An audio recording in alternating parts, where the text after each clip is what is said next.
سمعنا شو هالوقت بعد بيقولوا تغير شو قلنا؟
شو الأوضاع؟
صباح الخير.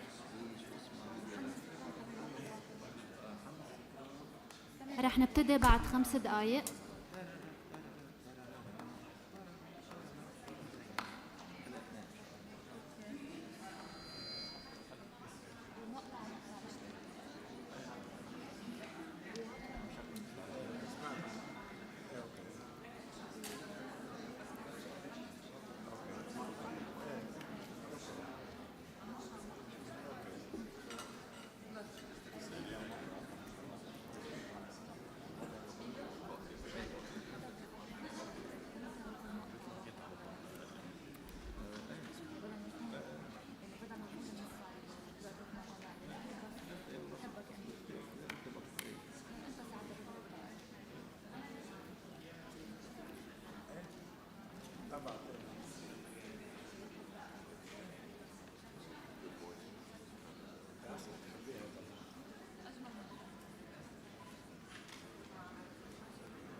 رح نبتدي مع النشيد الوطني اللبناني، وشكر كبير لفرقة ميليوس اللي رح يقدموا لنا أداء كتير حلو، وأكيد ما بدنا ننسى جروب خلخال اللي رح يرافقهم على الساين لانجويج.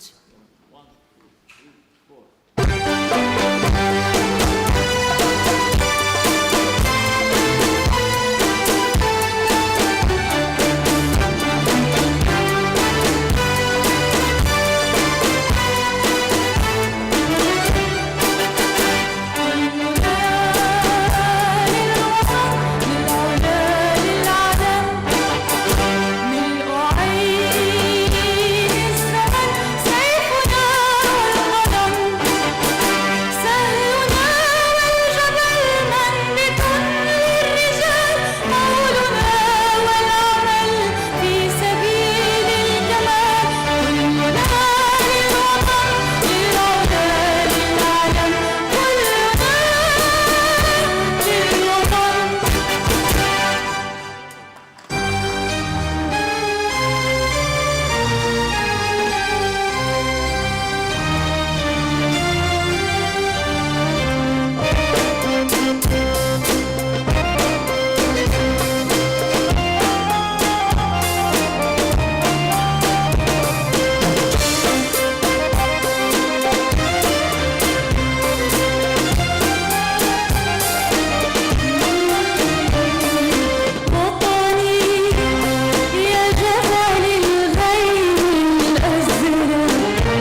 هلا رح نكون مع دار الايتام، رح يقدموا لنا لوحه فنيه.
قاعدة مع بارتي.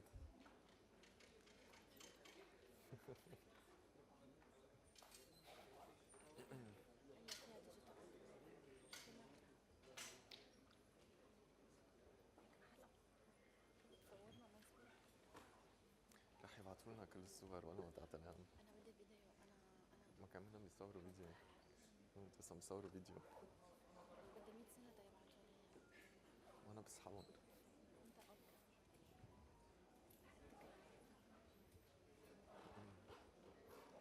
بسحبوا لي ونسحب. خلص رح نبلش شغل. اوكي.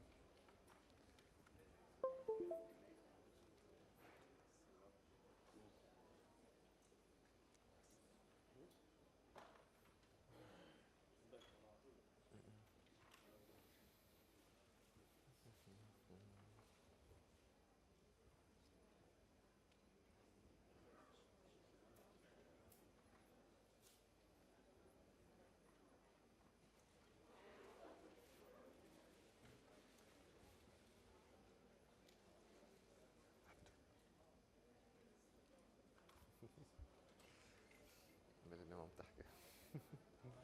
كثير ناس ما بيفهموا عربي، فيك تقول لهم انه هلا by the social affairs by the social welfare institution. Social Welfare Institution. Okay. So right now we have an artistic greeting by the Social Welfare Association.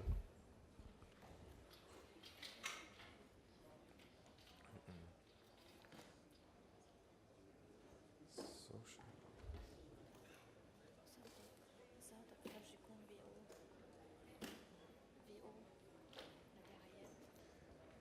أنا بسجل ما بعدين.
نبعد جاي الهنايا طلت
العقاب بالاحضان فينا غلوا بلا رجوعكم لا تغلوا حتى يعود يشفي غلوا لقلبه داب. نحن بوعدنا وفينا صرتوا شمسنا وفينا انتو منا وفينا انتو اغلى حباب. مرحبا بكم مرحبا يا هلا بكم يا هلا شرفتونا ونورتونا حبيناكم حبيتونا ونحنا بنقدم زرتونا يا هلا بكم يا هلا يا هلا.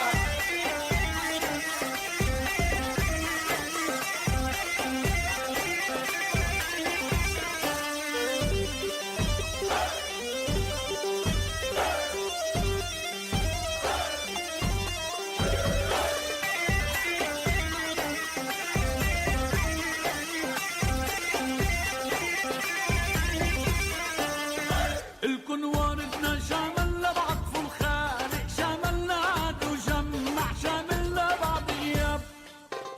بيت الضيق في وسع كفى ضيوفنا وساعة ساعة نقول أهلا وساعة نشر العباب.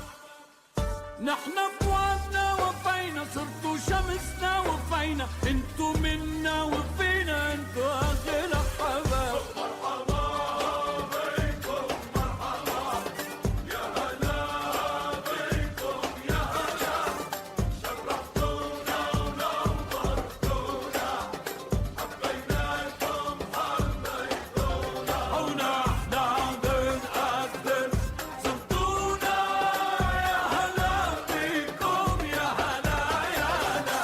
مرحبا بكم مرحبا يا هلا بكم يا هلا شرفتونا ونورتونا حبيناكم حبيتونا ونحنا بنقدم زرتونا يا هلا بكم يا هلا يا هلا ومرحبا.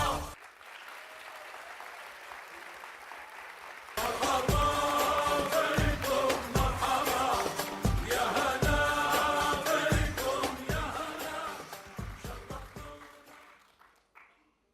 بدي ارجع كمان اتشكر فرقة ميليوس وكمان دار الايتام على الاداء الحلو اللي قدموا لنا اياه اليوم. ايها الحضور الكريم، اصحاب المعالي والسعادة والسيادة، عمداء الجامعات، الاساتذة، المعلمات والمحاضرين الكرام، معكم جيسي طنوس، إعلامية متخصصة بالتحول الرقمي وتكنولوجيا المعلومات. فخورة كتير إني أكون موجودة معكم اليوم وكمان فخورين إنه نكون عم نقدم هالحدث باللغتين العربية والإنجليزية إلى جانب لغة الإشارة، لضمان إنه هالمؤتمر يكون متاح وشامل للجميع. وهيدا الالتزام بيعكس رؤيتنا بيجعل الوصولية والاندماج جزء من حياتنا اليومية. نحن هون اليوم مختلفين بلغاتنا وبثقافاتنا، بس ملتزمين ببناء مجتمع بيستجيب لاحتياجات الجميع. مؤتمر اليوم هو فرصتكم للتعلم والتواصل والمساهمة بتغيير إيجابي. خلونا نتشارك الأفكار، نبني جسور التواصل بين ثقافاتنا المتنوعة، ونتحد جميعاً من أجل مجتمع أكثر شمولاً وفهماً.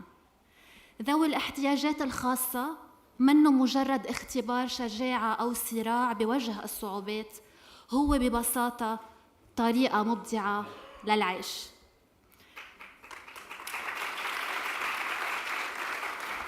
بدي أترك هلأ الحديث لزميلي آرثر. Good morning, everyone. Honorable ministers, distinguished guests, President Khouri, deans, professors, and colleagues. And a very special thank you to Milios Band, to Khilkhal, and to Dar al-Aitam for this amazing performance. My name is Arthur.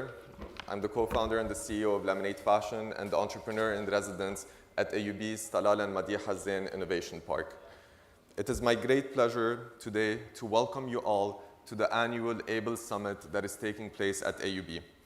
ABLE was created to bring accessibility in everything that we do, whether it's education, public service, employment, or even technology. Over the coming 2 days, we're going to hear from various esteemed guests that traveled from all over the world to share with us their knowledge and their expertise. Before we start, please take a moment to look into your bags, because there's a QR code where you can actually download the ABLE app. In the ABLE app, you will be able to request networking sessions to connect with all of the guests and the attendees. We have various areas for networking where you can actually meet with them. We have more than 1,200 guests that registered to participate with us over the next 2 days. We will be having lots of workshops. We also have a creativity task. And the cool thing about this year is that we have the do-it-yourself theme, which means you can actually bring your own projects, and the team here will help you make it more accessible and give you an evaluation on it. All of the details are found in the brochure as well as the app. This event is going to be done in 3 languages. It's mostly in English. We also have Arabic translation available. For all of you who need that, please visit us at the entrance. And we also have everything covered in sign language. هو الرئيس السادس عشر والحالي للجامعة الأمريكية في بيروت، وقد تولى منصبه في سبتمبر 2015 ونصب رسمياً في 25 كانون الثاني 2016. هو أيضاً أستاذ في قسم أمراض الدم والأورام في كلية طب جامعة إيموري، ورئيس تحرير المجلة الطبية كانسر. He is the 16th and current president at the American University of Beirut. He took office in January 25th of 2016. He was also a professor in the Department of Hematology and Medical Oncology at Emory University School of Medicine and the editor-in-chief of the Medical Journal of Cancer. He was also formerly Executive Associate Dean of Research and Chair of the Department of Hematology and Medical Oncology at Emory University School of Medicine and served as Deputy Director of the Winship Cancer Institute of Emory University. Please help me welcome President Khouri to give the opening speech.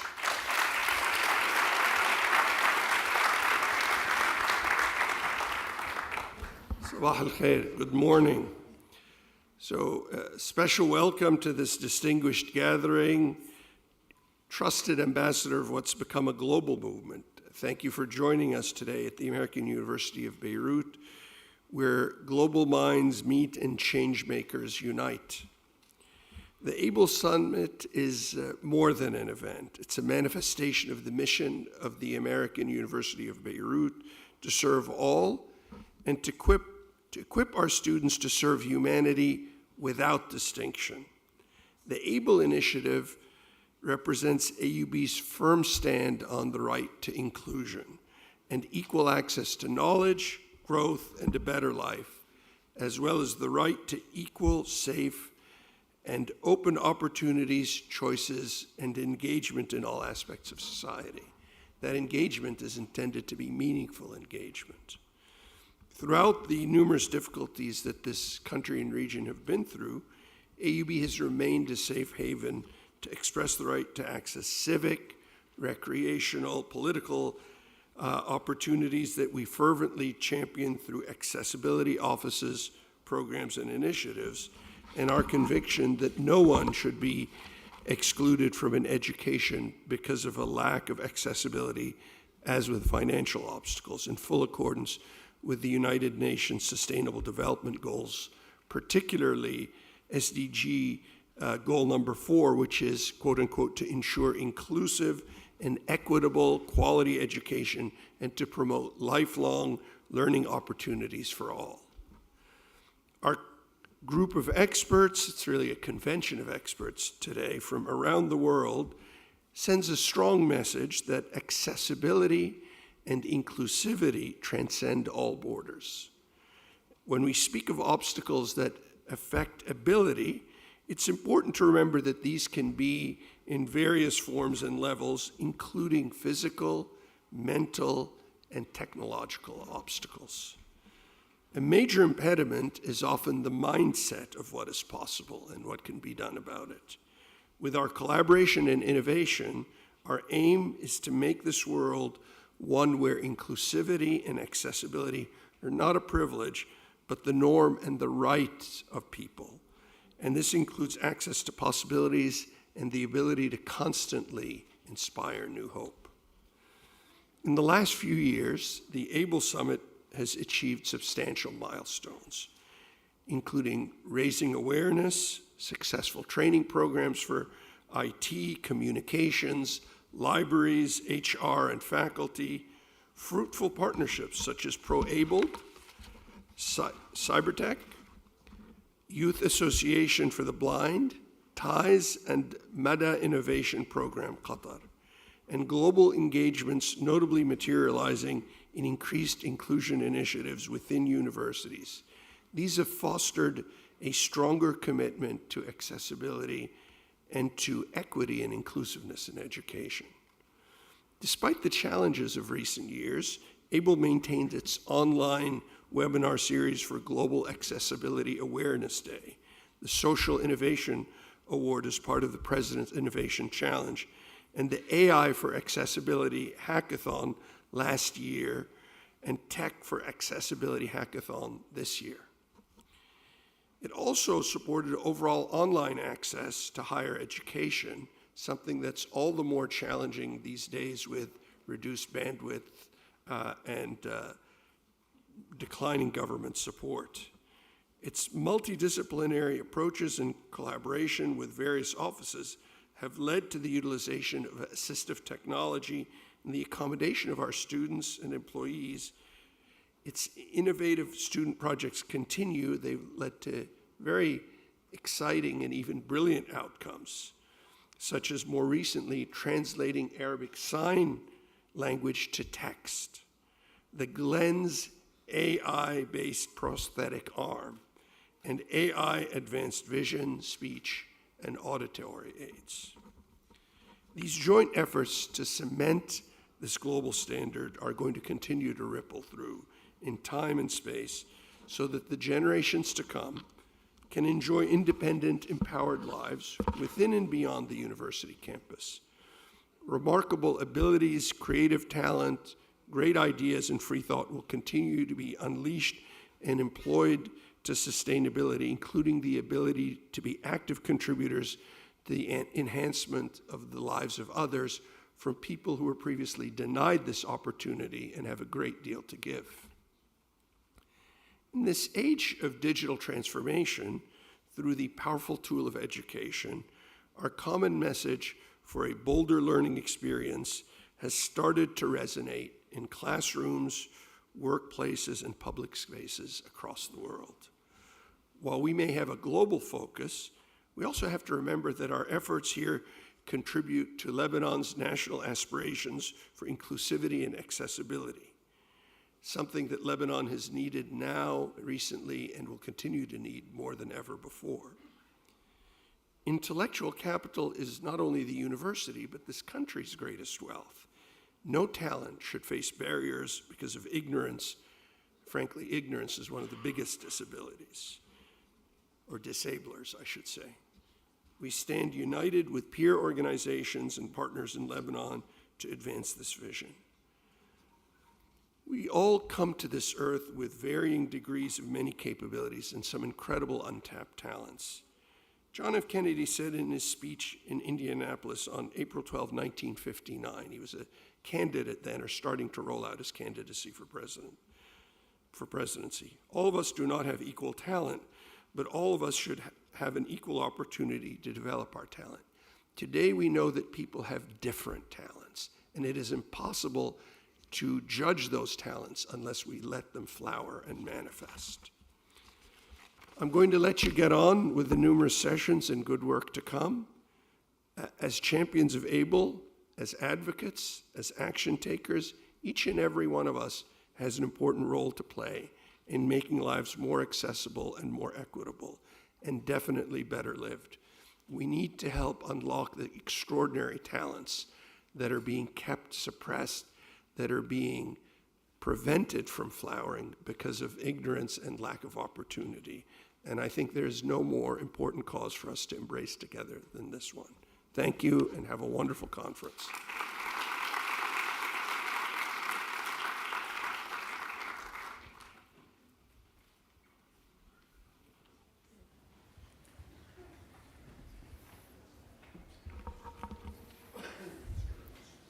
ثلاثين سنة بالتعليم والرعاية الصحية والتكنولوجيا.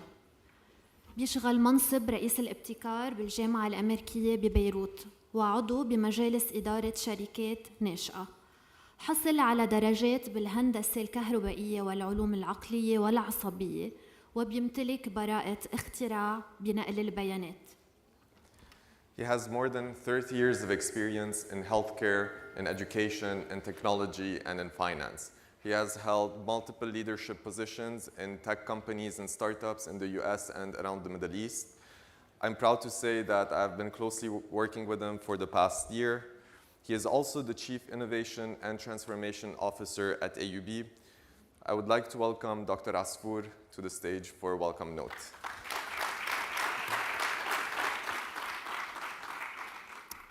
Good morning, everyone. Your Excellencies, esteemed guests, students, educators, technology professionals, policymakers, industry leaders, and guests. Good morning and a warm welcome to the ABLE Summit 2023, an extraordinary initiative focusing on digital accessibility in higher education with the do-it-yourself theme, as was mentioned before. I stand before you today with immense pride and enthusiasm as we gather here at the American University of Beirut to continue our transformative journey of inclusion and empowerment. The ABLE Summit is a regional and global initiative that started at AUB more than 4 years ago and is committed to integrating students into higher education and opening the doors of education and opportunity to every individual, irrespective of their abilities.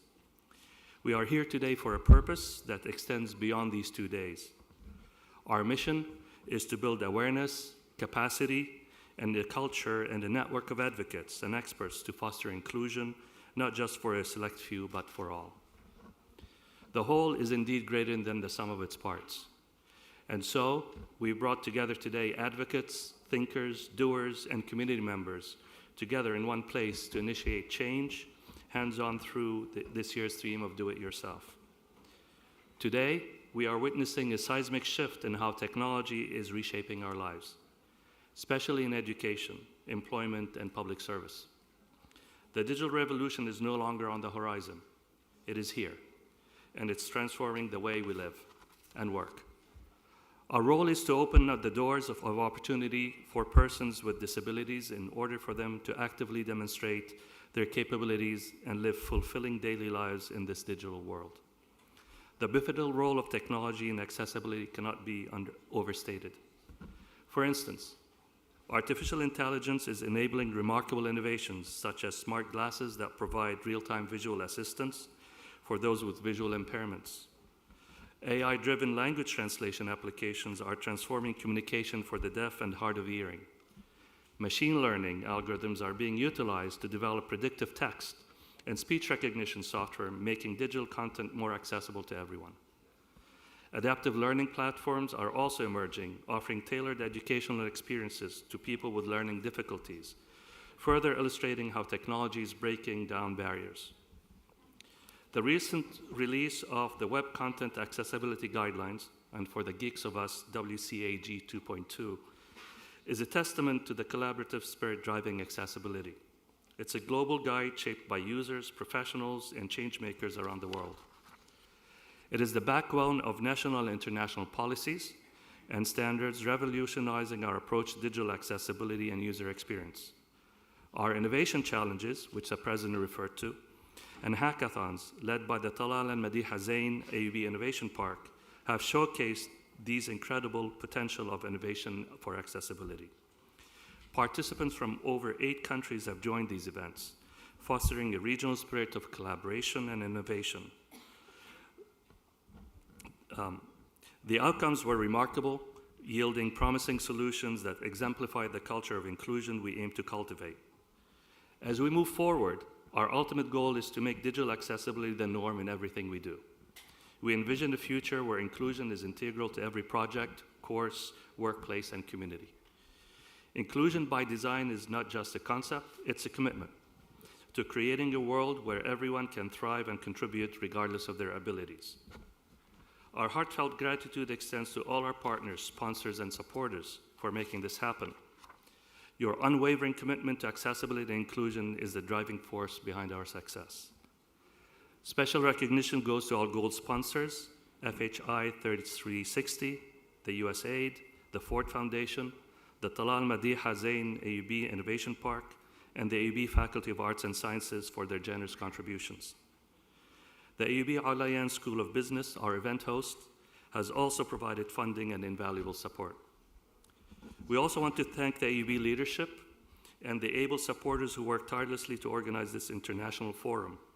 Special thanks to President Khouri, Dr. Wasim Al-Haj, Rector of AUB Mediterraneo, for their steadfast support since we started in 2019.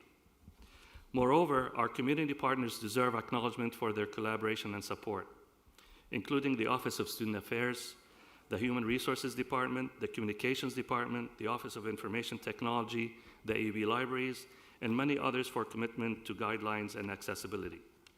A special thanks go to our partners, North Idaho College and A11YTO, I can never say that, by the way, for their tireless supports all year round, and of course, to the amazing ABLE team for their volunteers under the leadership of Mahaz Wahid, who made this amazing event happen.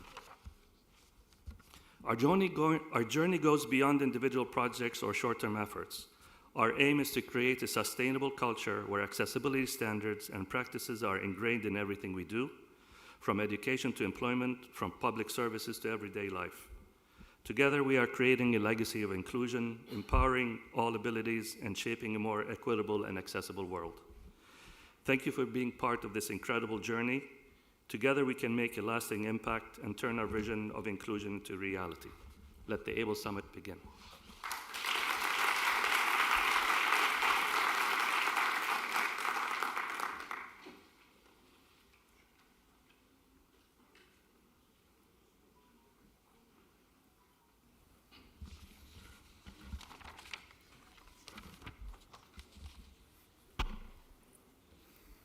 هي ناشطة متحمسة بمجال إمكانية الوصول الرقمي ومديرة مشاركة في AUB طلال المديحة Innovation Park.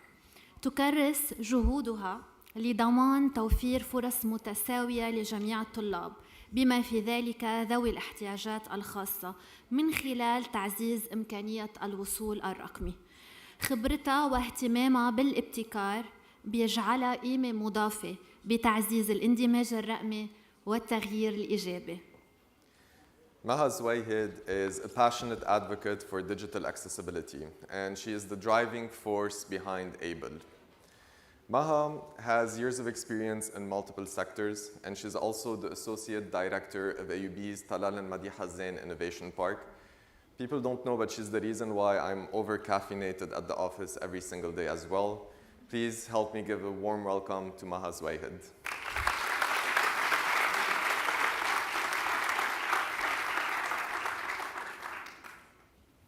Thank you, Arthur and Jessie. And Arthur forgot to mention that I'm clumsy. So, Your Excellencies, President Khouri, esteemed deans, distinguished guests, and dear, dear friends. Honestly, I'm overwhelmed by your presence, so I ditched my notes. And I'm just gonna share two quick sentiments. And I would also like to thank the President and the Board of Deans for postponing their prominent commitments to be here with us in the opening, so I'll be quick. I just want to share that it is truly, and I'm not exaggerating when I say that being here today is a miracle in all what the word means on all levels, on my personal level, on the ABLE level, and a big part of the America is each one of you. So each one of you contributed differently for this day to happen, so thank you.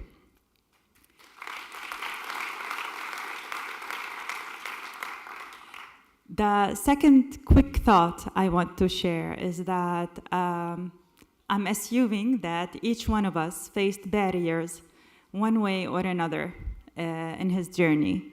So here I want to ask, when you faced or you are facing a barrier, what do you do? Do you stop? Most of the time the answer is no. And this barrier shouldn't be our mindset. So we are here today for that. The ABLE Summit is here simply to raise awareness that no talent should be left behind just because we don't know how to remove the barriers. So we are here to learn how to remove the barriers, to raise awareness, and to enhance our skills for inclusive practices. Because in my small experience, I learned that 80% of the inclusion and accessibility journey is all depends on the human element. So having the funds and the assistive technology are important, but they will definitely have almost no effect if we don't have the right mindset and know-how to make it work. So this is the free of charge part. We are getting it, and I assume it's 80% of the journey that you all embarked on. So thank you again for being here, and I hope you all find value in this summit. Thank you.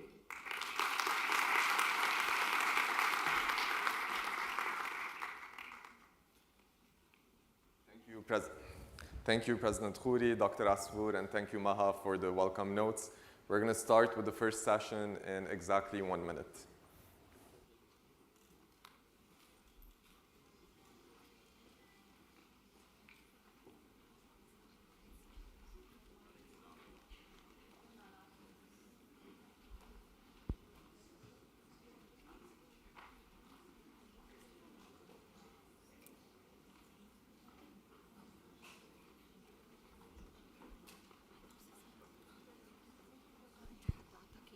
Testing 1, 2.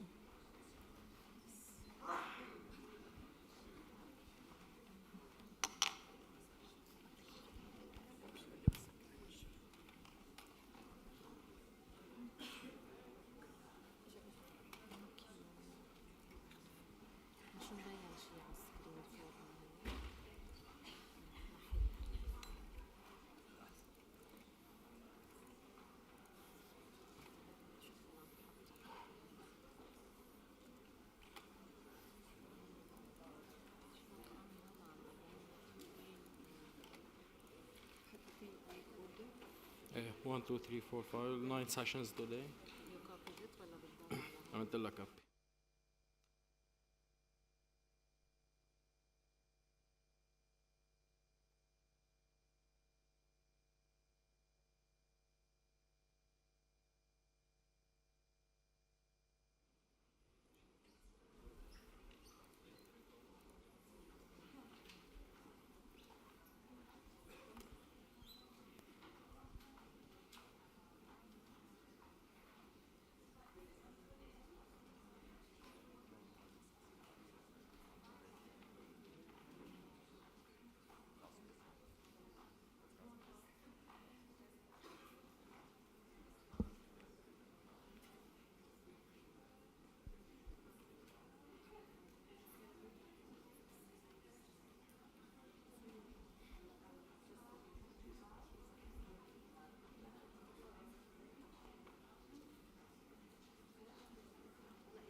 Our first speaker flew all the way in from Italy to give us this amazing talk, which has to do with the latest initiatives at the European Union to achieve full inclusion.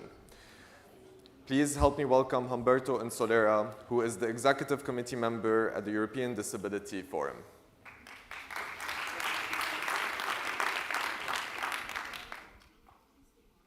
Thank you.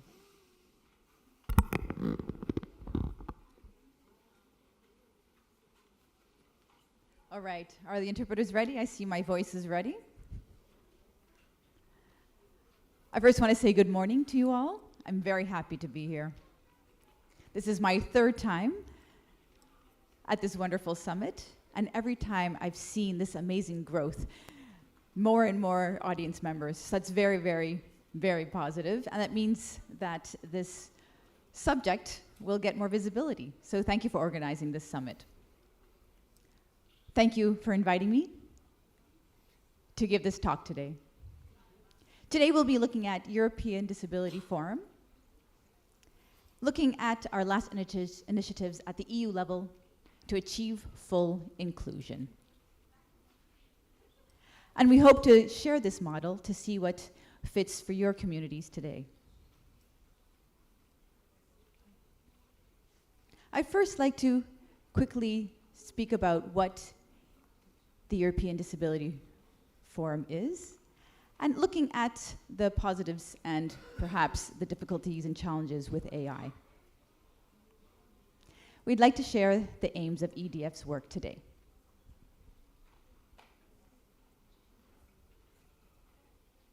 So the European Disability Forum is an umbrella organization, and it represents more than 100 members, and it has EDF is the voice of more than 100 million people with disabilities in Europe. The 100 members are members of many different organizations from all different disabilities. And therefore, EDF is the umbrella organization that works on an EU level and advocates at the EU institutions, the European Commission, the European Parliament, and advocates for our rights. It also looks at policy and social policies, looking at transport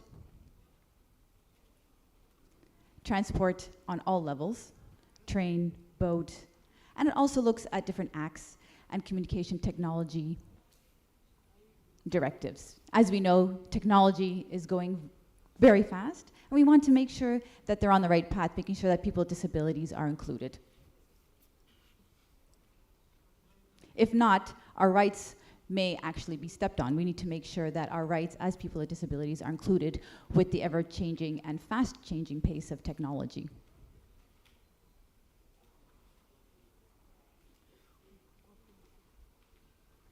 When looking at the UN Convention,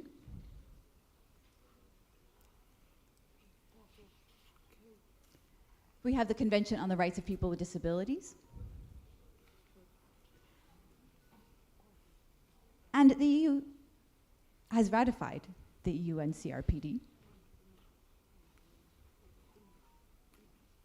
And in the last year, the EU has adopted rules and funded initiatives to implement the CRPD and promote accessibility.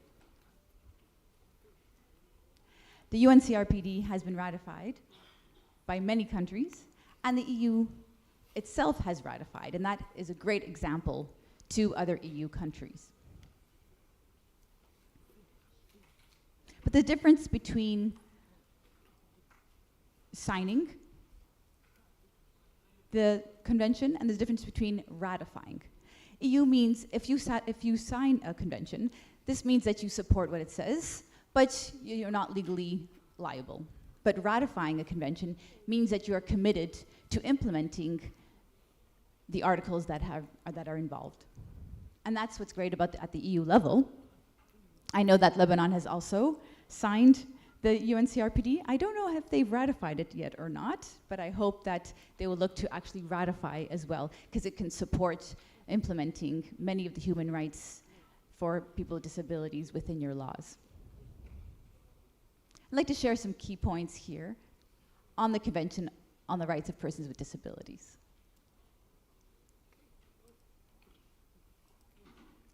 One of the key points of the UN CRPD is transitioning from the medical model to a human rights approach. Seeing that the person themselves is not the one impaired, but that they are impaired due to barriers in society. For example, if you're not able to see anything, if the lights went out all of a sudden, who would be disabled? We would, not the blind person. The blind person would be able to go about their way. So we want to change the paradigm, change the view on how we see people in the community. And actually, it's diversity, and diversity gives us richness.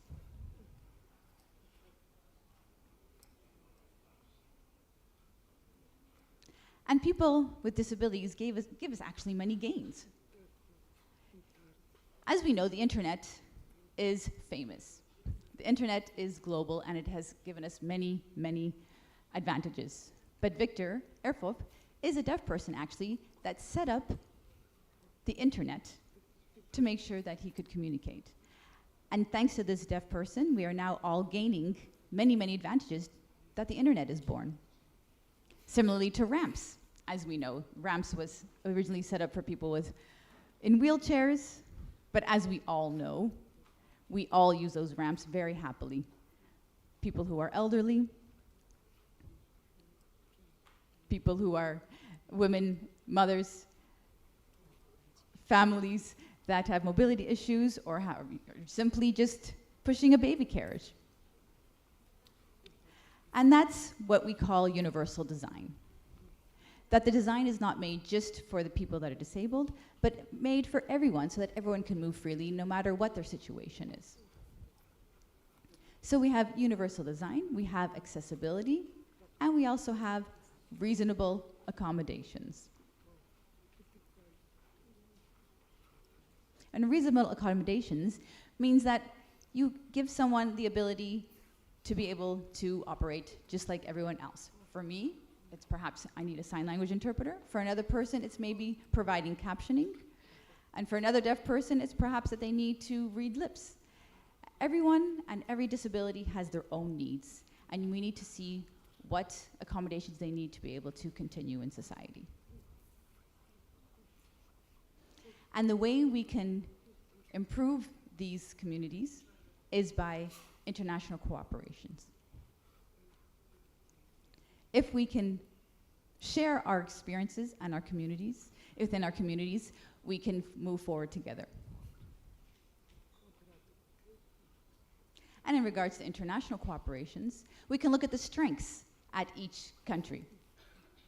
We can share best practices and share these with each other to make sure that we move forward. Just like this event. This event is a great event of sharing best practices globally to make sure that we can move forward together better.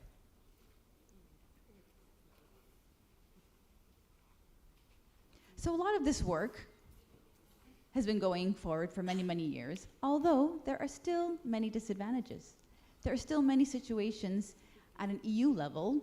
There are many laws that have not been implemented.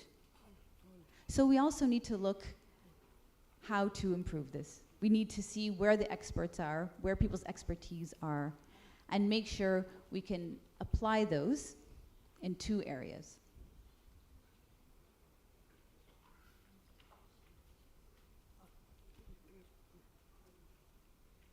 Because what we've noticed,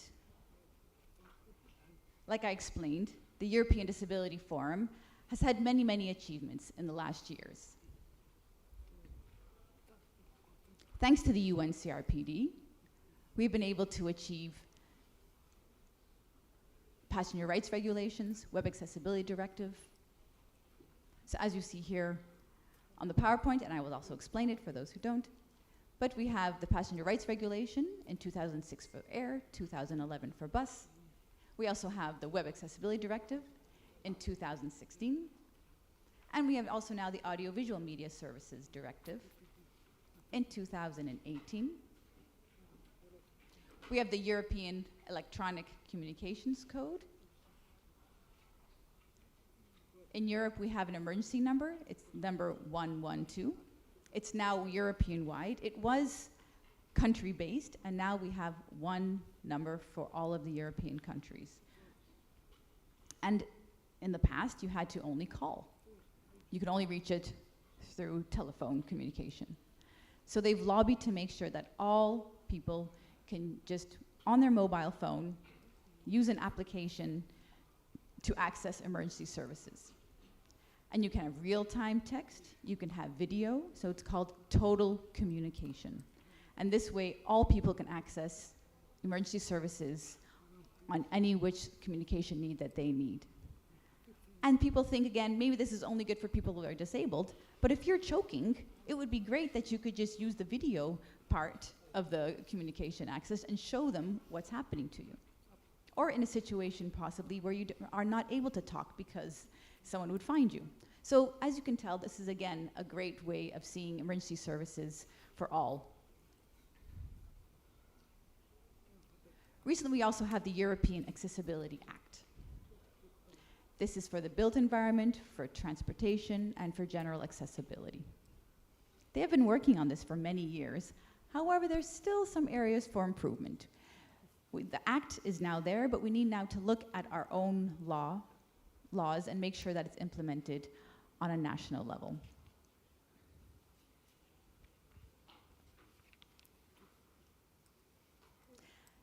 A recent development that I'd like to share with you, two very promising initiatives, is the Accessible EU Center and the Artificial Intelligence Act.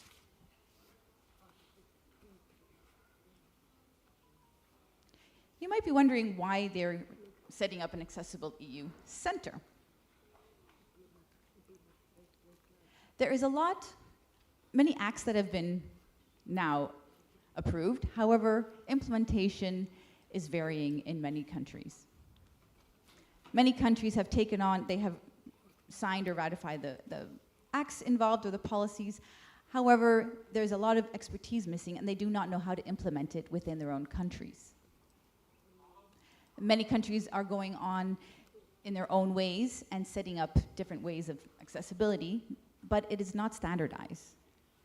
And because this expertise is very hard to find, we want to make sure that we had a platform where all countries could go to make sure that they could implement all of the acts into their laws on a standardized way.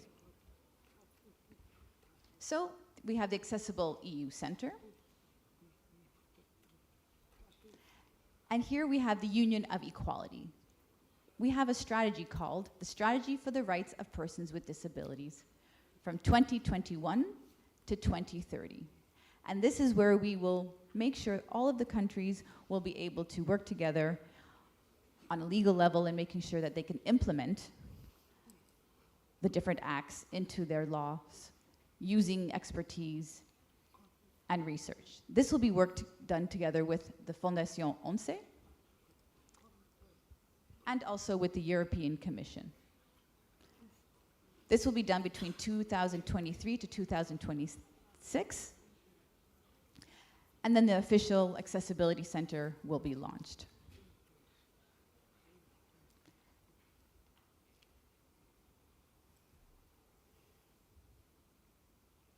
So as you can see here, and I will also read it aloud for those who cannot, the Accessible EU Center has the following goals. It wants to create an online library on accessibility that has database, guides, studies, and make sure that it shares good practices. However, it wants to make sure that it provides supporting materials. And these materials can be gathered and found in this one-stop shop. It also offers networking opportunities by putting together a community of practice with accessibility and disability experts. And that's the way they can find each other easier to continue their work. It will also provide accessibility training through workshops, online trainings, mutual learning events, in regards to accessibility. And it would also make sure that it carries out monitoring and surveillance of EU legislation implementation. So this is a place where all these information will be gathered. And we do hope that once all this information is gathered, it will be launched and used well.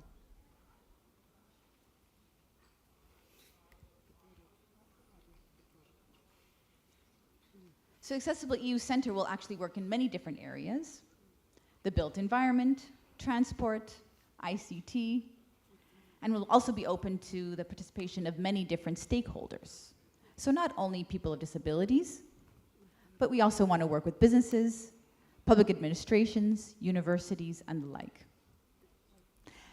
This is a 3-year project, and through this, we will hopefully be able to set up a new act and have a good concept of a working concept of where we can spread this information on a more standardized level. The second initiative that I want to talk to you about today is the Artificial Intelligence Act. As we know, technology is moving forward at rapid paces, and it's great that technology is taking off. However, we need to look at our policies to make sure that they're fitting this rapid change. So the European Union Act aspires to be the first comprehensive law in the world regulating the use of artificial intelligence, looking at the gains and challenges of AI in our society. On the one hand, EDF sees many good potential benefits for the use of AI in education.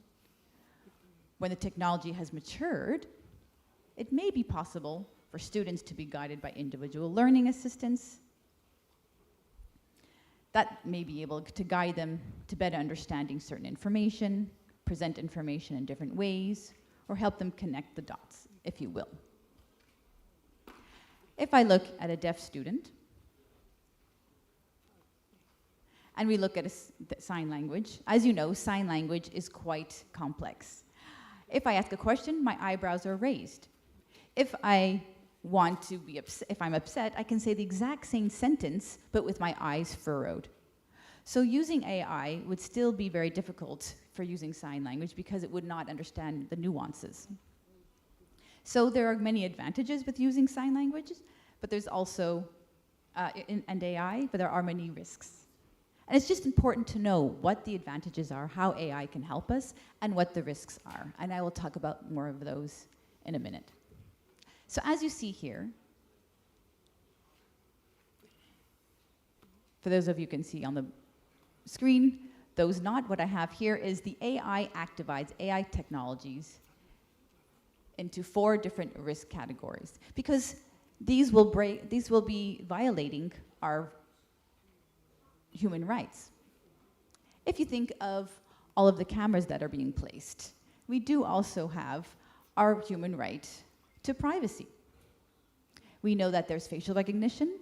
However, facial recognition can also go wrong if it violates our privacy and or with some disability.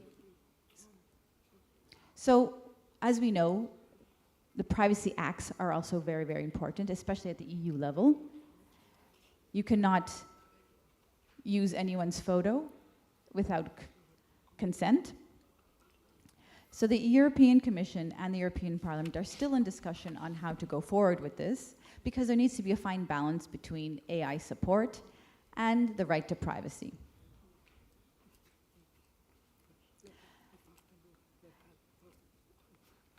Facial recognition can also be used for police enforcement.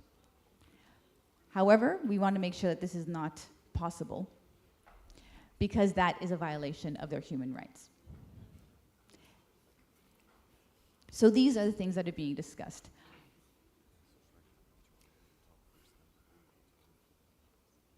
So there are unacceptable risks, and then there's also situations, and there's high-risk situations. So strict regulations will be in place, for example, in employment.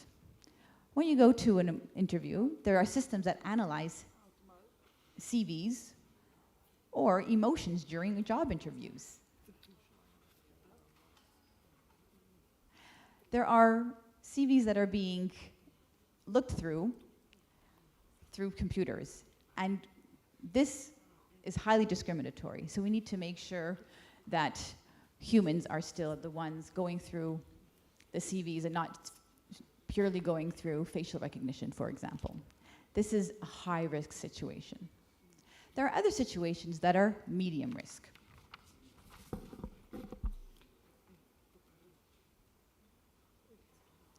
For example, AI can be used, or ChatGPT, as we all know.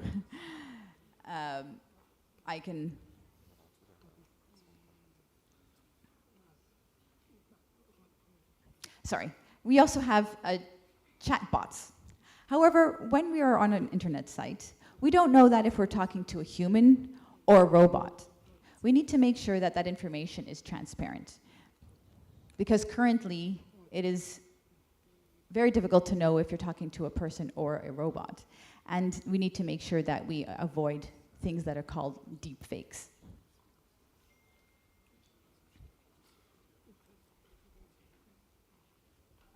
As we know, there are many different films used by prominent political members, and they use their face, and then they use different voice underneath them, and they pretend that they're saying something. Obama saying that I don't like Jewish people, Ukrainian government saying that they want to stop the war. These are terrible, terrible deep fakes that we need to make sure are not being put out there. Then there are low-risk situations, but it's still risky. So developers are encouraged to adhere to volunteer guidelines and make sure they look at what's mandatory for high-risk AI. So EDF's work is to influence the negotiations, to make sure that politicians, even at the last minute, to convince them to include an amendment on mandatory accessibility requirements for high-risk situations all the way to low risk. And EDF continues to advocate for inclusive AI, aiming to extend accessibility requirements to medium and low-risk AI systems.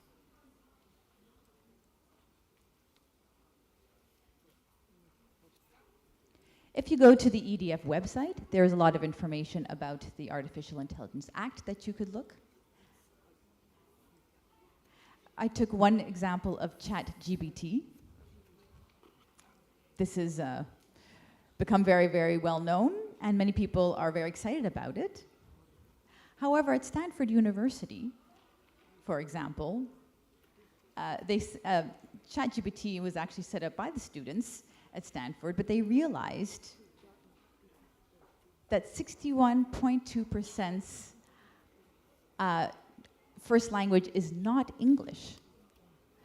So the information that is in ChatGPT, we need to be wary of. We need to make sure that just because the information is available, we don't know if it's reliable. I'm now going to go to my concluding remarks.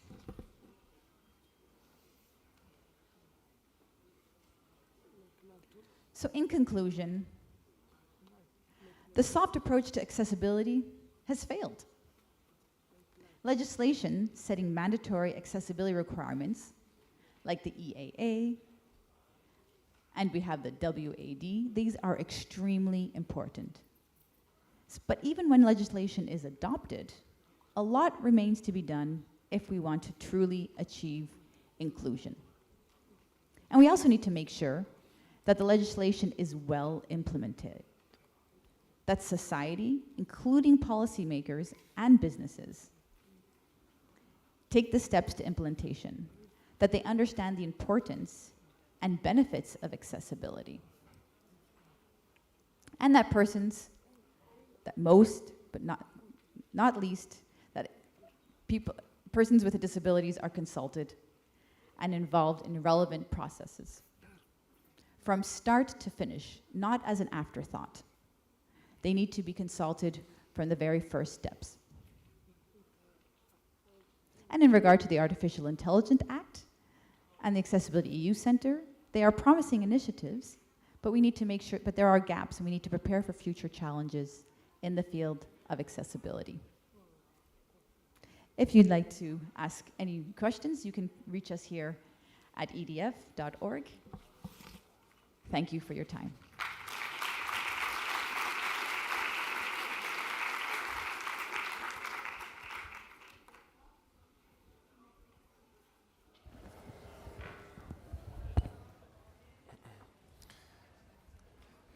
Thank you. Thank you so much, Humberto, for that amazing talk.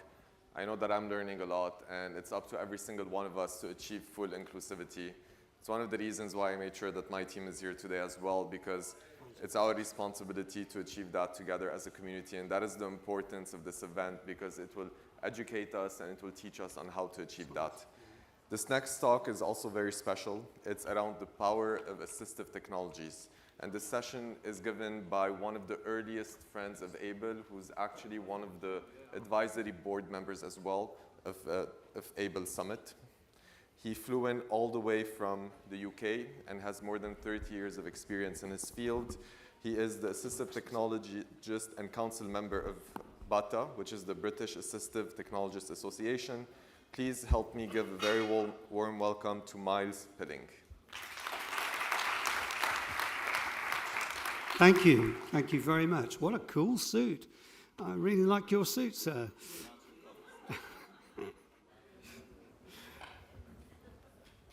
Well, I'll leave my background to a little bit later because it's going to come up in what I'm going to explain to you about. I'm going to tell you about the power of assistive technology. It's been a project that has taken 2 years of my life, and the reason I'm so passionate about it will become clear as I explain to you. Okay. These are UK statistics, and it's 72% of teachers say they use assistive technology, but we have no idea how they're using it or how effective it is. 63% of schools in the UK have reported that they use assistive technology to support students. This is survey information from recent years. But that leaves 28% of teachers not using it at all, by the implication of the numbers, and 37% of schools not using assistive technology at all to support their pupils. This is not a situation that we want to continue with, but I believe one person can make a difference. It's been true in my life, and this is one of the things that really has been very significant in getting this project off the ground with the support of BATA, the British Assistive Technology Association. So what is this project? It's a series of 3 short films to show the transformative power of AT to change lives, because pupils and schools still do not understand how to use this technology. And what we're aiming to do with these films, and these are the 3 titles: The Importance of Assistive Technology in Education, which is about why it's important. The second is Using Assistive Technology, which is basically people explaining different disabilities and their access to it.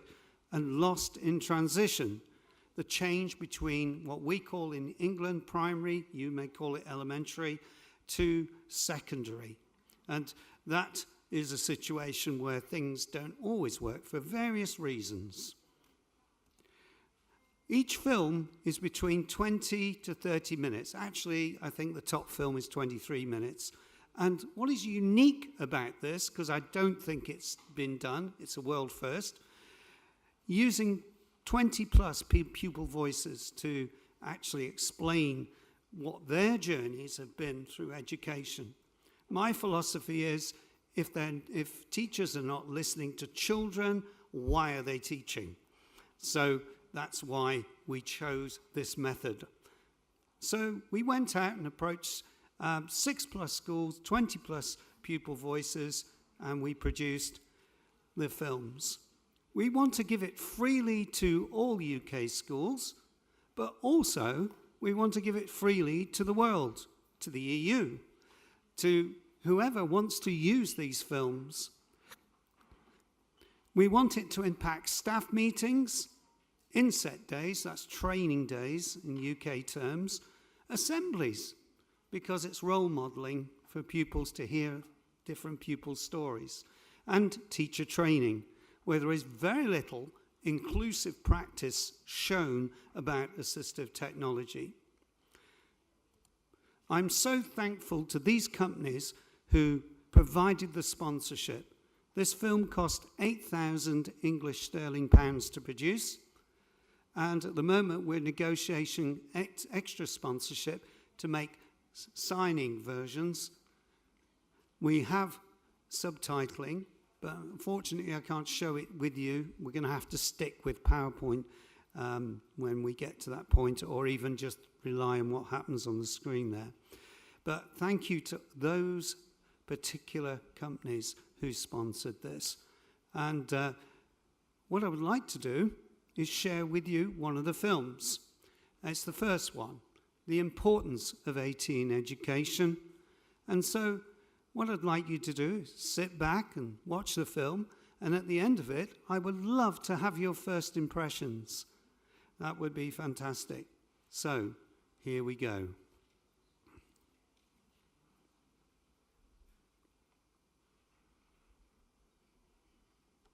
Can we have sound, please?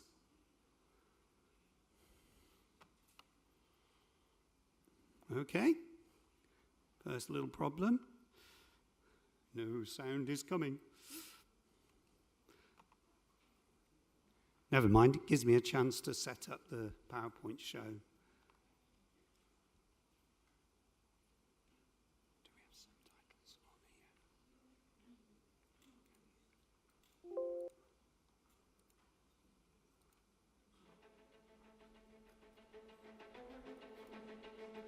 Okay, where do I get the subtitles on here?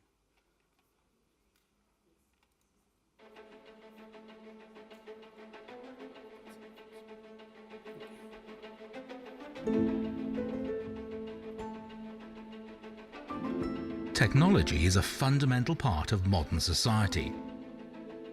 It is at our fingertips with smartphones, tablets, and laptop computers.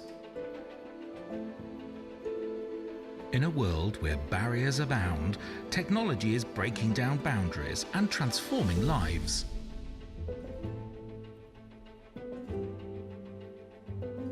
In this three-part limited series, we will focus on a closely entwined aspect of technology, assistive technology, and how it is changing lives and leveling the playing field for every child that needs it.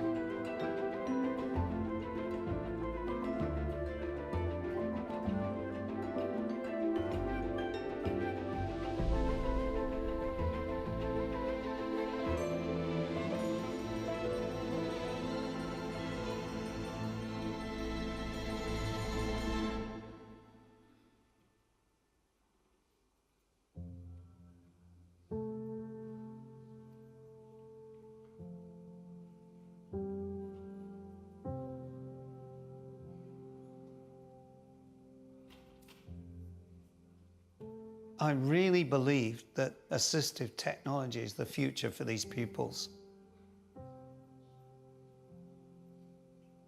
Hello, my name is Miles Pilling. I have been a special schools teacher for 28 years, an advisor for ICT and SEN for 10 years, where I provided equipment for pupils in mainstream and special schools, and latterly an assistive technologist running my own company and working in the education and workplace sector. Before I begin telling you about the benefits of assistive technology, I would like to say that assistive technology is any tool, any hardware, any device, any software, any equipment that enables disabled people or people with limitations to perform their everyday tasks, which many of us take for granted.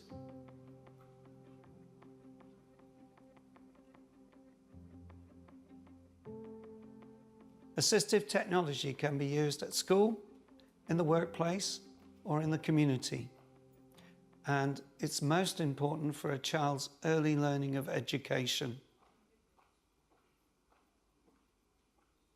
It kind of just helped me to be more engaged in the actual lessons. Like, it was a way for me to focus on my work. So it was kind of like helping me to be engaged with the lessons and actually do the work, compared to me writing down stuff and then answering questions. Like, I'm not doing like the bare minimum just so I can not do anything, but it's actually I'm trying to do as much as I can.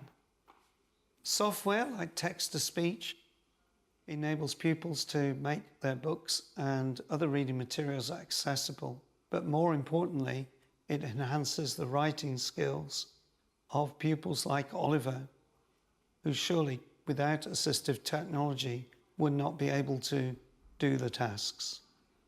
Just like Oliver, there are thousands of pupils that use assistive technology that have provided a new ray of hope for their academic studies. But there's still a lot of miles to cover and a lot of stones to turn. According to the Department of Education in the UK, as of 2021, there were approximately 1.3 million pupils who have special educational needs in schools across England, representing almost 15% of the total pupil population. To ask myself or anyone how assistive technology is helping a child with SEND is a futile question. The question isn't about how the technology is helping them, but how much impact it's creating on a child's life. My name is Joanne. I'm an advisory teacher for assistive technology, and much of my role is about supporting children to use assistive technology to improve their access to education. Having a disability comes with a lot of obstacles. A lot. For a child, their confidence can become virtually non-existent. Your interaction with the outside world not only becomes limited but scary, and you may feel that everything's away from you and you're left behind. This feeling that a child faces is one of the main reasons why assistive technology persists and is needed in every sector of our system, because it helps. For everyone, technology makes things easier, but for a person with a disability, it makes it possible.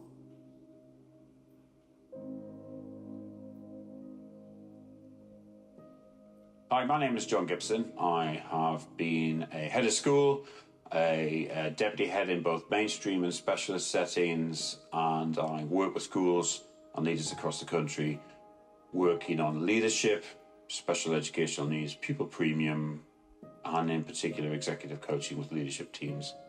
Why is assistive technology important in schools? To learn, we need to communicate. It's a communication process. Now, that could be listening to the teacher, but it's also reading and it's also writing. And fundamentally, there are 2 or 3 products out there that can make that barrier to learning almost disappear. So use me as an example here. I'm a very slow, laborious reader, and I almost certainly have some form of special educational need. I cannot copy from the board. So what I would do is, I had a friend sat next to me, and he would say the words from the board while I looked down and wrote the sentence. So he would read it, write it, and say it so that I could write. Because I couldn't read fast enough, I couldn't read more than 1 word at a time. Assistive technology is effectively the guy sitting next to me. It's my mate. And that's how important it is. According to the National Health Service in the UK, approximately 1 in every 10 people in the UK has dyslexia, which is a common learning difference that affects reading, writing, and spelling skills. In addition, around 5% of children and 2 to 4% of adults in the UK are estimated to have ADHD, Attention Deficit Hyperactivity Disorder, a neurodevelopment difference that can affect attention, impulsivity, and hyperactivity. To enable children with ADHD, dyslexia, as well as other disabilities to access education, there are tools that are specifically designed to support the pupil towards learning. These tools can include text-to-speech software, which reads text aloud to the pupil, or speech-to-text software, which converts the pupil's spoken words into written text. So when I was at primary school, I didn't have a diagnosis for dyslexia. So I didn't really get any help at primary school. They didn't really know anything about assistive technology. I mean, I'd never really even heard of assistive technology until I got to secondary school. So because I felt like because I didn't have a diagnosis, they didn't want to give me any help because they didn't really know what to do. Research has indeed shown that high-quality early years provision can have a significant positive impact on children with special educational needs, SEN, leading to improved outcomes, reducing the need for special educational services. In a 2017 study, special educational needs were more common in children with a mental health condition than in those without. Early identification can ensure a child's needs are identified at the earliest possible opportunity when a child enters the education system. Once identified, it enables the school to ensure the child has the right access to support. I think with assistive technology, it is essential for some people, but it can be helpful for everyone. I find it quite tricky to read massive chunks of text that I might get on homeworks. Like I do musical theatre and we have big scenarios as part of one of our exams, and with Read and Write I can highlight the text and it will play it back to me so I can listen to it. As if I have to read it myself, then I sometimes would have to read it 4 or 5 times for it to actually go in. But with Read and Write, it will read it and highlight each word and I can follow it along and it goes in much easier and then I actually understand what I'm reading. Oh, it's made such a difference. I can now keep up in class. I did not know about assistive technology until I came to college, where I was exposed to all kinds of assistive technology and study skills, and it has helped a lot. My name is Laura Crouch.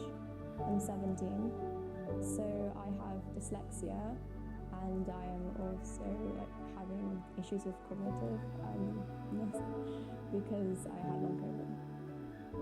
The assistive technology that I use is a reader pen and a computer reader. So it helps me a lot with reading it, so it helps reduce the amount of things that I misread, which has increased the marks I get on exams. And it also helps with the processing it, because having it being read out loud just helps me a lot with understanding what it's actually trying to say. I think my life would be very different if I didn't have it. I think I would be much further behind than I am now, because when I was growing up, because I didn't have the assistive technology, I always thought, you're not smart, you're not as clever as other people, and I honestly thought that I wasn't a smart person. And since I've had the assistive technology, I found out that I am actually quite smart and I can do it. Sorry, I'm going to stop it there because the sound had dipped. So apologies for that. And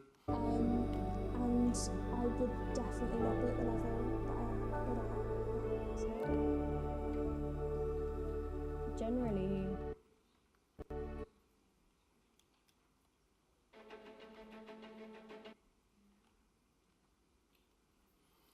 Okay.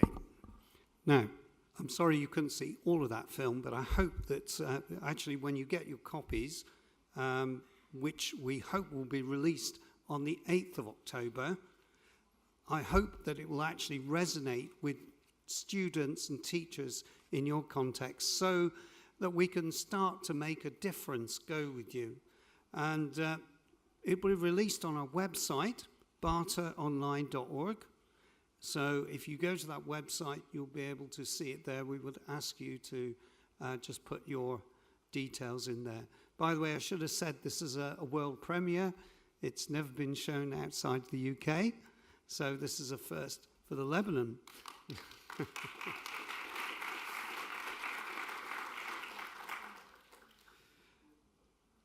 I would ask you to consider these stories that pupils are telling us about how it's changing their lives.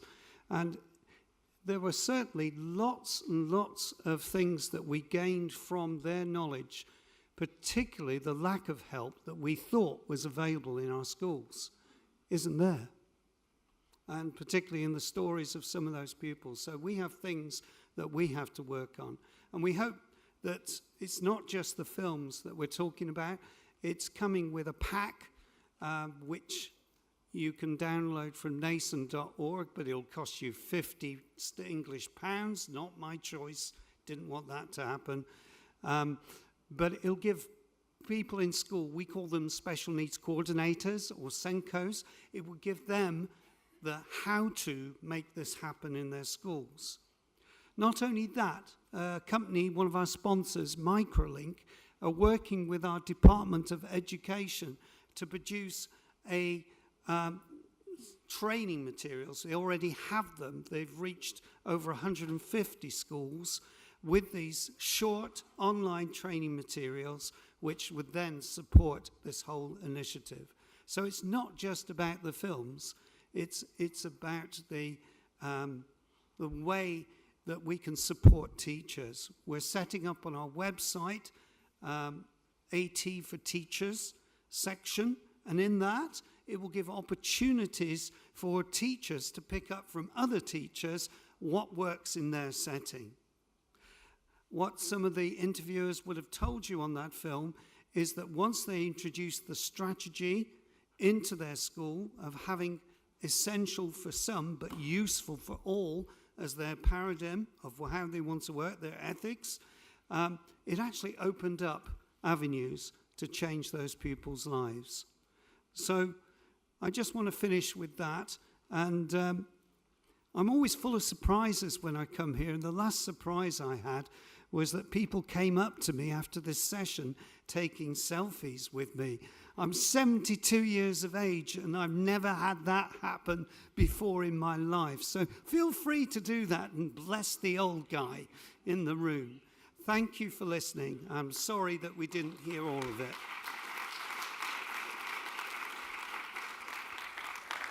Sorry, I should have said first impressions. Does anybody want to say anything about what they saw of that film? Anybody care to shout out something? Yes, Jeremy. Very much needed. Very much needed. Right, okay, that's a good comment. Okay, I'll leave it at that. Come on, cool guy with the suit. Thank you, Miles Spinning, for that amazing session. So we're going to set up a selfie area where you guys can take pictures with Miles.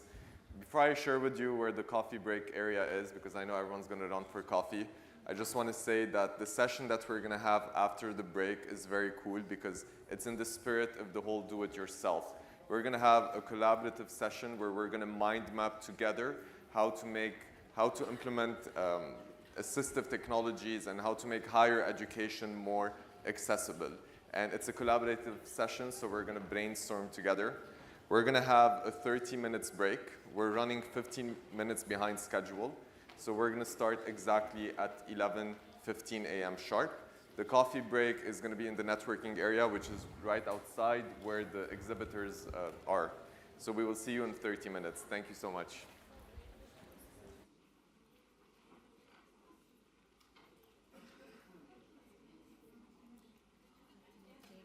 احنا صرنا 3 بس 3 فيها PDF وفيها PowerPoint. Which one?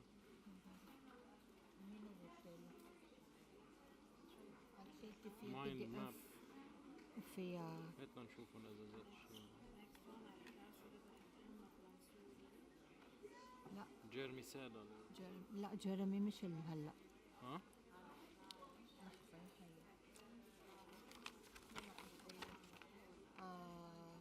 جيرمي سيدا مزبوط. مزبوطة. جيرمي. اوكي خلينا نشوف. جيرمي اصحابنا. بس قال لك ايه؟ هي بده. هذه صورة واحدة شكله بده اياها.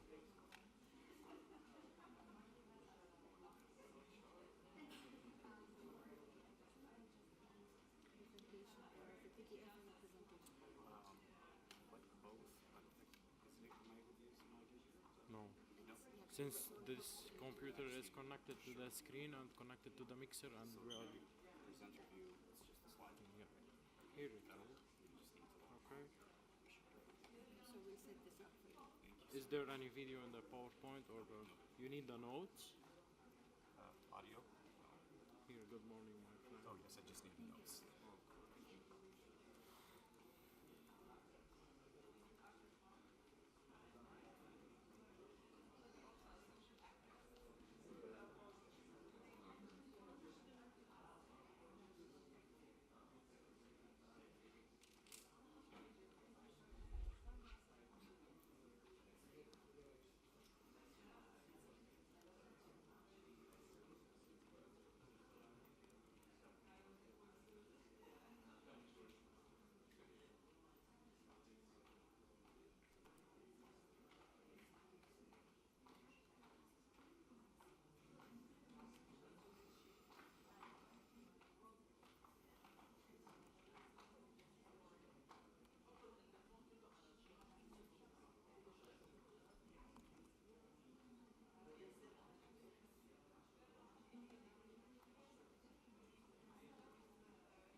عنان المي شوفي لي شو لازم شيل منه.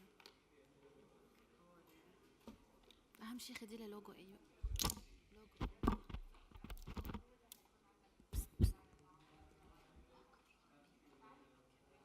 باينين عنان المي. The application on Windows 11, like Word, like Excel or Outlook, and at the same time, the most important of this product is for the sight people, because if you know the Braille product for the blind, they are a specific product for blind and specific teacher. And with this product, we want to introduce for the parents, for the friends, for the standard teacher who don't know the Braille, and we want to work with a blind guide. And this is why we choose a tablet, because with a tablet, if you are sight, you can open the standard keyboard and you can write.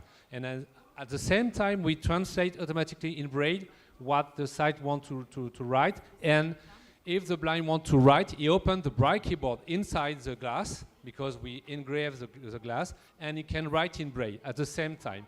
For example, at school, it's very important that a blind and a sight can work on the same document, on the same product. This is why we create this tablet inside one.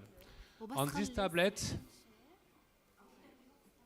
okay, you know that we are Windows on. The processor is E7, 10th generation, quad-core.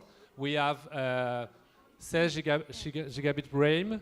We have very higher speaker, USB-C, what we can find on the last Surface tablet from Windows, for example, from Microsoft. Okay. Next step. Next step. Okay. How it works, the tablet. For the blind, we engrave the glass with several areas.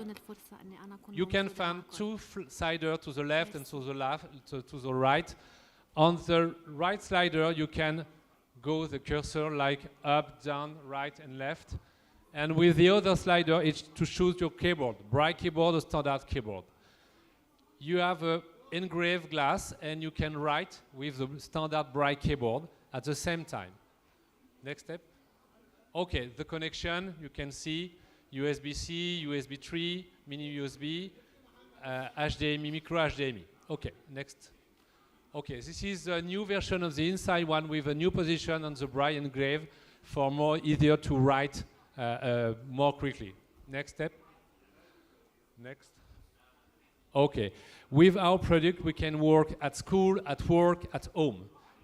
And now I prefer to show how work this product with Jihad, blind guy, who can work with the inside one and show you on the screen exactly what he do. Okay.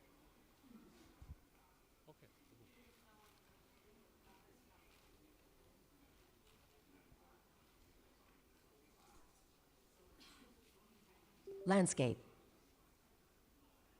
Okay. You can see exactly what Jihad. This PC 4 of 18. So on his this PC. Items view list. Devices and drives grouping expanded. Local disk. C. Not selected row 1 column 1 of 1. Okay, just Jihad, can you close the last application you open? Just to go to the desktop.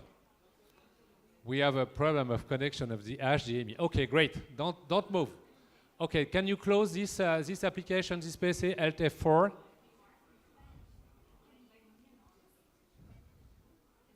Or go back to the desktop, please. Windows D.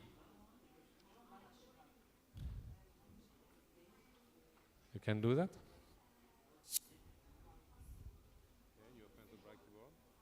Keep keyboard closed. Okay, you open the Braille keyboard.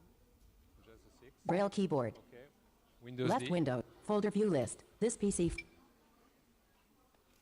Okay, and now you close the Braille keyboard. Ah! Keyboard closed. Okay, when you are on the desktop, for sight people, when you are on the desktop, if you want to move to an icon, you just put Folder your finger on the icon. For blind people, it's different. You need to know exactly where he is with that. And for that, he can move his finger on the screen to the right, to the left, to the up, to down. Can you do that, Jihad, for example? Just move your finger to the right. Recycled in 5 of 18. Okay. Now is a recycled Office bin. 9 of 18. Office. Thunderbird 8 of 18. Firefox 11 of 18. Okay, it just move his finger with one, and YouTube 14 of 18. If you want to go inside inside the application, for example, Jihad, can you go to WordPad, please? W. Wi-Fi 18 of 18. Another W. W. Okay, WordPad and you 3 of open 18. WordPad with double tap on the screen and you open Document the, WordPad window. Rich And now, text window added multi-line if blank. you want to work and to write something, it just write something in Braille. E. 2 L And 9. the side people can Nine. see exactly what you write. For the communication is better sight and H, blind people E. at the same time. Space.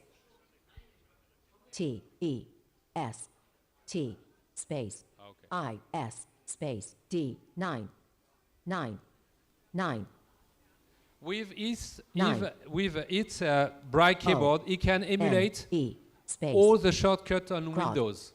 You don't need to put to connect the space standard bright I N standard keyboard. S I You can D use E directly with the Braille O because we N create some E space shortcut to do that. For example, if you want D to I A space close E the R application, A this is I Alt L F4. L We have a E. specific combination for Alt, a specific combination for F4, and you can do that with the bright keyboard. If you work with a side people, for example, if Patrick is the teacher and you want to desktop list WordPad 3 of 18. Go back to the Word, please.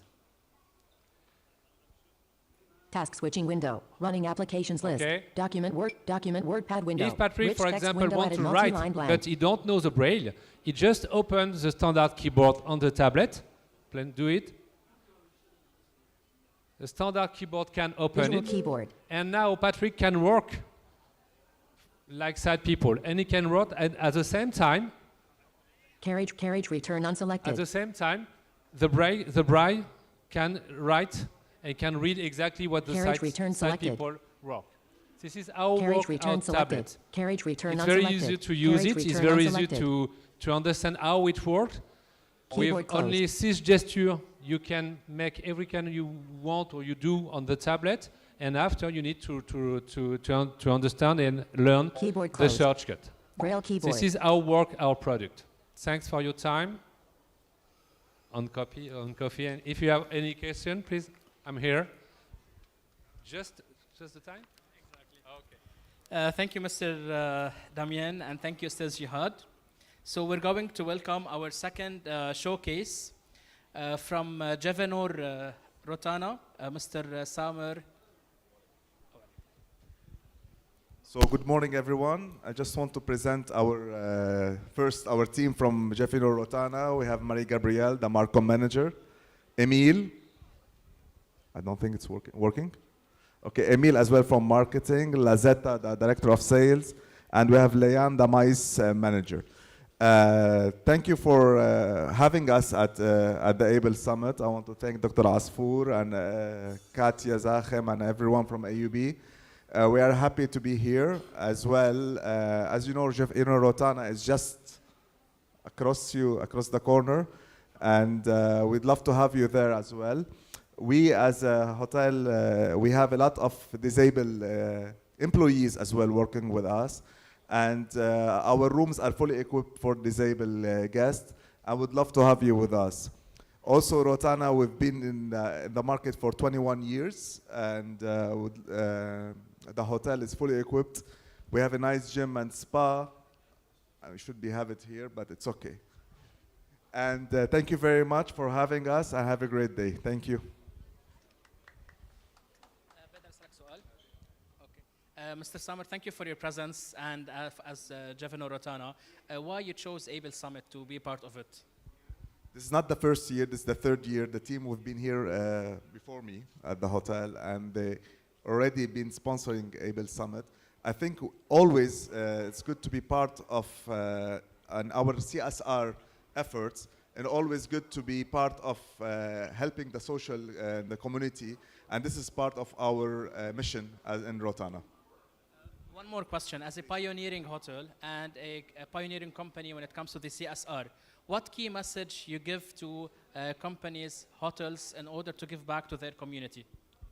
We always try to give back, not only with AUB ABLE Summit. Just recently we light up the streets in Clemenceau and Ma'mari, because you know Beirut is in total darkness.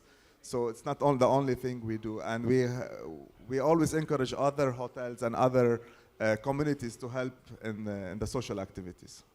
Thank you. On behalf of AUB ABLE Summit and the AUB, I would like to thank you very much for your presence. Thank you, Mr. Samer.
Natasha. It's good to meet you. Oh, sure. Yeah. My voice is gone.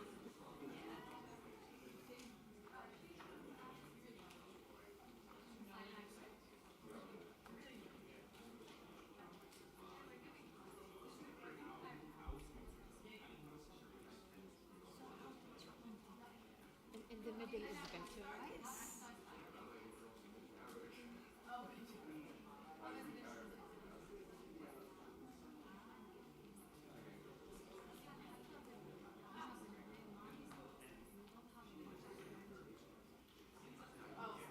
And the main sessions, the talks, and the panels are happening now in the Ma'mari Auditorium. If you need anything, my name is Rida.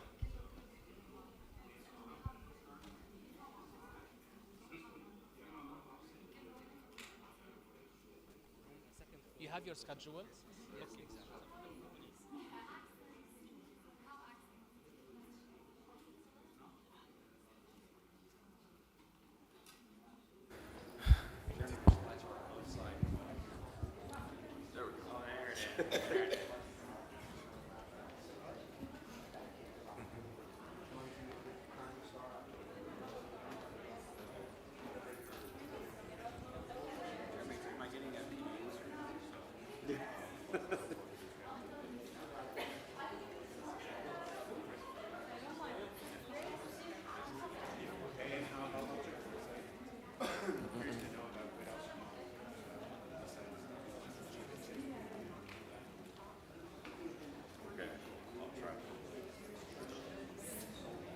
Never on track. I didn't know this was on.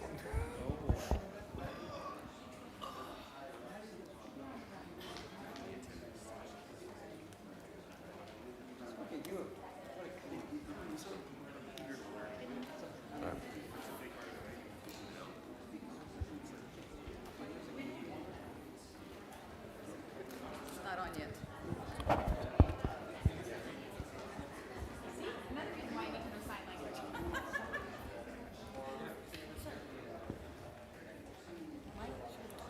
هذا ديجا on بس بدنا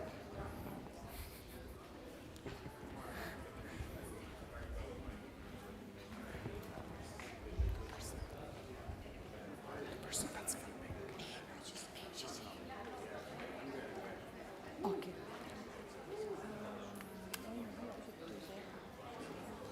لا لا it's okay.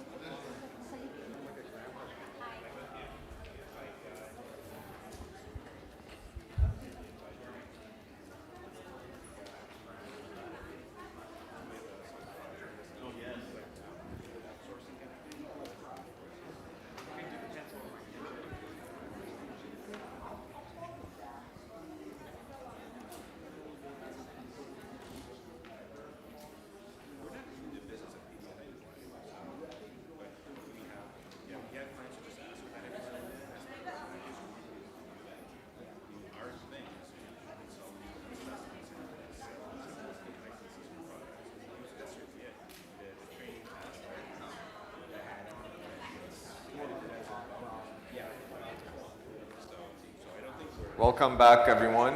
If we could get seated so we can start the next session. How was the coffee break? How are the croissants? I didn't get to have any, so I don't rip my pants, but I hope you guys enjoyed the croissants.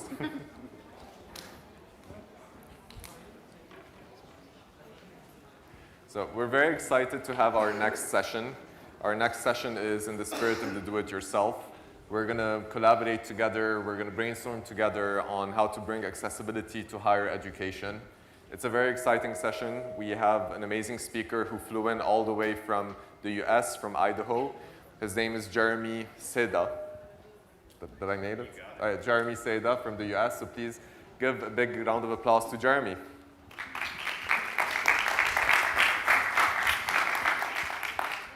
Shukran, Arthur. Well, good morning, friends. I'm Jeremy Seda, and my presentation is titled Collaborative Mind Map of Accessibility in Lebanon Higher Education. Real quick, can we just give it up for Mary, Maha, Ali, and the rest of the ABLE team that have really done a phenomenal job with this event.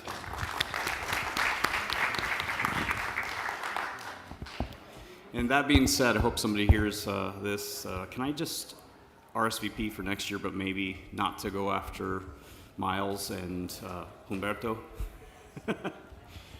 Those guys are a tough act to follow, and just to share a little bit about... share a little bit about my relationship with Miles goes back to the first ABLE Summit, and he's actually become like a mentor and a rock to me in a lot of ways. So we pray for each other before our presentations to make sure we don't screw up. So where is he at? Oh, there he is.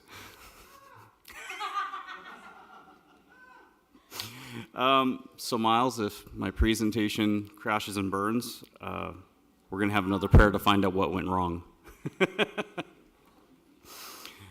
Oops, let me go back here.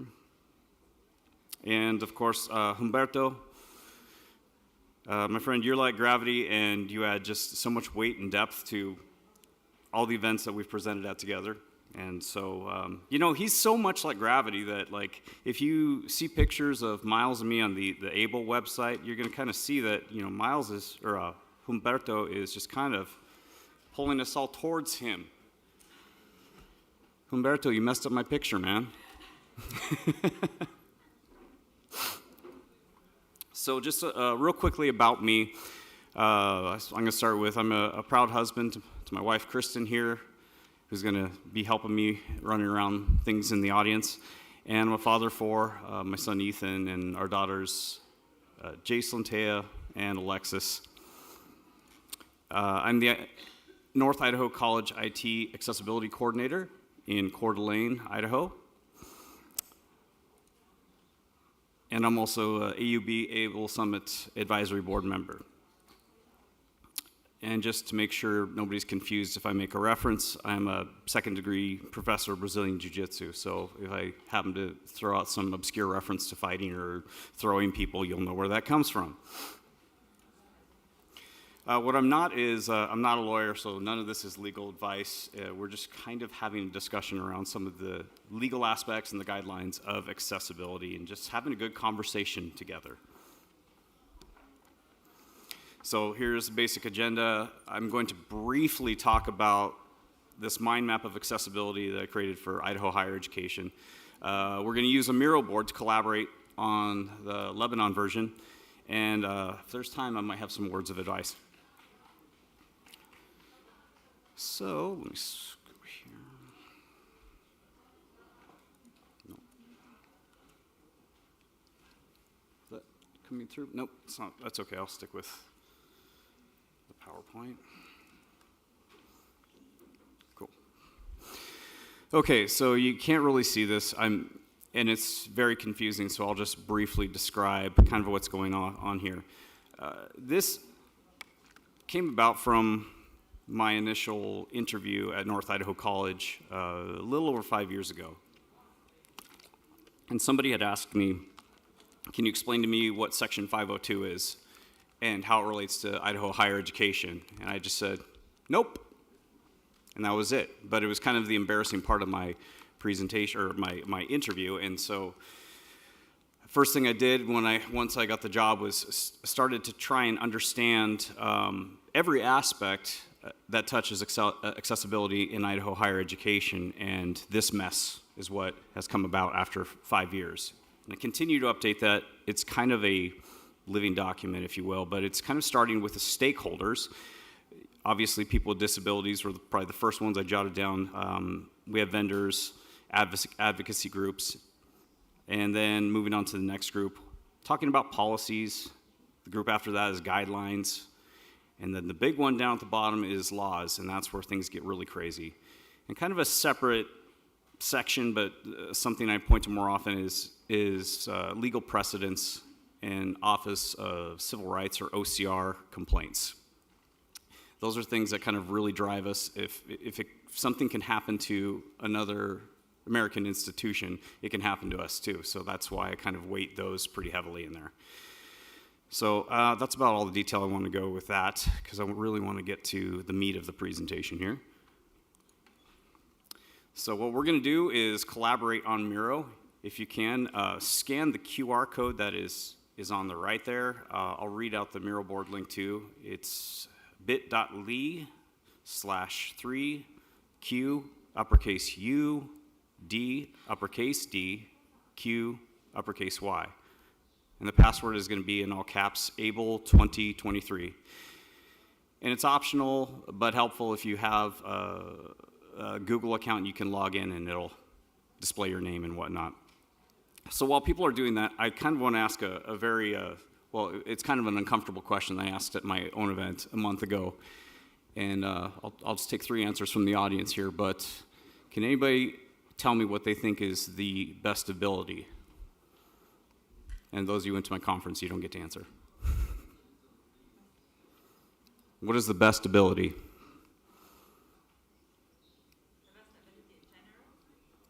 Mm-hmm. It's a tough one, huh? Anybody? Maha, I'm going to put you on the spot. What do you think? Living? Okay. Anybody else? Yes, ma'am. Eyesight? Okay. Vision? Need one more. Need one more brave soul here.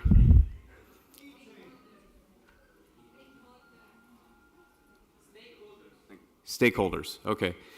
Well, I actually got this from a student of mine, and he said, asked me the same question, what is the best ability? And I had the same issue. I'm like, ooh, I know a lot of people will be upset with this question. That's availability. Availability is the best ability. Everybody's here making themselves available from the daily grind and what they're doing, participating in this wonderful conference. And what makes ABLE so great is the fact that we can all come together like this and really try to move things forward, not only for Lebanon, but in our own institutions. So being available is an amazing ability. It's, in my opinion, the best. Okay, so let's see how we're doing. All right, so I'm going to get the Miro board up here. How do I get it? No. Can I get somebody to help me put this up on the screen?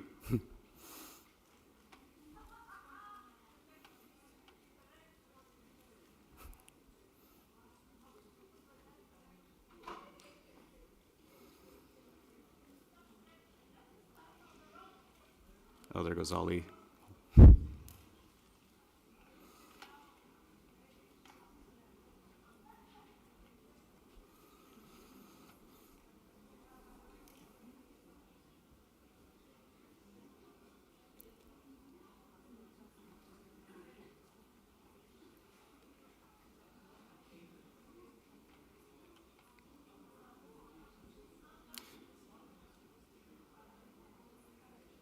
I see Arthur's in there. Anybody else want to join us? I have surprises. Some prizes for people that are going to be collaborating with me.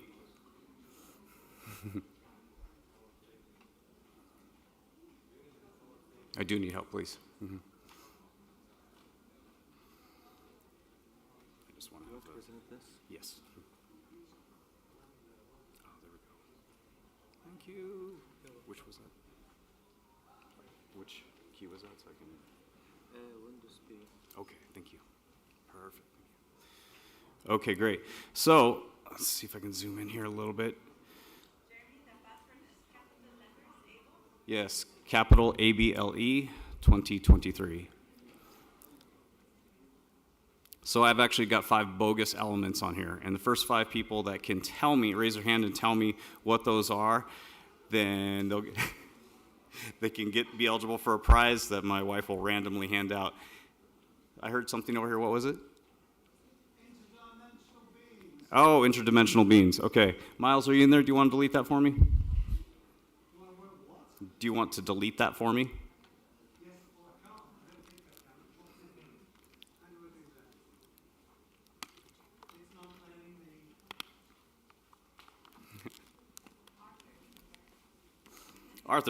Arthur will help you out there. Okay, Miles, congratulations. Oh, Arthur, good. Transgalactic, let's see here, where was that? Let's move the board.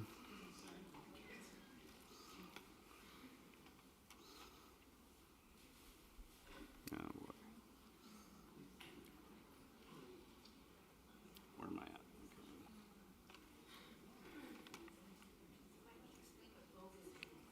at? Okay, so bogus meaning false, not true. They're pretty obvious in this one here.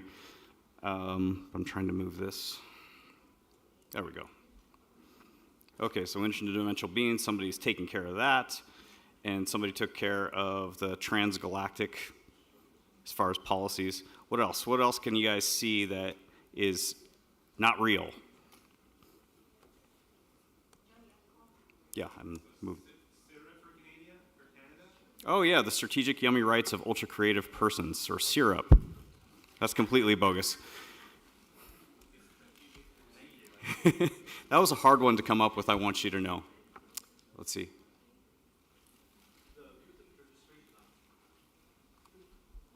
Which one? Sorry.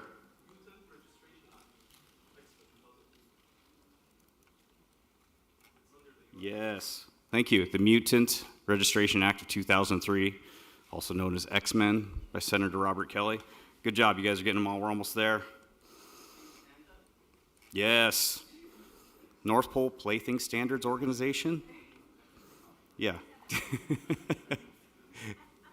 All right, cool. I think we got them all. Let's get rid of that. Okay, now that we have got this cleaned up, let's take a quick look at this. I'll try to go around and make this as big as I can on the screen behind me here. Let me delete that so we don't confuse ourselves. So it's real helpful if you guys collaborate and just add things on your own, but I'll take a few shout outs and try to help the process along as well. But for stakeholders, I have listed here persons with disabilities, advocates, advocacy institutions, access professionals, and even IT vendors. Do we have any other stakeholders we want to add to this? Anybody? Okay, cool. Let's move on to policies here. And I couldn't find one, but I'm pretty sure AUB has a policy on accessibility. Is that correct? Or is that still in the works? Which one? About inclusion. So you have a policy on inclusion.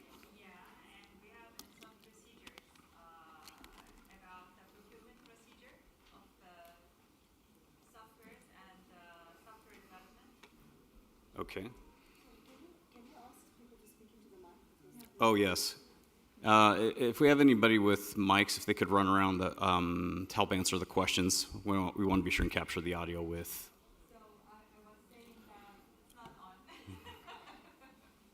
I'll try and repeat what people are saying if we could. Okay, so let's go ahead. I'm going to try and copy one of these. It's going to take a while if I'm the one doing this, so if you guys can help write these in, that does help me a lot.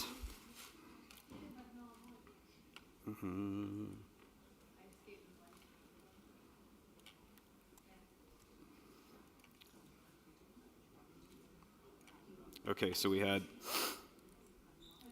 inclusion, policy.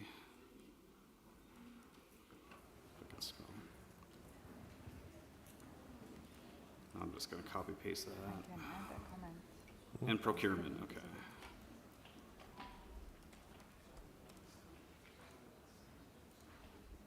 All right. And the idea here is that we're going to probably be focusing a lot on AUB, but I'm also thinking that this could be a helpful tool for other Lebanese institutions to use. All right, so let's go down to the guidelines. And I kind of have this broken down into organizations and, I don't know if this is the right word, but federal? Is that what we'd say as far as what comes from the Lebanese government? Federal? Okay. State? Okay. I'm going to just change that real quick. Well, that's way in there.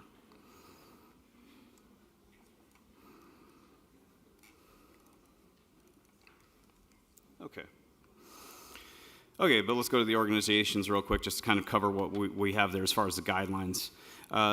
So these are some of the guidelines that we're typically using in higher education in the States.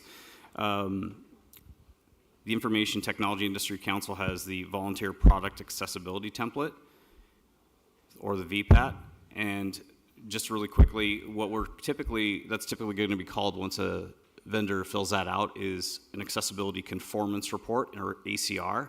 So anytime we're talking about procurement with software, you should be asking that vendor if they can send you their Accessibility Conformance Report, and they'll say, oh yes, the VPAT. Like, well yes, but when you change it, it's no longer a template, it's an actual report. We have the Web Content Accessibility Guidelines, WCAG, just pretty much focusing on level A and AA. Some other ones that are notable but aren't terribly as used as much as WCAG are the Authoring Tool Accessibility Guidelines, Accessible Rich Internet Applications, or WAI ARIA, excuse me. And then I know Chad Chalice is going to be talking a lot about this, the PDF UA guideline.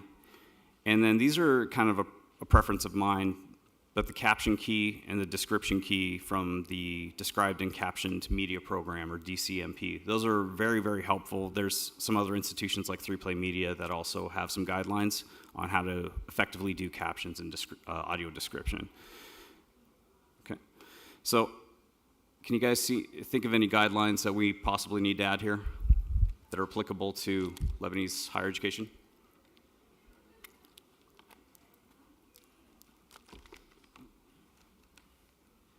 All right, so I will go ahead and move on. Oh, yes, ma'am.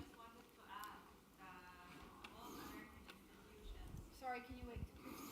Yeah, I just wanted to add that there are other American institutions such as AUB and AUB in Lebanon that we are required to comply with ADA, the American Disability Act. Mm-hmm. So we are trying to work on that.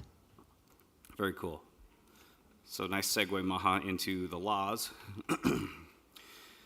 So this was kind of interesting to me that, obviously there's American-backed institutions here, but I had no idea until maybe a month ago that there's some Canadian-backed institutions in Lebanon, and then I think there's some that are just basically Lebanon's institutions, right? They're not backed by another country. Is that correct? No? Okay, we'll assume so. All right, so what are some laws from Canada that might be applicable to accessibility? And I'm leaning on my Canadian friends pretty heavily here.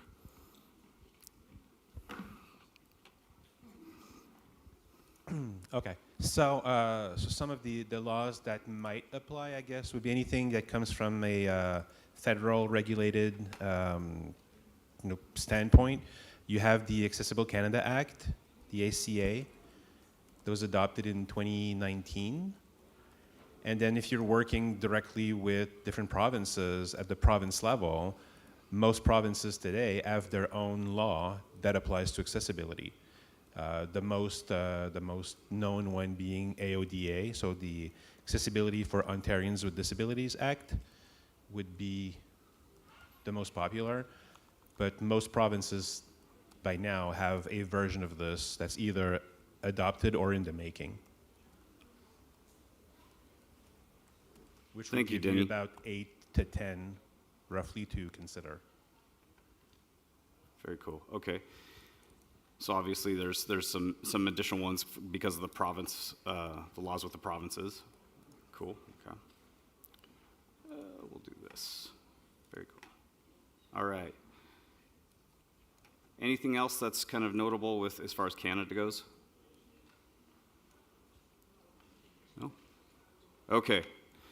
Let's move on to Lebanon. I'm getting these ones done because I think they're the most important. I might have the U.S. covered pretty well, but we'll see. So as it relates to Lebanon, it looks like we have Law 220 on the rights of disabled persons. Is that accurate? That we know of? Okay, great. So got confirmation that's accurate. And then the UN Convention on the Rights of Persons with Disabilities, or UNCRPD. signed June 14th, 2007, and to be determined as far as when it's going to be ratified. Are there any other laws in Lebanon that might kind of impact the higher ed institutions?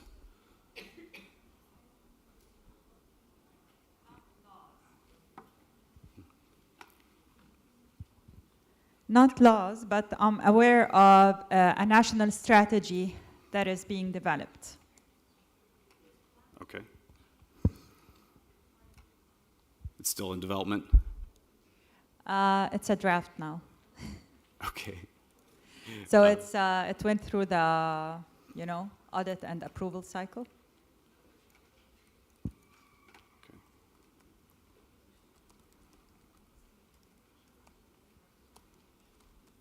Okay. Very cool. All right, so let's briefly move on to the U.S. And I'm just going to cover the ones that I find coming up the most here. So obviously, a lot of this is stemming, we talk about the Americans with Disabilities Act quite a bit, but when we're talking about IT resources, I'm getting more into the Rehabilitation Act of 1973, specifically Section 508, which is another way of describing it is procurement law. And in 2018, there was an ICT refresh on that. And what these laws do is that they're painting a very broad picture of the laws around accessibility to give people with disabilities the greatest amount of leverage in interpretation so that the courts can hopefully interpret that in favor of people with disabilities. But the laws and the guidelines are going back and forth, pointing at one another. And so whereas the laws have the teeth, the guidelines are kind of helping to give a roadmap. But even that, it's not necessarily a clear roadmap. As you can see, it's a bit of a mess. Some other things I want to point out really quick, and I don't want to take up too much more time, is with the U.S. institutions, international treaties are actually elevated at or above federal law, believe it or not. And one of the ones that's worth noting is the Marrakesh VIP Treaty is one that I know has been adopted and ratified by the U.S. And so that's, just one other thing I wanted to mention. That was kind of a surprise to me that international treaties are rated a little higher than the federal laws. All right, so I think that's a good place to stop here so I don't bleed over into the next session. Let's go here. Jeremy, is there time for questions? Hopefully. Let me see what I have left. I'll try to fire through this. Okay. Because let's. I don't want to take up too much time with my my last slide, but I'll at least mention my name again is Jeremy Seta. If you need to reach out to me, if you want to help collaborate with me on this further, I'd love to develop this so it becomes something that not only AUB uses, but other institutions can glean some good understanding about the laws and guidelines of accessibility in Lebanon. My email is jeremy.seta@nic.edu, and I have my phone number here too, 01208-929-4030. And then if anybody has any questions, I'll try to quickly answer them so I don't cut into the next presenter session. I have a question. Yes, ma'am. So obviously, in some places of the world, there are already some experience and, they already been there, done that. And there are some processes that I think it would fit anywhere, right? So obviously, we're not at the stage like the US. You said that when the law had teeth, it started being enforced. So enforcement really got it to be implemented, while when it was preferential, nobody really complied. So now in Lebanon, we are undergoing digital transformation in public services. And that includes different sectors. So do you think it would be wise of us to adopt some of these international work frames? Is it as easy to just, benchmark with them and plug and play? Yes. But yes, I think, well, if for those that aren't necessarily backed by American or Canadian institution, I think looking to those laws and saying, well, this is what Section 508, you know, it has good reasoning and rationale for us to, you know, procure our ICT resources in such a way, or to focus on accessibility of the resources that we're acquiring. I think, yeah, those can also help leverage accessibility moving forward if there's an absence of laws that are kind of overseeing those institutions. Okay, thank you. Any last questions? Yes, ma'am.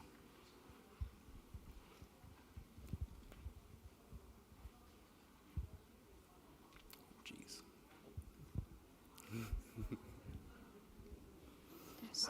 So first, I want to thank you for this really informative session. My question is that I was wondering if we can consider this this summit that has started 2 years ago, I guess, as the starting point for the collaboration that may be made in the future between Lebanon, Canada, and the United States. Thank you. Yeah, I think it's,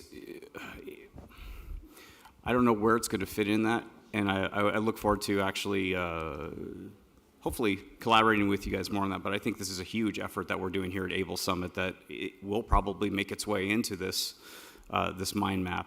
And the reason why I was wanting people to jump in there with their name is because I kind of look at it as a co-authoring situation. If people have stuff to add, it's like, yeah, you're a co-author with this mind map that we're creating, and hopefully helping other people utilize. Sorry, was there one last question? Yes, sir. And I'll wrap it up after this. Just wondering how much of the U.S. Constitution is being, you know, innovated or thought of again and again now in order to make accessibility, you know, more a reality. So again, I'll try to abbreviate this and not try to act like I'm a lawyer on this at all. The U.S. Constitution, it only really, not only relates to accessibility, but it's most relatable to accessibility when we're signing on to treaties. That's an easy way for us to adopt those accessibility laws, like the UN CRPD is a great example of that. But otherwise, there's both state, federal laws that are being adopted all the time within the U.S. that are kind of helping to drive that forward. But the U.S. Constitution specifically, it's with treaties. So thank you guys for your collaboration and being here at ABLE and just being a part of this presentation.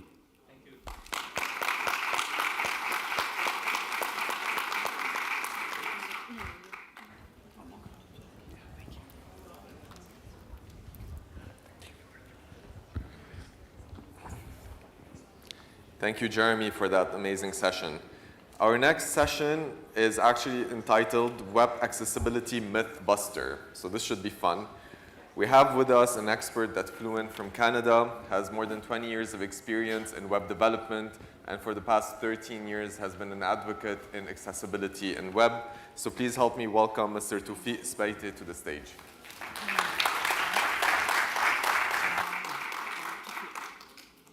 Mr. Sbaiti.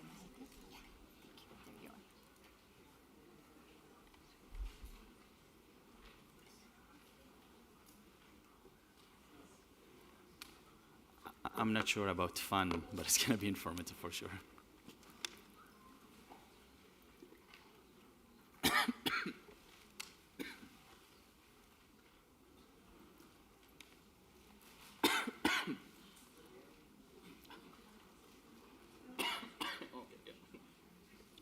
Sorry about that.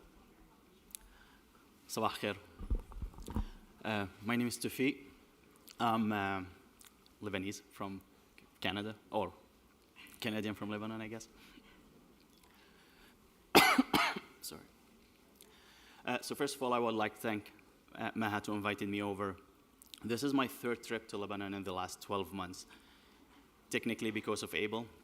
Last visit was a little bit over 15 years ago, so I'm very glad to be back and share this information with you. I will.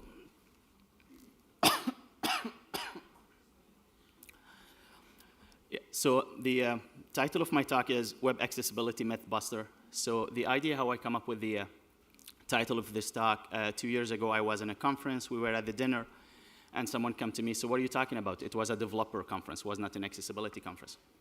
I said, I speak about digital accessibility. And he goes, what is digital accessibility? And I go like, this is how you can improve and build websites that can be used with people with disability. So the first question go, oh, people with disability use the web. Yeah, sure. So we went through that. He go like, okay, I get it, but I mean, if I have a business, build an accessible website, like how many person or new customer are gonna reach out to? So I explained that. Yes, but it's hard to do. Yes, but it's return on investment. Yes, it's this. So then I decided, you know what, let's put that presentation about all the misconceptions. So assuming being here in an accessibility conference, somehow you're an advocate for accessibility, you wanted to learn about accessibility. So I'm not here to convince you why it's important, but I hope that I give you some tools to give you answer about some of the misconception that you can use for yourself or use it for your client, or if you wanted to convince someone why important it is.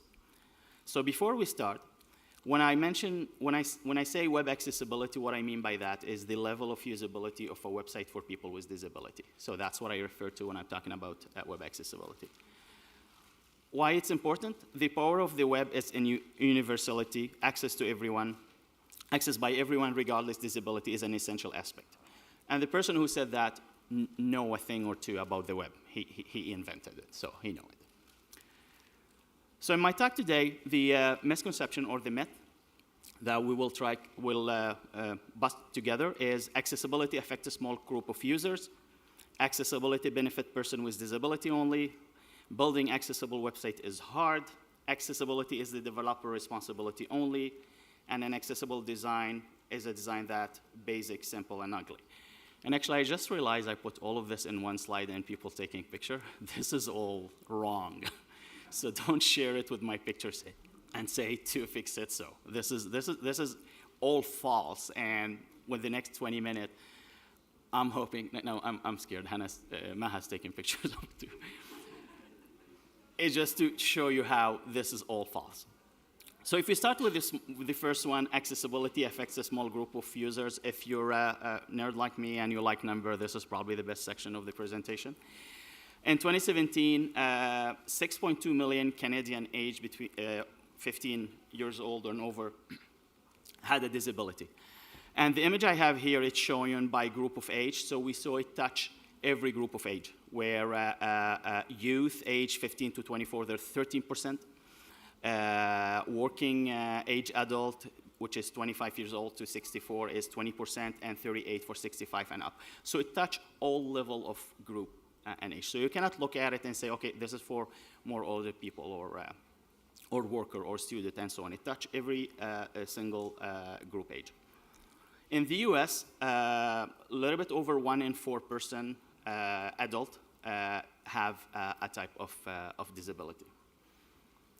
Around the world, there's 1.3 billion people experience a significant disability, which is 1 person out of 6. And it's the world's largest minority.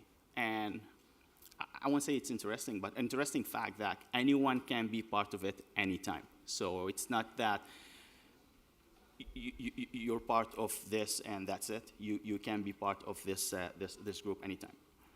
In Lebanon, what I found online is person with disability represent between 10 and 15% of the total population, and that's a total of a little bit over 900,000 people. So what that mean? If you're building a website in Lebanon, for example, you will be excluding a little bit over 900,000 people if it's not accessible. Or if you can look at it in another way, you will be excluding yourself to reach out to a potential of 900,000 people that consume your content. If I wanted to compare it with Canada, for example, if your targeted audience is in Canada, the number of persons with disability in Canada is the same amount of the number of the whole population of Lebanon, roughly 7 million people. This is how big it is. If your targeted market is the US only, for example, number of persons with disability in the US is 12 times the population of Lebanon. And again, if you are going worldwide and you wanted to reach as much as people as possible, which is about 185 times the population of Lebanon. This is how many people you'll be excluding by the fact not building web content. So the second myth is accessibility benefit person with disability only. This is my favorite poster. It's come from the Microsoft Inclusive Design Toolkit. So it shows three types of disability. So we have permanent, temporary, and situational. So if you look at touch, for example, a permanent disability will be a person with have one arm. So if you build something on a website, they want them to use it, but then they need to use both hands to interact with it, then that's a barrier. It can be also someone that had a ski accident, for example, and they cannot move their arm. It's in a cast, and now they're using their mobile with one hand only. So that's what's a temporary. And situational, you can be a new parent holding a baby and trying to achieve something with your phone as well. So I had someone ask me, well, they can just put the baby and do what they wanted to do after. But earlier, one of the presentations, they're talking, if you're talking with like a doctor or there's an urgency and you need to have the baby with you, so that's a situational.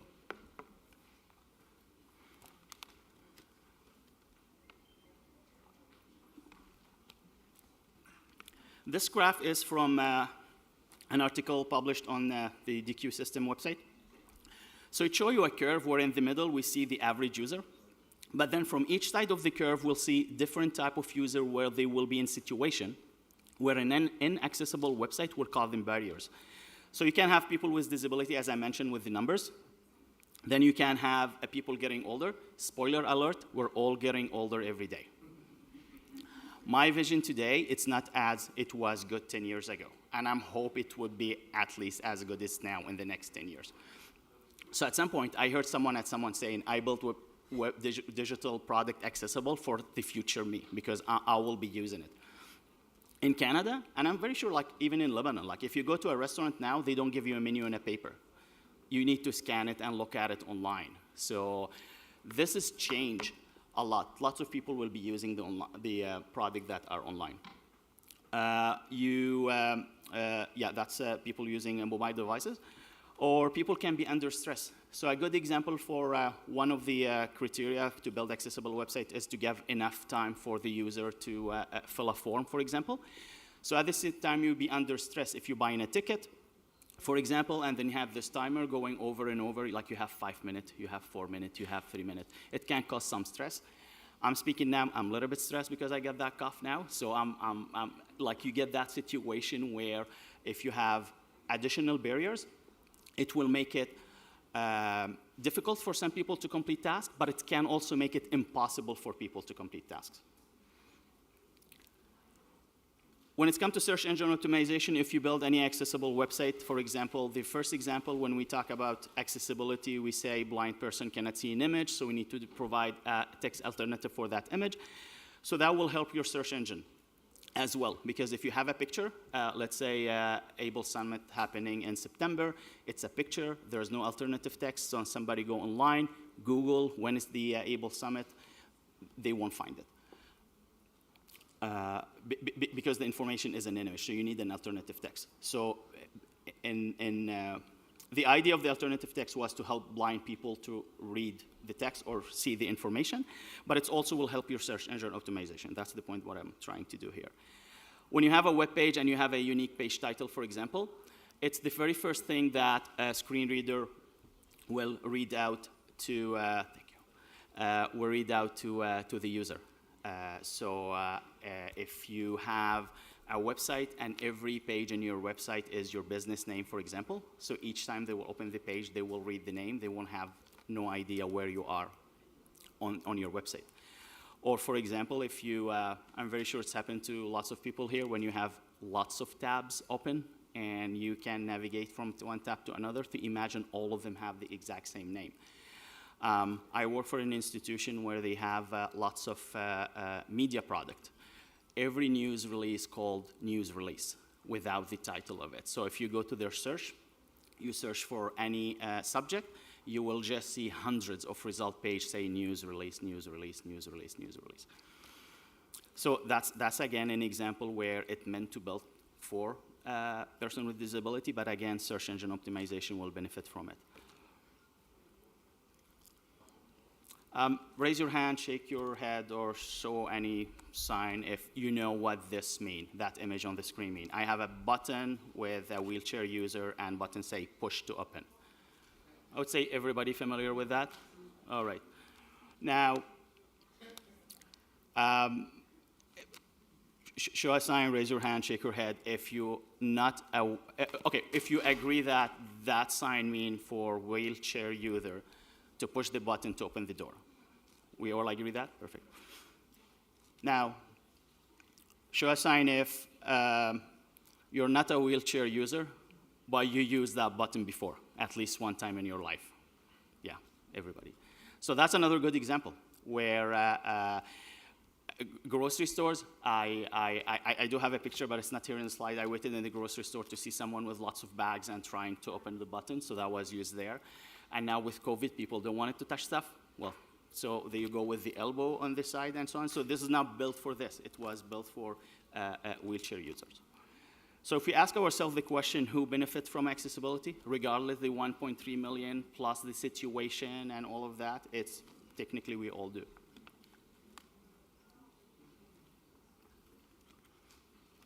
Building accessible website is hard. WebAIM conducted a study, an evaluation of the top 1 million homepages. And they found that, on average, there's over 50 accessibility errors per page. Each homepage had an average of 955 elements. So user with disability will face a barrier 1 in each 19 elements on these top 1 million pages. So this goes against, I'm saying it's easy to implement, and now I'm showing you how it's complicated. This is a very interesting slide here. It's showing you that 96% of all the errors are in 6 categories. And these categories been the same for at least the last 7 years that they've been conducting that report. They are low contrast text. I'm going to talk about that more. Missing alternative text, images. Empty links. Like it's an empty link, like someone added an empty link. So you don't need to build it accessible, just build it right. Without that empty link, you won't have that barrier. This is the top 3 error of the top 1 million pages. Missing form labels. I'm assuming because it's home pages, maybe it's the search box at the top that doesn't have a proper label. So that's something that I'm guessing that can be easily fixed. The number 4 is empty buttons, similar to empty links. Why it's there in the first place? So we're not asking developer to do something new. We just ask them, don't add it. So some developers adding these barriers. And the very last thing is missing document language. So missing document language, if I'm not wrong, it's 5 or 6 characters of code that need to be added at the top of the page. So it will help first screen reader know the language of the page and search engine and so on. So that can be fixed very, very, very easily. Here's a table with the comparative since 2019 up to the day 2023 with the errors. If we look at the low contrast, it's almost the same. 83% of the pages do have a low contrast issue. And I'll show an example later. Missing alternative text, it was 55% last year. This year it's 58%. So there is more. So we talk more about accessibility. We know this is one of the easiest steps that you can do, but still, we building more and more websites with more and more images that doesn't even have alternative text. Empty links, again, went up. So 2023, last time I gave that talk was earlier this year. I was looking at the 2022 number, and I was saying, okay, there's hope. We're getting improving. But now with 2023, it's called, no, there's something really wrong here. 45% missing label. Empty buttons also increased. And missing language document, there was a huge improvement. Roughly 4% of the pages was fixed, but we're still at 18%. So when I mentioned low contrast text, WCAG being mentioned a little bit earlier, WCAG.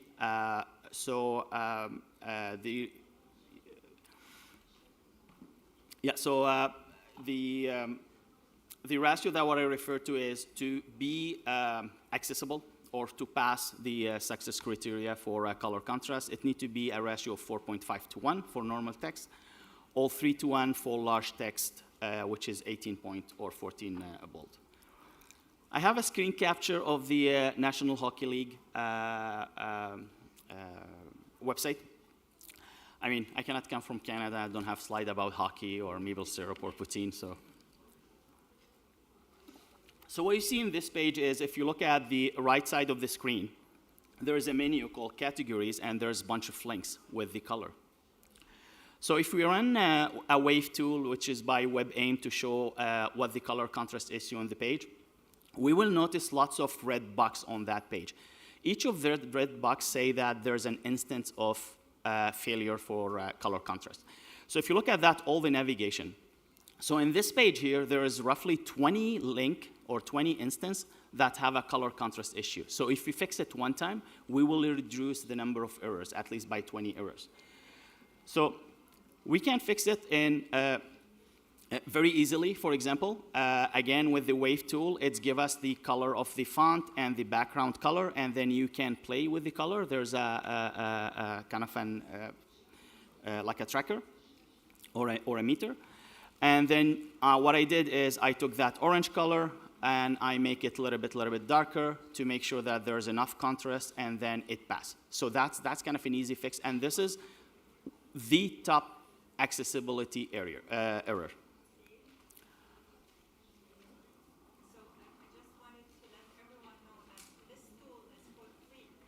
Yeah, Maha saying she wanted to let everyone know that this tool is for free. Yeah, so I should mention that. Yeah, so this tool is free. You can run it from your browser as a plugin, or you can just go to the website, which is wave.org. Yeah, wave.webaim.org, and you type your the URL, and it shows you this this result. So actually, good point, because it speaks that it's not hard to figure that out.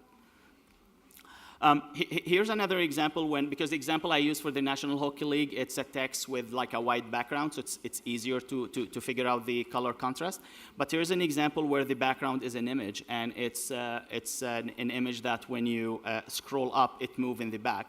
So what I suggest you do is find the instance on that page that the contrast is the low, where you may have issue, and you can add something like this. So here what I did is I just added a red background to that text, so it's make it easier to read. With the images, with the sample that WebAIM did, there was over 43 million images in the sample. 22% have missing alt, and now we're not talking about empty alt because it's a decorative image. And half of them were linked. So besides that, the user don't know what the image is, they cannot even access the content. It's like someone building a house, but there is no door. So again, this is not something that we need to implement or something hard to do or something that we need like an extra attention. We just need to do it right in the first place. Around 11% have questionable alt, which is just saying image or the file name, like how useful is that? So this is if you go to a museum and instead of seeing the images, it's just showing you image 1, image 2, image 3. How many people will pay $20 to go to a museum like that? If you do, come see me. I have a museum for you. And it was mentioned earlier that we still need to have humans look at it. That's a very good example, because any of the tools that they will look at it, like the tool that I show you which saying how many images have problem, they will look if there's an alt and if there's an image. But sometimes there's an alt, there's an image that they are not linked together. For example, I have a picture of a cute kitten, but the alternative text is a dog barking at the neighbor. So if you run any tool, it will say it passed accessibility because there's an alternative text. But in real life, you're given the very wrong information. Some special mentions. skip heading, which is you have like heading 1, 2, 3, the level of heading, the document structure on the page. About half of the pages have that errors, and also, again, that was an increase from 2022. 8% of the pages have no heading present at all. Imagine you're reading a book and there is no chapter, there is no title, it's just like 100-page, enjoy. 17% of the home pages have skip to main content. So this is a link that we put at the top of the page so you can skip all the navigation. So if you're a keyboard user, you need to go tap, tap, tap through all the navigation. So 17% have the skip navigation, but 1 out of 6 were broken. Again, is it something new to implement? No, you know it exists, it's a broken link. If you had it fixed, then you improve the web a lot. So I don't want to sound negative or blaming developers. I am a developer. But what I wanted to say is it's so easy to make the web more accessible. The few bugs here that I showed you and been proved being 96% of the errors on 1 million homepage can be fixed, or the solution is very easy, and it's not something new that we need to implement. So you do that, then you will spend more time making your interactive element accessible, your video accessible, your PDF accessible, and so on. But the basic with the home pages, with the landing pages, I don't see why it is hard to implement, because you're not needing a new knowledge to do so. You just need some of the tools to be able to test it.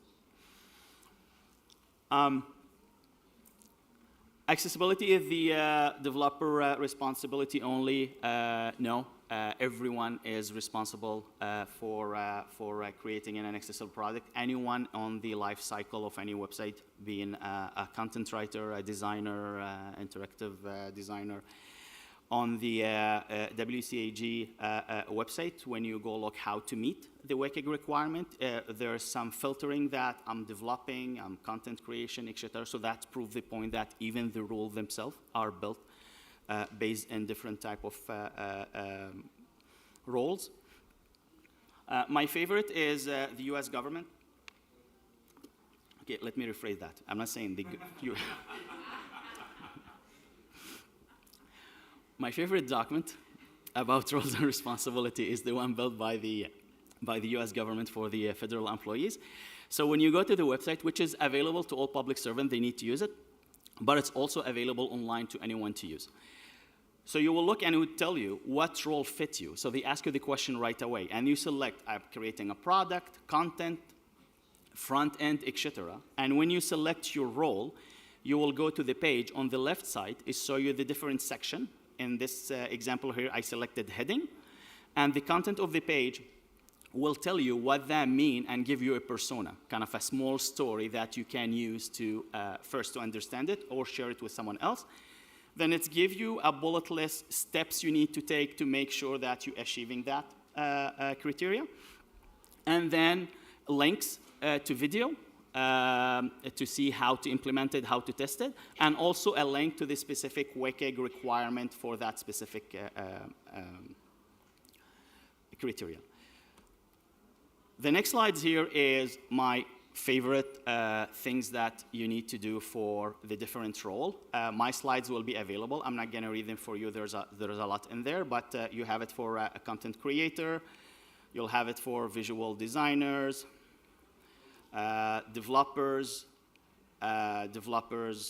keyboard users, and how to create forms. So I have them in there. They are available on the link that I mentioned with the government of the US website, but I put them in my slide if you want to browse with them or use them. So the last one we're going to look at, it's an accessible design is a design that basic, simple, and ugly. Actually, last year's talk the whole talk was about this. So technically, this slide is a summary from my last year talk. So no, you can do like an accessible website. That does not mean it's a black font with a white background. Like it can be any website you want it to build, as long as you follow the recommendations and the standards. I had an event in the office one time, and had one of my colleagues who's blind. So we created a web page. It was black font with a white background, 2 page, the exact same thing. But 1 page have no heading. We just played with the size of the font and an image without an alt, etc. And then we asked the audience which page you see it's accessible. Both of them said they are the same. Then when I asked him to read the page in front of everyone, the first page, he wasn't able to complete the task. And the task is to go read the information in a specific section and go click on a button. So you can have multimedia, videos, audios, of course, as long as they are accessible. If you have videos or audio, you have transcript, closed captions for videos. You can have animation in your website as long as it's not distracting. And sometimes when we talk about people add barriers, I have 2 kids, so lots of the movies we watched in the last 10 years was animation and cartoons. So we watched The Incredible 2. And anyone familiar with The Incredible 2? Yeah, okay. I see the parents in the room. So at least in Canada, in all the theater, they have this sign at the door saying there are, if you have photosensitivity, don't watch the movie because there was lots of flashing in there. So they kind of figure out that issue after they produce the movie and put it out there. And the idea is the villain there have like a flashing power and so on. So you can still do the movie and be as fun it is by switching that flashing to something different, and you will not cause a seizure for someone who went to enjoy themselves to watch a movie. Colors, again, you can use color if there is low contrast, but just make sure that you're not using color alone to convey information. So if you have a form and you say click on the red button to cancel, the green button to submit, and there's no text around them, it's only the colors, just add that extra attention because studies said that around 6% of men have colorblind with the red color, so we won't be able to distinguish the red and green. It's not men don't realize when their wife changed their color hair or changed the dress. It's 6% of us don't see the different color, and images as well. Example I use, I would say in 80% of my presentation is this is the stairways in the Louvre Museum. I use it as an example of a beautiful design. So when you finish your visit, there's a spiral stair that you take to go outside, and there's that glass pyramid. So of course there's a stair, so you need an elevator.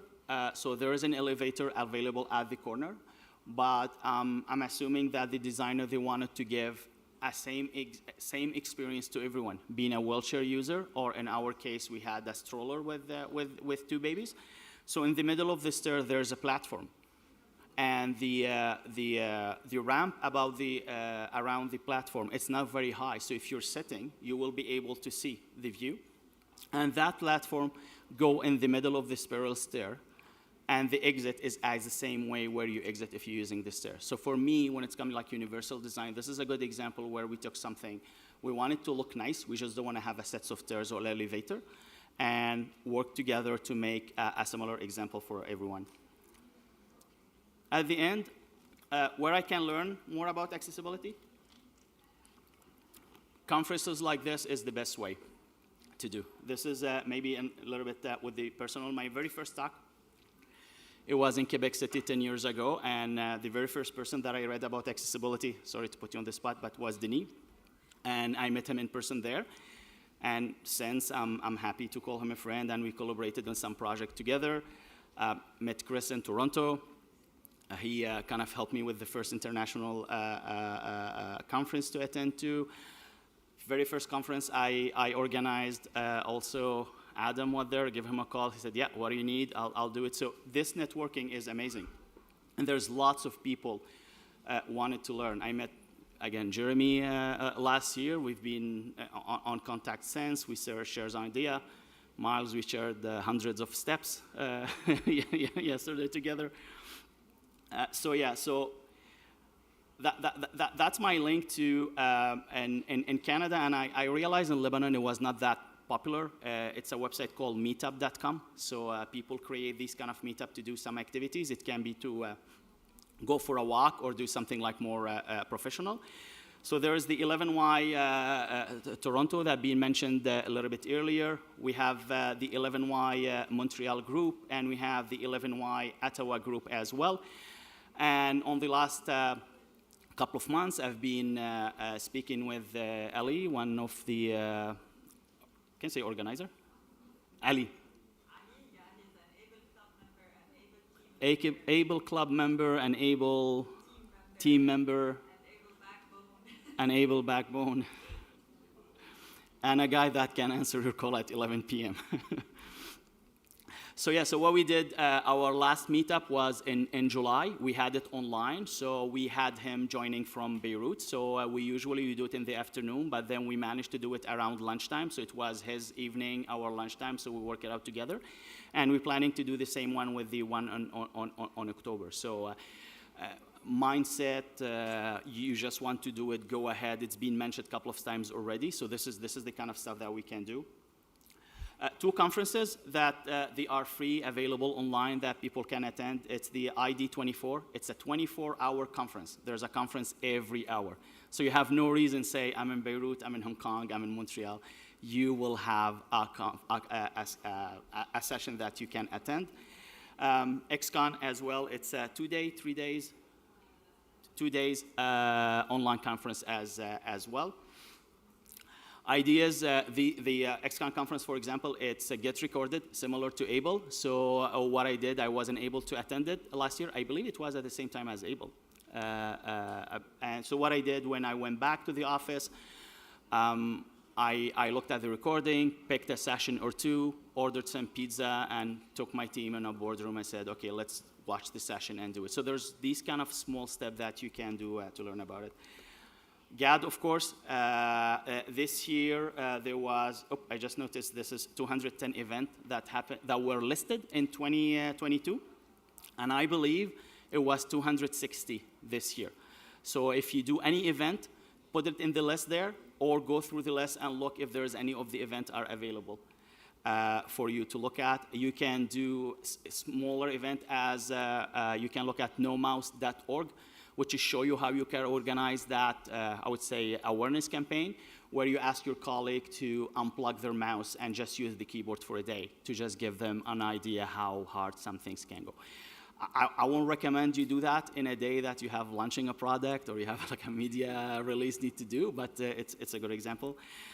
GAT Foundation as well. It's a foundation that can help developers to go to accessibility conference and talk, or for accessibility specialists to go to mainstream conferences and talk as well.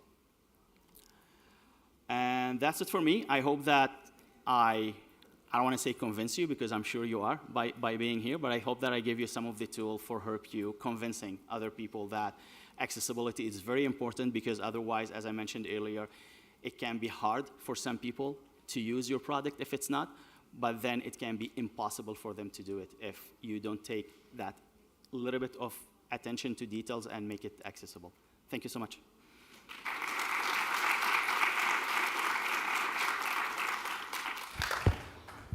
Thank you, Samir. If anyone wants to connect with Samir and ask more questions, you can connect with Tufi. Sorry. If anyone wants to connect with Tufi and ask more questions, you can connect with him on the networking app. I'm very glad that my team was here to listen to this talk, because there will be quizzes next week on everything that we learned. It is a very important topic, so thank you so much, Tufi, and my apologies for calling you Samir. Our next session is going to be done by Mr. Adam Spencer, who actually flew in all the way from Canada. He is a global, he gives talks all over the world. We're very happy to have him with us as well. He is the president and the CEO of Able Docs. And Adam is actually an international expert in PDF and PDF accessibility technologies. And he's the vice chair of the Standards Council of Canada for PDF and PDF accessibility. Thank you, Adam. Thanks so much. Everyone can hear me at the back? We're good? Nobody's paying attention at this point. Everyone just wants lunch. I don't blame you. I will start by saying I'm thrilled to be here. I have been wanting to make the trip to Beirut for 4 years, And unfortunately, due to circumstances including my wife being pregnant, my wedding, and 2 years of COVID, it took that long for me to get here. So we're finally here, and it's great. So really appreciate everyone coming in. One of the reasons why I love traveling internationally is to share the experiences that we've had, being in one of the arguably hardest and most progressive legislated environments in Ontario, Canada.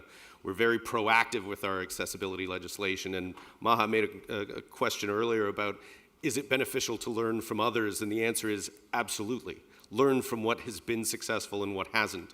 So what I'll focus on today is building a sustainable approach to digital accessibility. This isn't a lesson on how to make a PDF accessible. I think Chad's going to probably do more of that during session, so I'll leave it to him. But this is about asking the right questions and engaging with the right people and leveraging the right experiences and recognizing when you don't know what you don't know. And I can't express the importance of that enough. So it's a pretty quick agenda, but we'll get into some detail about it. So give an oversight of where we are, what has happened over the course of the last 25 years, and why this is such a critical piece. And I apologize, by the time you get into about the fifth or sixth speaker, the data is very similar. We all tend to lean on the same sources, so we'll rush through those pieces not to bore you. And then really get down to what does it mean to be digitally accessible, and then where are those risks of being inaccessible, and recognizing why this is not just something that needs to be legislated, it's something that just creates great opportunity for everyone to interact with content. And that's what it comes down to, and we'll go through some experience with that, and then finally building the accessible strategy. So we'll get all through that in 25 minutes, which means you will be an expert at the end, is what I've learned from attending all of these sessions over the years. Sorry, I always get told to do that. My apologies. It may have taken 27 minutes now. Deal. So where are we? Well, about 30 years ago, there was an understanding that we were creating content online and recognizing that that is how we're going to interact with content going forward. Moving away from traditional hard copy print. And one thing that the pandemic taught us was that the need to ensure that content was available to everyone became a fundamental human right. You have to be able to interact with your information as you need it, on the device that you choose. One comment that my 98-year-old grandmother always makes is that she feels like she's a second-class citizen because she doesn't own a phone. So even as we've moved content to be digital, we're still excluding other people from accessing it because, you know, Tufik, your comment about digital menus, all of a sudden she can't order at a restaurant because she doesn't have a phone to scan a QR code. So it creates these additional barriers that sometimes we think we're doing a great thing, but we've forgotten about some others. When you look at the journey of digital accessibility, it does come from people like this group in front of us today, being committed to making sure that everyone can access content in a meaningful way to them. It is not treating people differently, it's treating people with equal opportunity. The way that I interact with content may be very different than the way that you do, but the information is still important. How I access my banking information is just as important as someone with a print disability, a cognitive disability, or any other form of mobility access that would prevent them from easily interacting with that content. So leveraging where these foundations come from, whether it's WCAG, so the Web Content Accessibility Guidelines, PDF UA, which is near and dear to my heart, these international standards and work groups get together to debate and decide how do we make content accessible for everyone. And the short answer is there isn't a single answer, and that's okay. Having these debates and having these forums that allow us to discuss about digital accessibility makes it better tomorrow. What we used to do, when I tagged my first PDF to make it accessible 15 years ago, I would never consider that document accessible today. To the point where someone on my staff once insisted on retagging the document, even though it was 10 years old. It just made her angry at how bad it was. But we didn't have a standard back then. It was, does it read with a screen reader? Is there alt text and can I access a link? And the answer was yes. Then that was what was going through and being passed as something accessible. You start to recognize that the standards make things easier for everyone. When we talk about content, we also talk about the interaction with that content. So how your viewer, your browser, Your adaptive technology is going to interact with that content. It's one of the coolest things about the PDF UA standard because it mandates compliance on 3 forms. You need it on the content, the PDF itself, the viewer, and the adaptive technology. All 3 of those things have to work together in order to be accessible.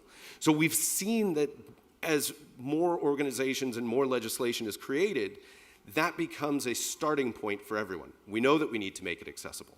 We know that we need laws because organizations are lazy. Companies don't do anything unless it drives profit. That's just a reality. So legislation comes in and says, no, you have to do this, and here's why. And for all of the reasons that have been mentioned before, it makes great sense to make your content accessible because it creates a better user experience for everyone. So that journey of legislation, 68 countries worldwide now have accessibility legislation. There are approximately 150 jurisdictions, including states, provinces, and government bodies, that have legislation that says what we're producing has to be accessible. And it leverages what we have with the standards that are created by the subject matter experts. So this isn't going away. So as we continue this journey, and we look at a country like Lebanon who's taking a tremendous advancement in saying we need to do better, we need to make our content accessible, this is how we build a sustainable strategy. So, although my side will say the numbers don't lie, they may have discrepancies based on what sources we're relying on. But 54 million people identify as having a disability at any given time. Then that doesn't include any temporary disability. So when you look at the level of people who are potentially being impacted by some form of an impairment at any given time, whether it's situational, or whether it's temporary, or whether it's permanent, or onset, you've got to realize that you will not, the odds of you escaping that breadth, that amount of chance to have some form of disability or not at any given point is impossible. You'll never escape it. It's just a matter of time. And we even look at things like curb cuts on sidewalks. If you've had a child or you know someone who's pushing a baby in a stroller, those are really helpful. The accessibility buttons for powered door operators are really helpful when your hands are full or when you've got a child. Those types of situational disability, when we start including that in building codes, that means that everyone has universal access. It's the same for digital content. When we start to build with better tools and understanding what the limitations of some things that we're using may be, we can build greater access to that content going forward for everyone. So again, 98% of the world's top 1 million websites do not offer full accessibility. That doesn't mean they're not trying, and that's okay. This isn't here to punish those organizations. It's a journey. And you've got to remember that accessibility is a continuum. What you start today will still need to be updated tomorrow. But if you start to include accessibility as the first thought when you're building your site, not just does it look cool, does it have neat videos, and is it pretty? No, is your structure good? Is your access to the content good? Everything else on top is what makes it engaging. 60% of screen reader users feel that web content accessibility is getting worse. Part of the reason for that is because we have more content, right? You recognize that everything you do is put onto a web page in one form or another. So when we see that the problem is only getting worse, in that it's getting bigger, we need to make sure that the technologies that we're using enable accessibility. Bad web development, bad document design, bad implementations. There are so many tools that seem quick, easy, free, and are completely inaccessible. But there are other tools that do the exact same thing and are accessible. So why wouldn't you pick the accessible tool set? Always something to consider. And lastly, 71% of web visitors with disabilities will leave a website that's inaccessible and will tell their friends and family. The reality is, if you're frustrated by something, what happens if you get to a door and it's locked? Do you stand there? No, you probably look for another door or you leave. And it's the same thing when we're dealing with content. If it's inaccessible, nobody is going to take the time to struggle their way through it. They'll leave. They'll find a new way to access that information. We saw that there's a great example in Canada where one of the banks really embraced digital accessibility. But it was only on their first web page. nothing linking from it was accessible. So it was lip service. Client could go to the first page, and as soon as they clicked to log into anything, the rest of it was completely inaccessible. So people walked, because that's just not how you ensure an accessible journey of content. So you've got to make sure that that experience from first page to last page is always going to be consistently accessible. You can't pick and choose. It's still a process, and we understand that, and I'll get into budgets and things like that, but you've got to remember that as soon as someone hits a roadblock, they're going to stop. So what does it mean to be digitally accessible? So we've got international accessibility legislation. Again, as I said, multiple countries, as well as the United Nations, have overarching accessibility guidelines and requirements. You can't escape it. It's a matter of when is your country going to enable it. I've been spending a lot of time in the Middle East and in the GCC, and we're looking at how those states are going to be enacting new legislation to ensure that all of their citizenship has access and universal access. It's not just about building the tallest building in Dubai, it's making sure that people can interact with everything that the government and organizations in Dubai are creating. And they're being very progressive with it, which is a great thing. But when I went there, my expectation was we're starting from zero, and the reality is we're not. Developers care. Developers and content authors need to care about people accessing content. And no better way to do it than with fully accessible web pages. We also look, obviously, at the WCAG, or the Web Content Accessibility Guidelines for web content, and PDF UA for PDF documents. The one thing that I will also say, and I always have loved this debate, for many years there was a war between web content and PDF content. For far too long, everything was being PDF'd. And for the reaction to that was nothing should be PDF'd anymore, and that's just not true. Each piece of content has a very important role to play with how you're engaging with your audience. And you cannot just say, well, we only have web developers, so everything we're going to do is web content. Well, that's not how you read a 500-page textbook, as an example. It's not how you consume that content. So you've got to be looking at how someone is going to engage with that document or that web page, and determine, is this the best way for me to present that information? And I'm not going to get into detail today. I don't have enough time about user experience and great design, but those are the things that you've always got to be considering. It's not just words on a page. It's how someone is supposed to interact with it, navigate that content. Not everything should be a tweet. Not everything should be on Instagram. Not everything should be a web page, and not everything should be a PDF. It's an ecosystem of content that plays together. You just need to know where those strengths are and where the weaknesses are. So this slide is a little bit forward thinking, I think is a good way to put for the audience here today, in that we don't have a litigated experience here in Lebanon as we do in the United States and to a lesser extent in Canada. But the litigation is an important thing to understand, because it has created a momentum in the United States that is mandating organizations react. They don't have a choice. They're getting sued for $5, $10, $15, $20 million. If you think that a lawsuit for that amount of money isn't going to motivate an organization, you are incorrect. Because it creates, when someone is ignored for so long, saying, all I'm trying to do is interact with you and your content, and the response is, I'm ignoring you, it's not a good feeling, right? Nobody wants to be in that position. So the litigation has really helped progress international understanding as well as development of those international standards that can be leveraged for domestic legislation. And that's a really important step to take.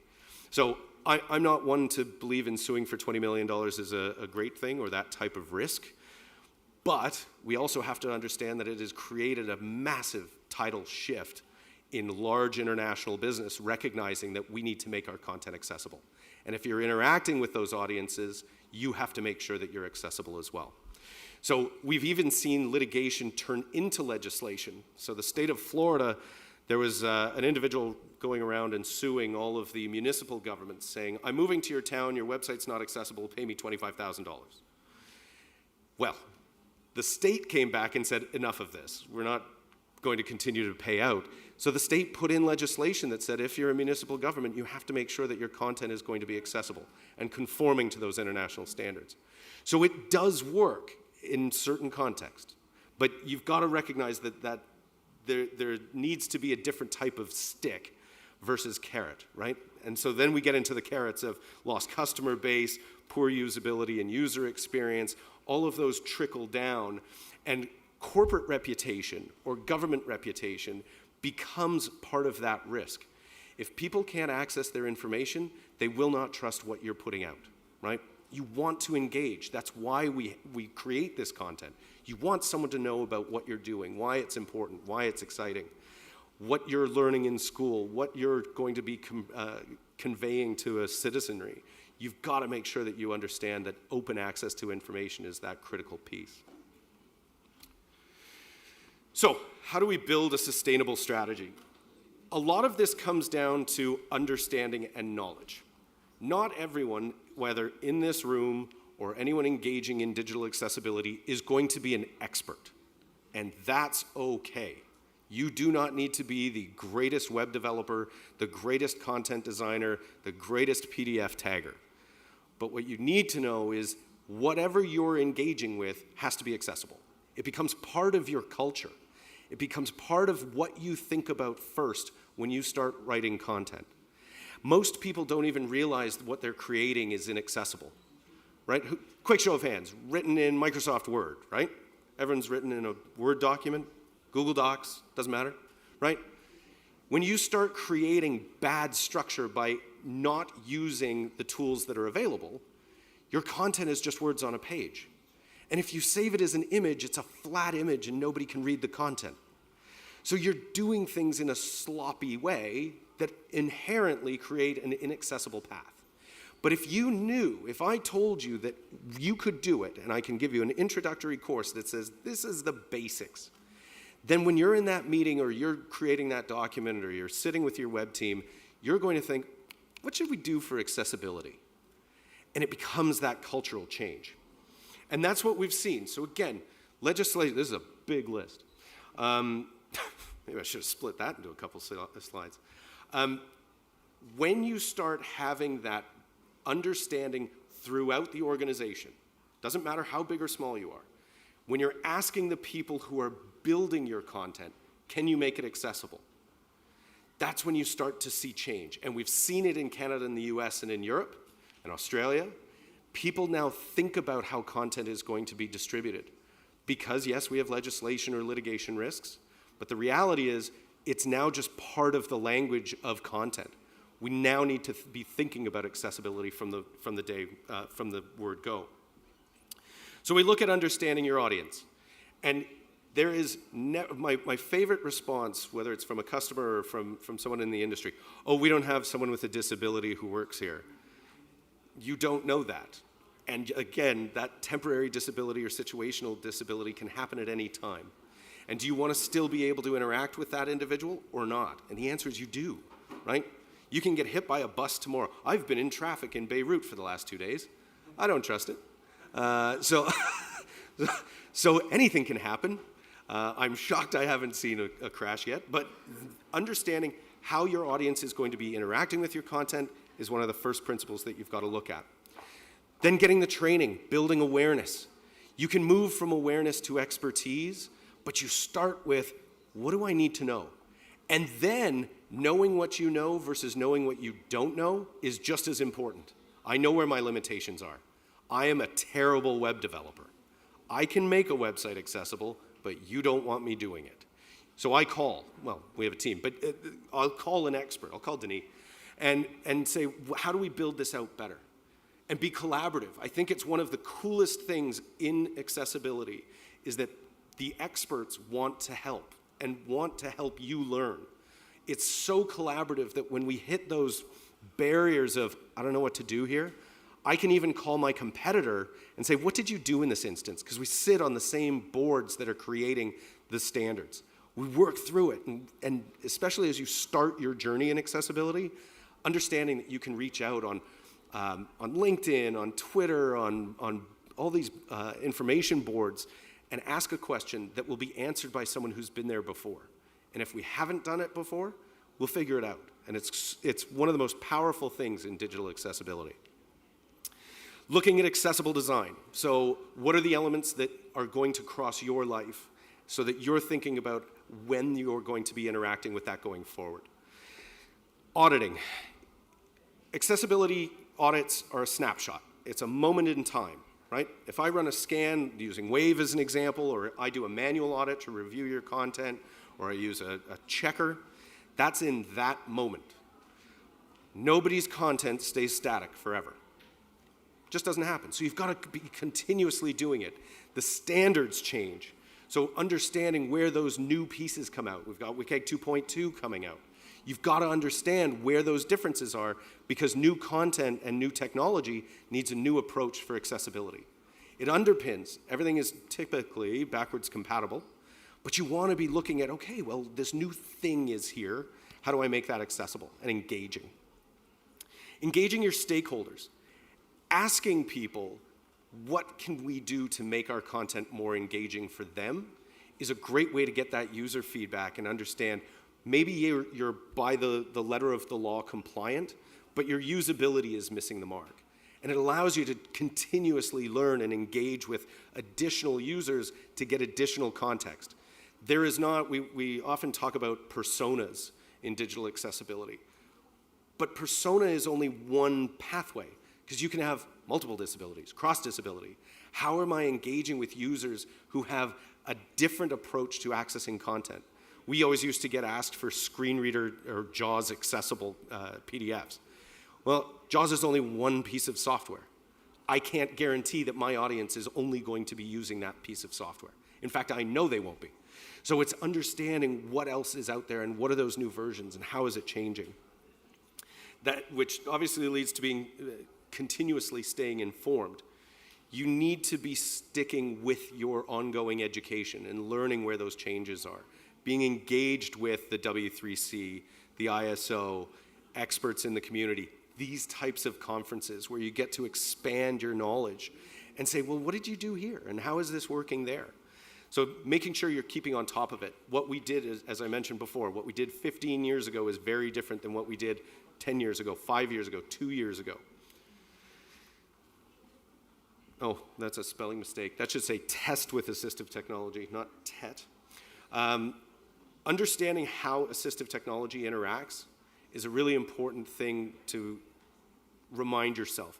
That doesn't mean you need to be an assistive technology expert. You can engage with first-person users who are using those devices firsthand and get their feedback saying, is this coming through correctly? It's critical to be successful with it. Feedback loops. So again, staying engaged with your users, checking in, is what we're doing maintaining our commitment to digital accessibility and barrier-free access? And hearing that you're not is just as important as hearing that you are. If you're missing something, you need to know about it. And sometimes we forget that there could be an additional user case that we just haven't thought of or haven't considered or haven't tested for, even if we're following the standards. Legal compliance, again, understanding what the law is. The laws change. Now, they change a lot slower than the standards. But you've got to recognize that if you now have a legal engagement or you're working with a company that's based out of Europe or a company that's based out of North America or Australia, you need to make sure that your content is accessible. And saying, well, we don't have the law here is irrelevant. If you're engaging with those audiences, you have to be accessible. Cultivating a culture of inclusion. Hiring people with disabilities, engaging with those individuals, understanding what their journey is, and making it part of your journey within an organization, whether it's the university or a corporate setting, government setting going forward. Understanding that we're committed to making things accessible, and all of your staff and colleagues need to know that you've got that commitment as well. Measuring success. Testing things over time shows that you're making progress. You will not be 100% accessible tomorrow. You just won't. You don't have unlimited budget, you don't have unlimited time, you don't have unlimited resources, but that journey of accessibility will continue, and you've got to monitor it and see that when you're making that progress, as Tufik showed in one of his slides, we saw people regressing. It was getting worse. Well, that's not the direction we want to head, so we want to continuously measure that success and where those gaps may be. And again, continuous improvement. If you're starting at zero, it can only get better. One of the questions that I always get is, I don't know where to start. And my answer is always, just start. The second you have made one web page, one document accessible, that's one less page or document that is now inaccessible. You've already made progress. You've woken up and you've done something to make yourself more inclusive. So don't be paralyzed by the fear of we're not doing everything right. Start the journey, engage, and start making that change, because then your problem tomorrow is significantly less. We had a client, large insurance company, and they were convinced that they could do this themselves, and they wasted 6 months of time, effort, and money trying to fix something that they really didn't understand. And 6 months later, they called us and they said, so everything's good now? And I said, nothing is good. In fact, you've made it worse. And I'm not saying that to be a jerk, but the reality was they had summer students who weren't trained properly, and they ended up ruining the document for all audiences, not just for people with print disabilities. So it became this, you've now wasted 6 months. You still have a compliance deadline. We can get you there, but it's understanding where those gaps are. And it's that constant improvement that is going to continue that commitment within your organization, and understanding that we have an end goal, and that's to be completely barrier-free. But it's a continuous relationship with that process. So again, always ask for help, ask the experts, engage constantly, and remain committed to obviously such a great opportunity within Lebanon and the things that are happening with ABLE here. That grassroots approach is where it all starts. And you just continue to march forward and make sure that it's fully accessible going from here on out. And I think that's my time. Thank you so much. I think it's lunch now, too. Yeah. Thank you, Adam. That was amazing. We learned so much. So guys, we have a lunch break now. We're going to reconvene here at 2 p.m. While making your way out, please pick up the lunch vouchers from Rida. He's going to be standing at the entrance. He has a lot of papers in his hand. Just pick one from him. We're going to meet back here at 2 p.m. sharp. We have amazing sessions where we're going to tackle accessibility and inclusion in the workspace, in education, in government, but as well in entrepreneurship.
I don't expect it to be, because it's a huge, massive world. It's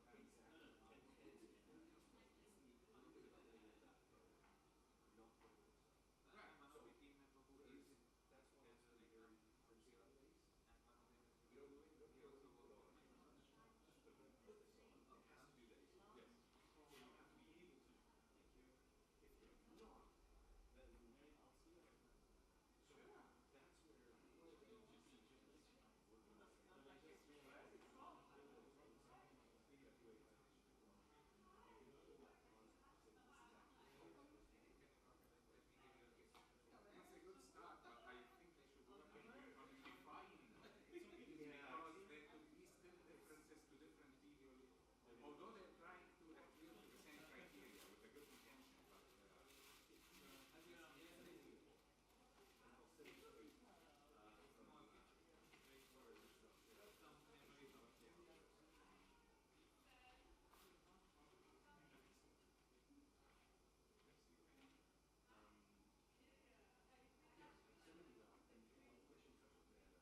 But yeah, I mean, it's just, I mean, because I was one time reviewing the quality QC criteria in software engineering, but when I came to the UX part, it became very not like, not as clear as like when you go, you look at your requirement quality. So, and I saw different ways of measuring the quality, putting certain measures and things like that.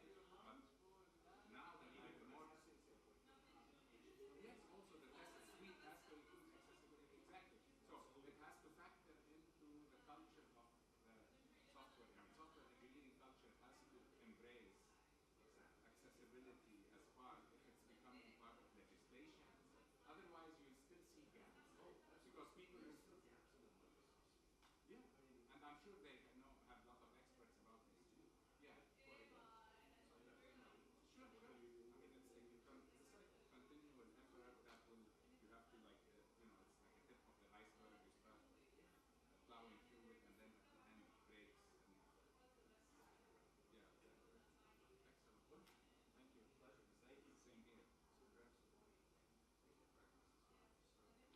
Pleasure. Thank you. Same here. This is your first trip to Lebanon? Yes.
مش اكثر من هيك.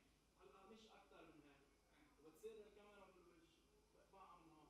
حطوا لها زوم لينس وبتكفي طول الايفنت من فوق.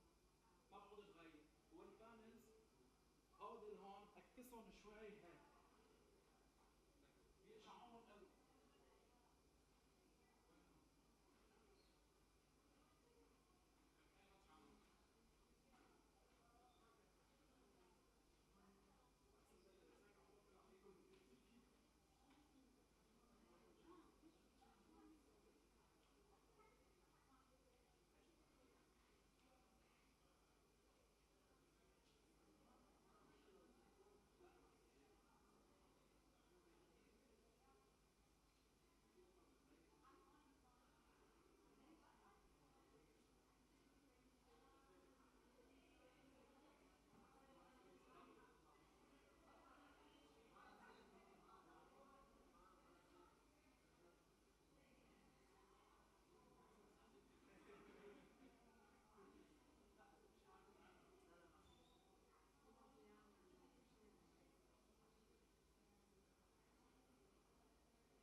see if the transitions work and things like that. Cell number 8, Nini.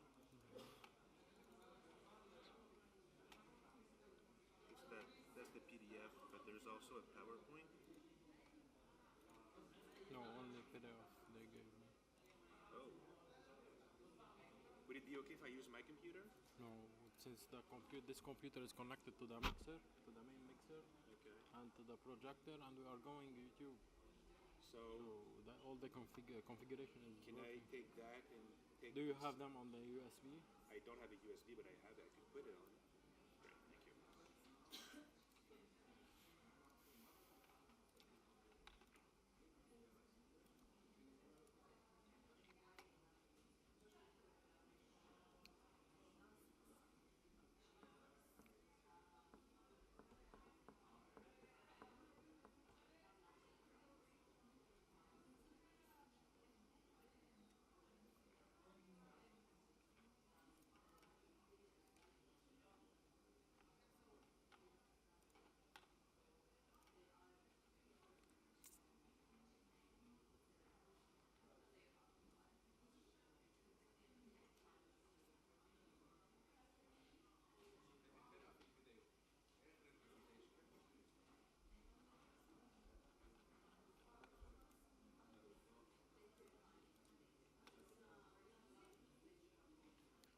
Sorry, but switch page.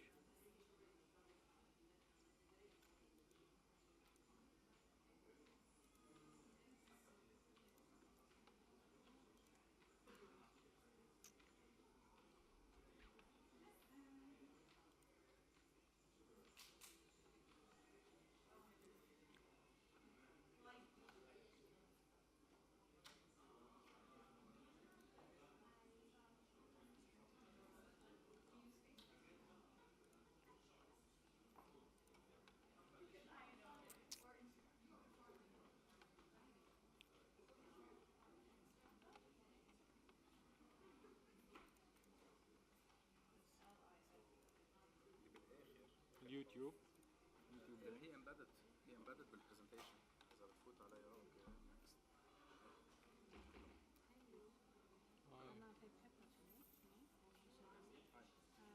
شو اسمك؟ رانيا. اوكي نايس تو ميت يو. سام. بس بدنا نشوف الصوت. يمكن منن سبيكر USB.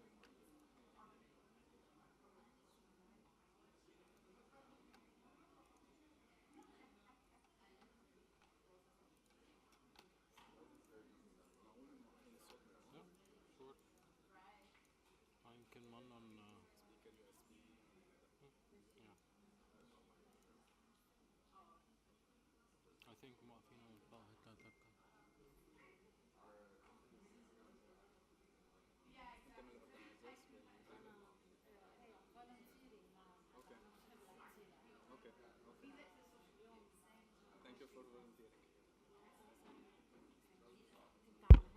الميكروفون ماشي بس لان هذا الفيديو فيه شيء مهم بس بدي اتاكد انه عم يطلع الصوت ما يطلع الجوال. شايف الشرايط من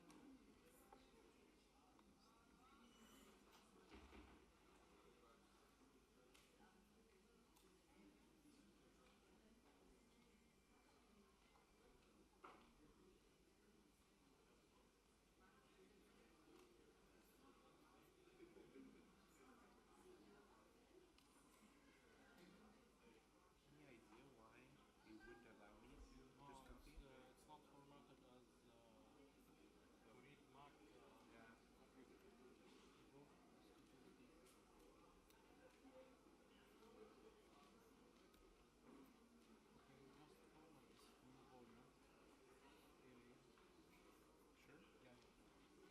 مش هالحال كان بتمت فيه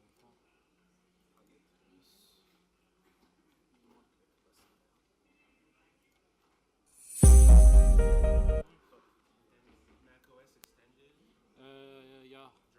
Journal extended. Yeah. Case sensitive. No.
Yeah.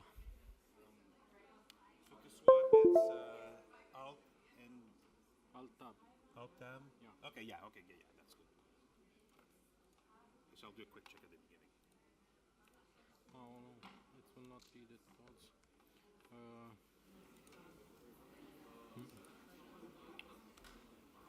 It will not read it. Can you share it by email or Yeah, on okay, OneDrive? sure. So I had sent it to Ali yesterday. Ali. Do you have an email address I can Yeah, send it to you? I will.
Samad? Huh? Is your name Samad? No. Okay. I'm Denis. I'm later today. Okay, I see. Just realized that my PowerPoint is not on the computer there. Is it Dennis, is that you? Dennis. Dennis is fine. Alright. Boudreaux? Yeah. That's actually excellent. How do people usually say it? Boudreaux. Okay. Get it right. Is it French? Yeah. Alright, amazing. So Dennis Boudreaux. Hey, perfectly right. I was French educated. Okay, a well, lifetime ago. It shows. So it's Denis then in that case. Denis, okay. Yeah. Denis Boudreaux. My first name was Arthur, Oh, okay. and then transitioned into Arthur with time. Yeah, I guess easier. Yeah.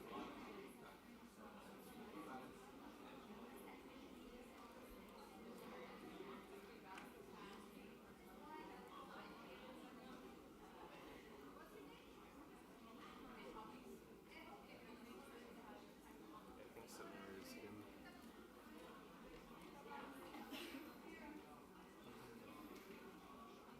كيفك؟ تمام؟ أنا شايفك كتير.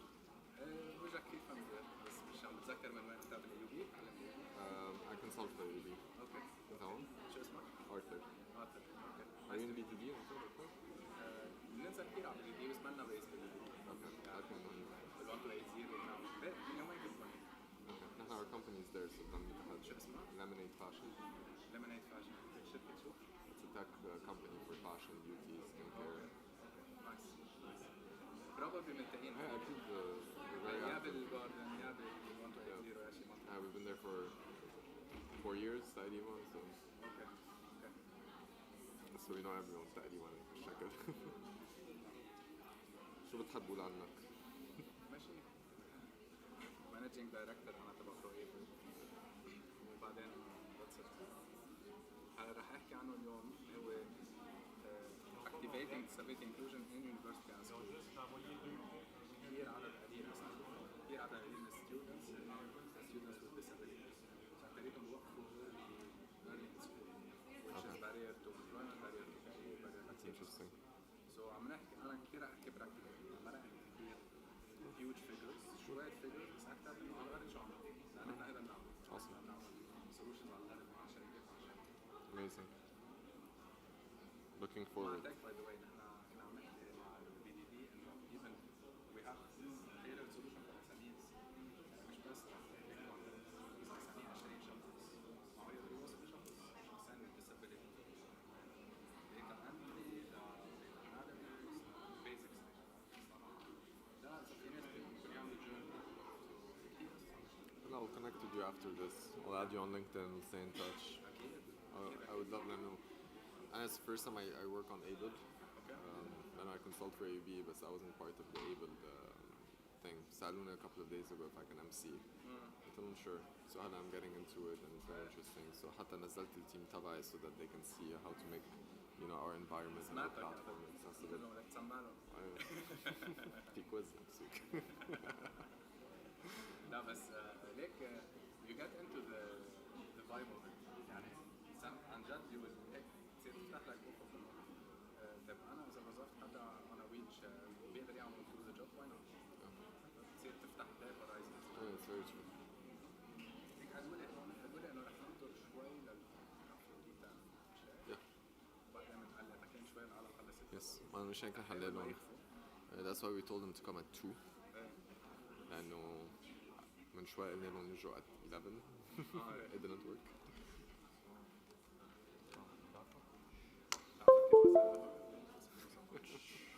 وين السيسار؟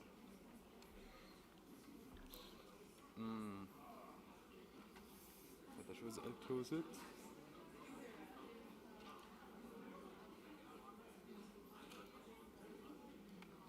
Okay, good. Yes. مش الحال. Yes. لا مش هيك.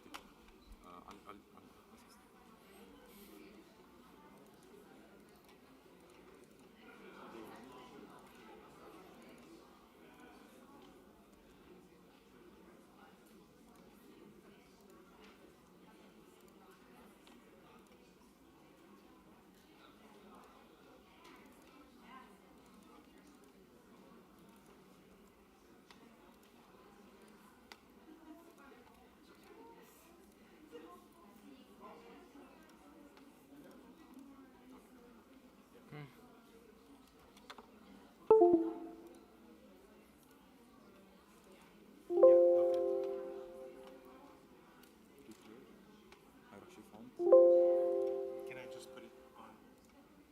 Here, this is the PowerPoint. Yeah, but your pictures are not going to show. Doesn't work.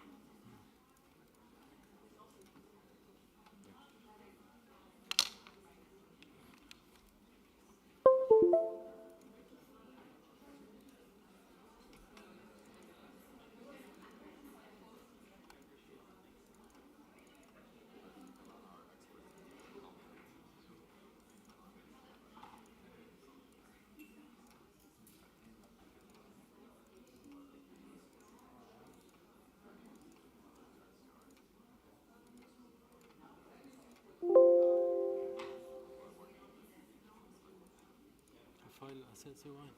من الإيميل. الأساسي منه. لا الإيميل تبعك. الإيميل.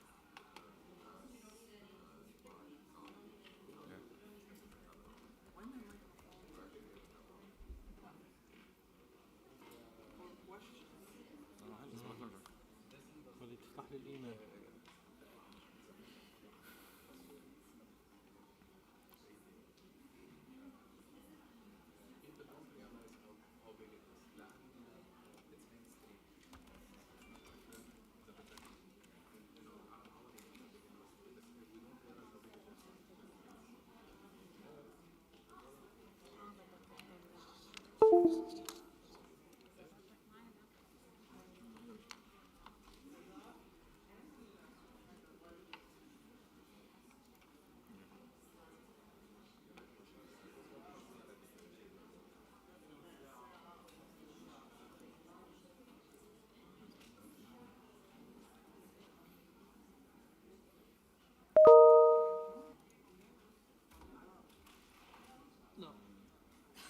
لحظة هونيك على اوكي يمكن الشاب اللي على كرسي يا ماري اوكي AUB ABLE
a second.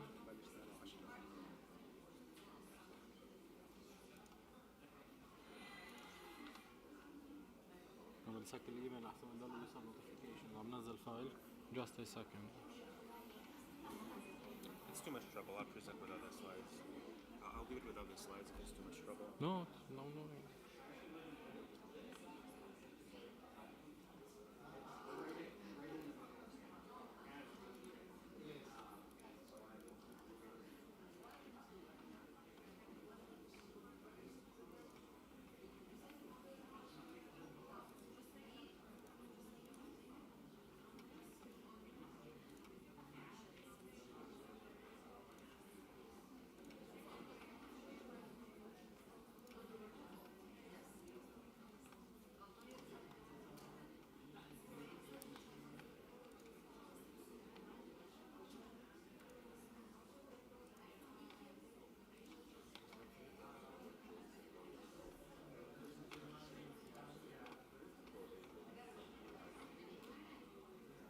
Okay, we will present it on web.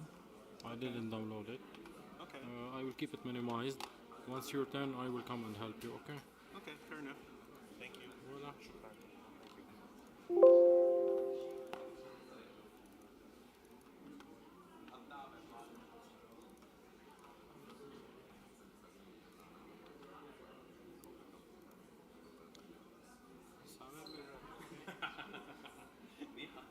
Okay, yalla.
Hello everyone, we're going to get started in about 1 minute, so if you can find your seats, thank you.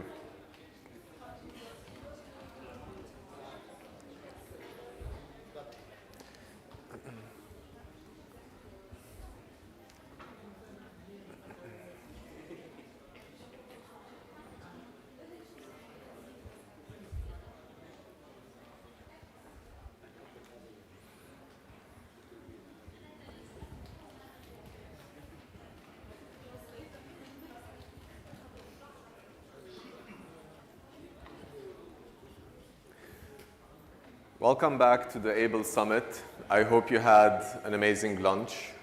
So I'm happy to say that so far we've had 8 times more attendance this year than we've had all of last year. And I think by tomorrow those numbers are going to increase as well. So it's thanks to all of you that the movement, that accessibility is actually becoming more mainstream, and we're raising awareness, we're driving this forward. So we're very happy to have all of you present with us today. We have a very exciting session right now with Samer Sfair. He's the managing director of Pro Abled. So it's like Able, but Pro. I told him I'm going to make a stupid joke about iPhone and iPhone Pro, so this is Able and Able Pro. And in this session, we're going to be talking about activating disability inclusion in universities and in schools. So please give a warm welcome to Samer Sfair. Thank you, everyone. So this session is going to be challenging after lunch. But we're going to speak about interesting stuff. And most important, we're going to speak about practical stuff. How can we make education in schools and universities more inclusive. So I'm going to first start with introducing ProAbled. So ProAbled was launched by an NGO called Sharik that has several units, Social Catering, which is in food innovation, and Low Tech Lab. And Low Tech is a department where we design solutions that are affordable for inclusion. So Braille devices, Braille stamping devices, and Braille printing devices that are very manual and very affordable compared to high-tech technologies, or manual lifters for elevators, so and scales. So first, why ProAbled? So ProAbled was named ProAbled because we believe that people that are disabled are actually professionally abled. So our vision is to contribute in building a more disability-inclusive society. Now, how do we do it? We provide programs to pave the way to normalizing disability inclusion in education, in the corporate sector, in the public sector, and our edge is providing things that are practical. And this is what we are going to speak about today. Of course, we're part of the SDGs, many of them. And ProAbled has several units. So there are units that work with universities on embedding short online courses in the DNA of courses of faculties where they do not have disability inclusion. For example, here at AUB, in the School of Business, we have a short course that we provide for business students so they learn about how to interact with people with disabilities. We have another course for HRs on how to recruit persons with disabilities, etc. And we have ProAbled Recruit, which is a platform for recruitment of persons with disabilities. Now, going to the challenge, what are we talking about? We know that from the previous presentations that around 15% of the worldwide population are people with disabilities. More than 70% are unemployed, and 90% of youth with disabilities in developing countries do not attend high school and universities. This stat, if you want to remember one new statistic for Lebanon, is the first one. So we know that there are 10 to 15% of the population are people with disabilities, but among the students community in high schools and universities, they are only 0.5%. So can you imagine, out of 200 students, you have one student with a disability, although they constitute 15% of the population. This is the challenge. And why did we put employment below it? Because it's directly correlated. If you do not have proper education, you have much more barriers to get proper employment.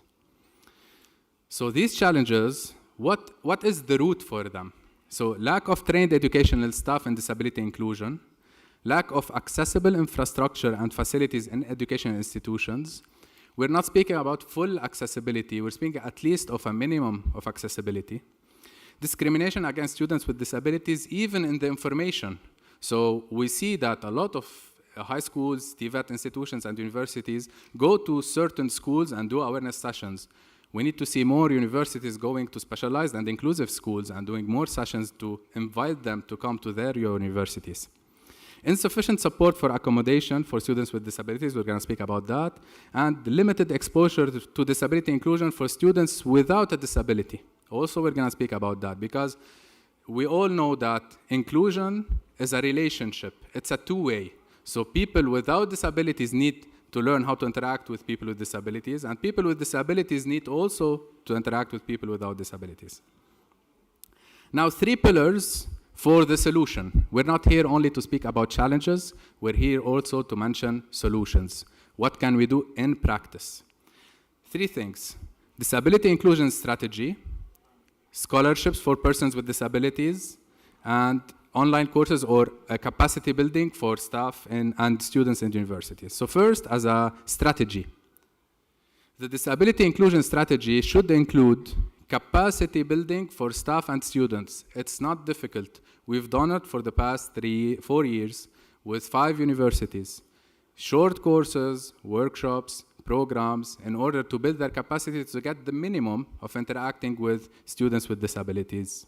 Second, building accessibility and inclusive design. Third, inclusive and proactive communication.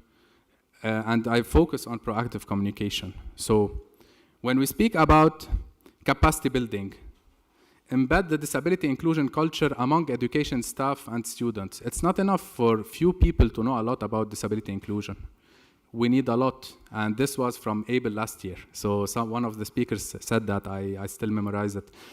Second, creating an inclusive, accessible, and welcoming and respectful education environment for all abilities. Second, how do we make our buildings accessible? These are few examples. So do we have ramps for students on wheelchairs? Do we create the environment where persons with disabilities can fully participate not only in courses, but also in the activities? Activities are as important at university or at schools as the courses. Do we provide the elevators, and in the classrooms, do we provide desks that are suitable for people with disabilities, wide pathways for mobility aids? It's not difficult, we just need to take action. Second, the material. Already those were highly spoken of today. So these are two examples: alt text, sign language translation, captioning, dynamic captioning. All of these would make life much easier for students with disabilities.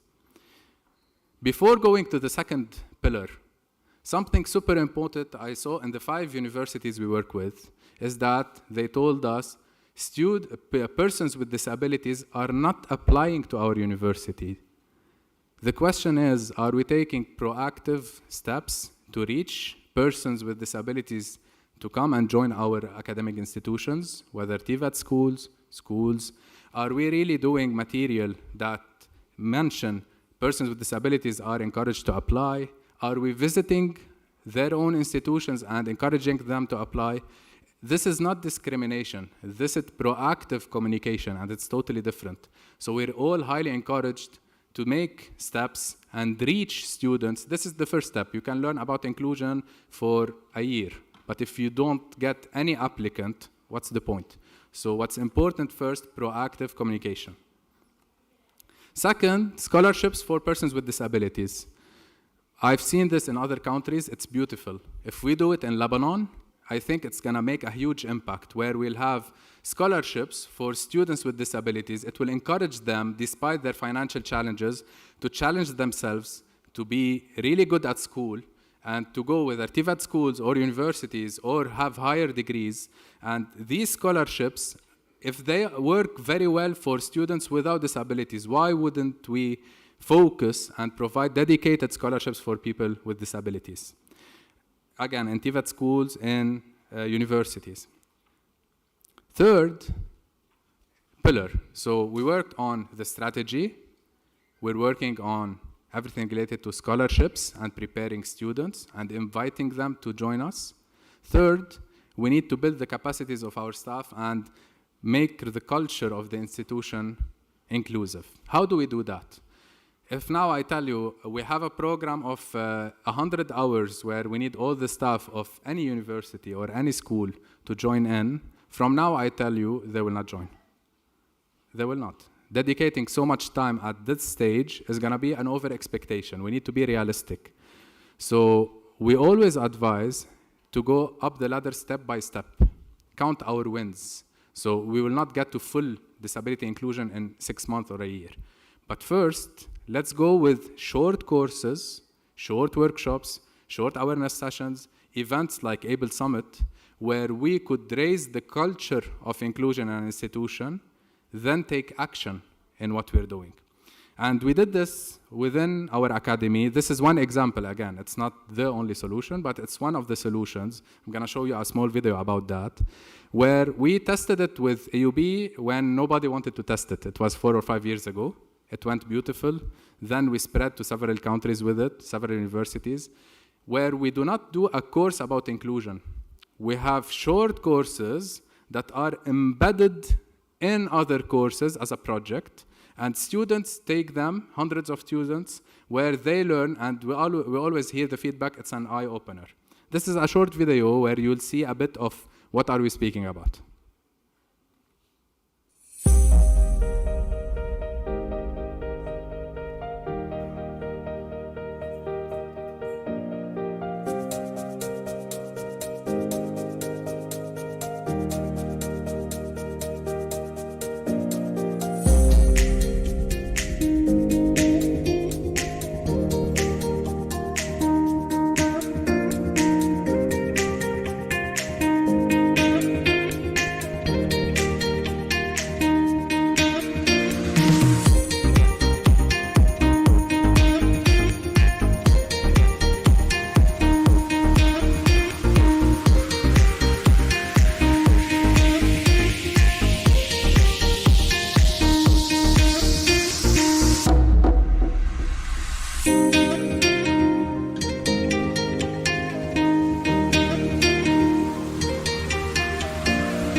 Okay, so this is an example of a simple solution. It doesn't have to be complex, that can be embedded in curriculums, and it can make a high impact. And the impact is not only short term. We have students that took this 2 or 3 years ago that are reconnecting with ProAble, telling us now we work in the HR or marketing or comm department in certain companies, and we want to employ people with disabilities because this impacted us at university. So this is how we create the ripple effect. These are some of the courses that we have. Now we have 6 courses. They are for different sectors, different fields at universities, at TVET schools, even at high schools. And we need more of this. So I would end on this note. We need to take one step. So let's start discussing disability inclusion strategy in universities. Let's start with few scholarships dedicated. Every university or school can do it. Start small and then grow much bigger. And let's build the culture of disability inclusion in the academic institutions. Thank you very much.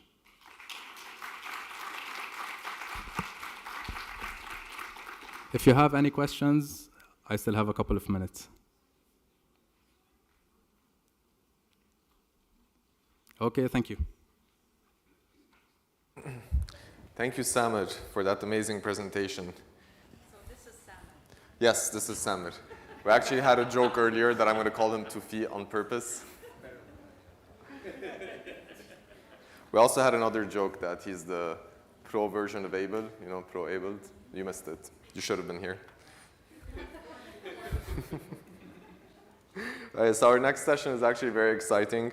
It's about the entrepreneurial path for people with disabilities. So I want to welcome on stage Chris Gowlin, who flew all the way over from Canada. Chris is a longtime entrepreneur and has had many businesses, and he's here to show us the way.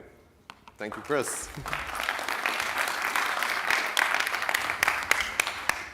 Show us the way, eh? Okay, that's a lot of pressure. Good afternoon, everyone. Thanks for being here after lunch. I appreciate the introduction. And I feel that this topic probably fits quite well with the theme of the event, the DIY piece. So entrepreneurship is certainly a do-it-yourself kind of approach. So I'm going to jump right in, and I'm going to tell you a story. This is a photo of a town called Russell, Manitoba. It's a small town on the border of Manitoba and Saskatchewan. There is no geography lesson, you're good. This is a small Canadian town that has a population of about 1,600 people. It's an agricultural community, so farming, they raise cattle, they do a lot of grain farming. Other than that, the arches that you see in this photo here, there's nothing really unique about this town, to be honest. In the early 2000s, they had the same kind of struggles that thousands of small communities across Canada were struggling with, particularly in telecommunications. So access to high-speed internet in rural Manitoba, rural Canada, was a huge challenge. What may not be known outside of North America is that Canada is quite large, but also very sparsely populated. So a lot of our population is really close to the US border. We apparently love our US friends that much that we want to be that close. But it means that serving communities with telecommunications is quite expensive to get started. So an entrepreneur in 2005 came up with an idea to serve this community, and that was to use existing structures like water towers and grain elevators and that kind of stuff to build out a large-scale version of Wi-Fi. We all know about Wi-Fi today. In 2005, it was kind of early days, if you will, and certainly when we were talking about long-range kind of stuff. So the idea was to put antennas at access points that we all know today on top of these structures that were, I'm going to use metric here, 40 meters up and about 20 kilometers apart. So a bit of an audacious project. Now, what if I were to tell you that this entire business was built and set up by someone who was legally blind?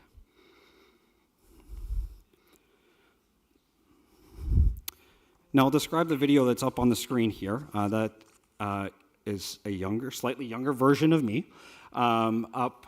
This is about 35 meters up on a tower in the middle of December in Manitoba. So there's a lot of frost on my face there. And I'm working on some equipment up at this elevation here. Now, I purposely kind of start partway through this story. As was alluded to, some people call it serial entrepreneur. I prefer to say repeat entrepreneur. So this was not my first business. I will say it was probably my most daring one that I started. So, and we'll come back and I'll talk a little bit about how this came to be and the challenges that came about there. But let's circle back a little bit. I started my first business when I was in high school. I was always a kind of tech buff. I liked a lot of computer stuff, anything kind of electronics. So in high school, I started my first business, and I was repairing computers and building computers and components and that sort of thing. Now we're talking about mid-90s. Computers were a lot more finicky than they are today, believe it or not. And so a lot of the adaptations I had to do to be able to work with these kind of components were really challenging at the time. But I was stubborn and learned a lot through trial and error to figure out what worked for me to be able to do this kind of work. I'm not going to say that I didn't electrocute myself more than once or use my mouth for screws and other nonsense along the way. But this was all part of me figuring out what worked for me. Over time, I moved into things like networking. I ran network cables and switches and all kinds of stuff like that. And eventually moved into servers, hosting environments, and big racks full of machines running, and doing that sort of IT work. So naturally, as I was doing the networking kind of thing, I kind of circled into this wireless business because I was looking at this problem that needed to be solved that no one was willing to do, and no one was willing to put the capital behind it. So I started this company. Now, keep in mind, I had 7 years in business already, running my own business, making good money. But you might imagine that as I approached a bank and said, hey, listen, I want to start this internet provider, and I'm blind, but it's going to be okay.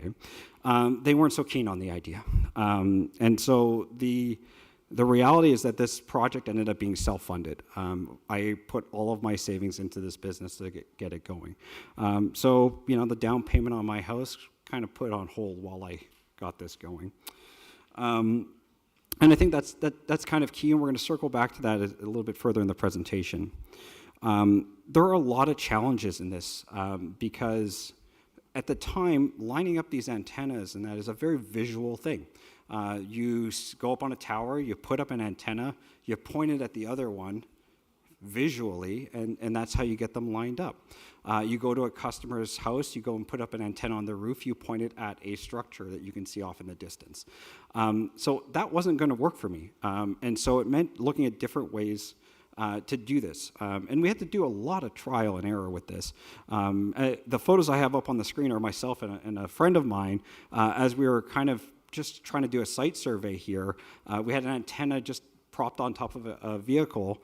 He's looking visually to see what the antenna on the other end, and I'm actually right after this in the vehicle verifying that against the computer. So it meant looking at things differently. So there were always going to be pieces that I needed somebody else to do the visual components, driving me around, for example. I'm not getting behind the wheel and driving a truck, but it meant looking at things in a different lens. And so we started developing aligning tools that use GPS instead of visual mechanisms.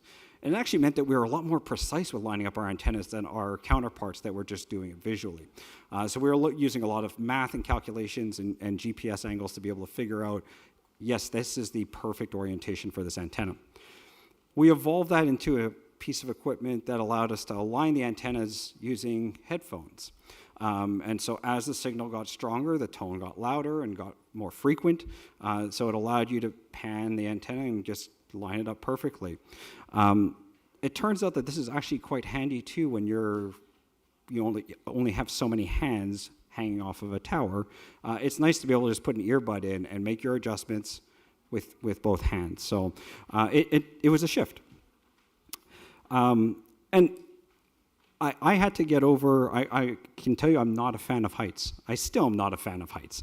But I always tell people the reality is that this might actually be somewhat easier for me, to be honest, because once I'm up 30 feet in the air, it's kind of all the same to me.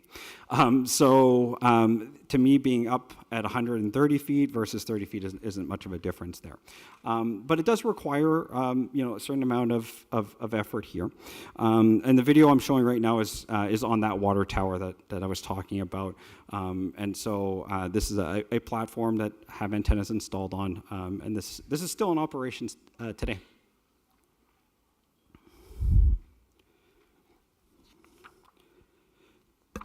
So fast forwarding a little bit, because I'm not one to sit still and do nothing.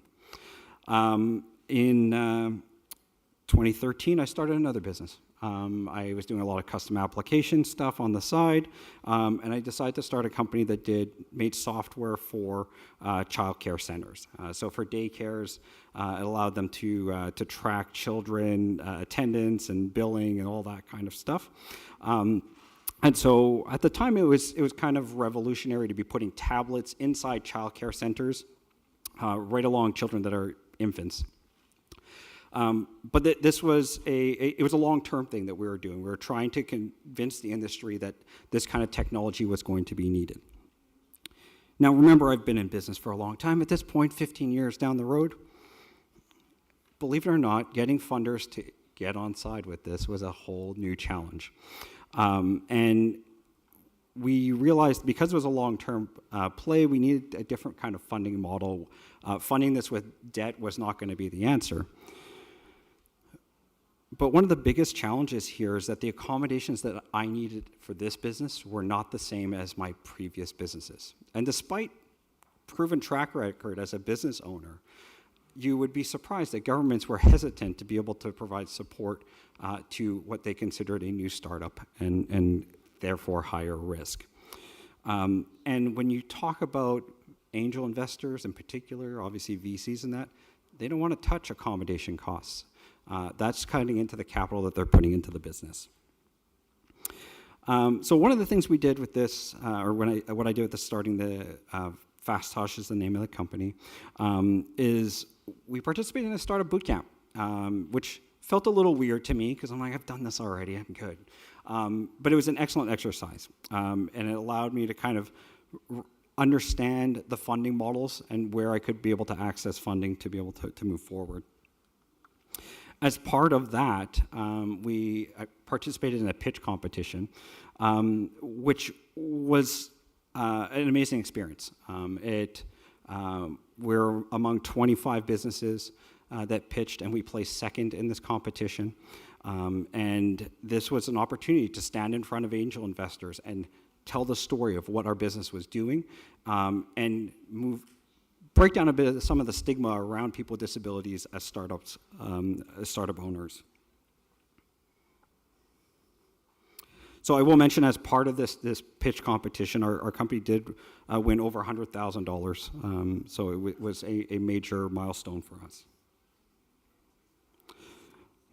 It also led credence to, as part of the business, we were doing a social enterprise. So we were a for-profit business, we still are, but we have a mission within the organization to affect change in childcare, and we do provide a lot of our services at no cost that we believe are the right thing to do to improve the quality of childcare.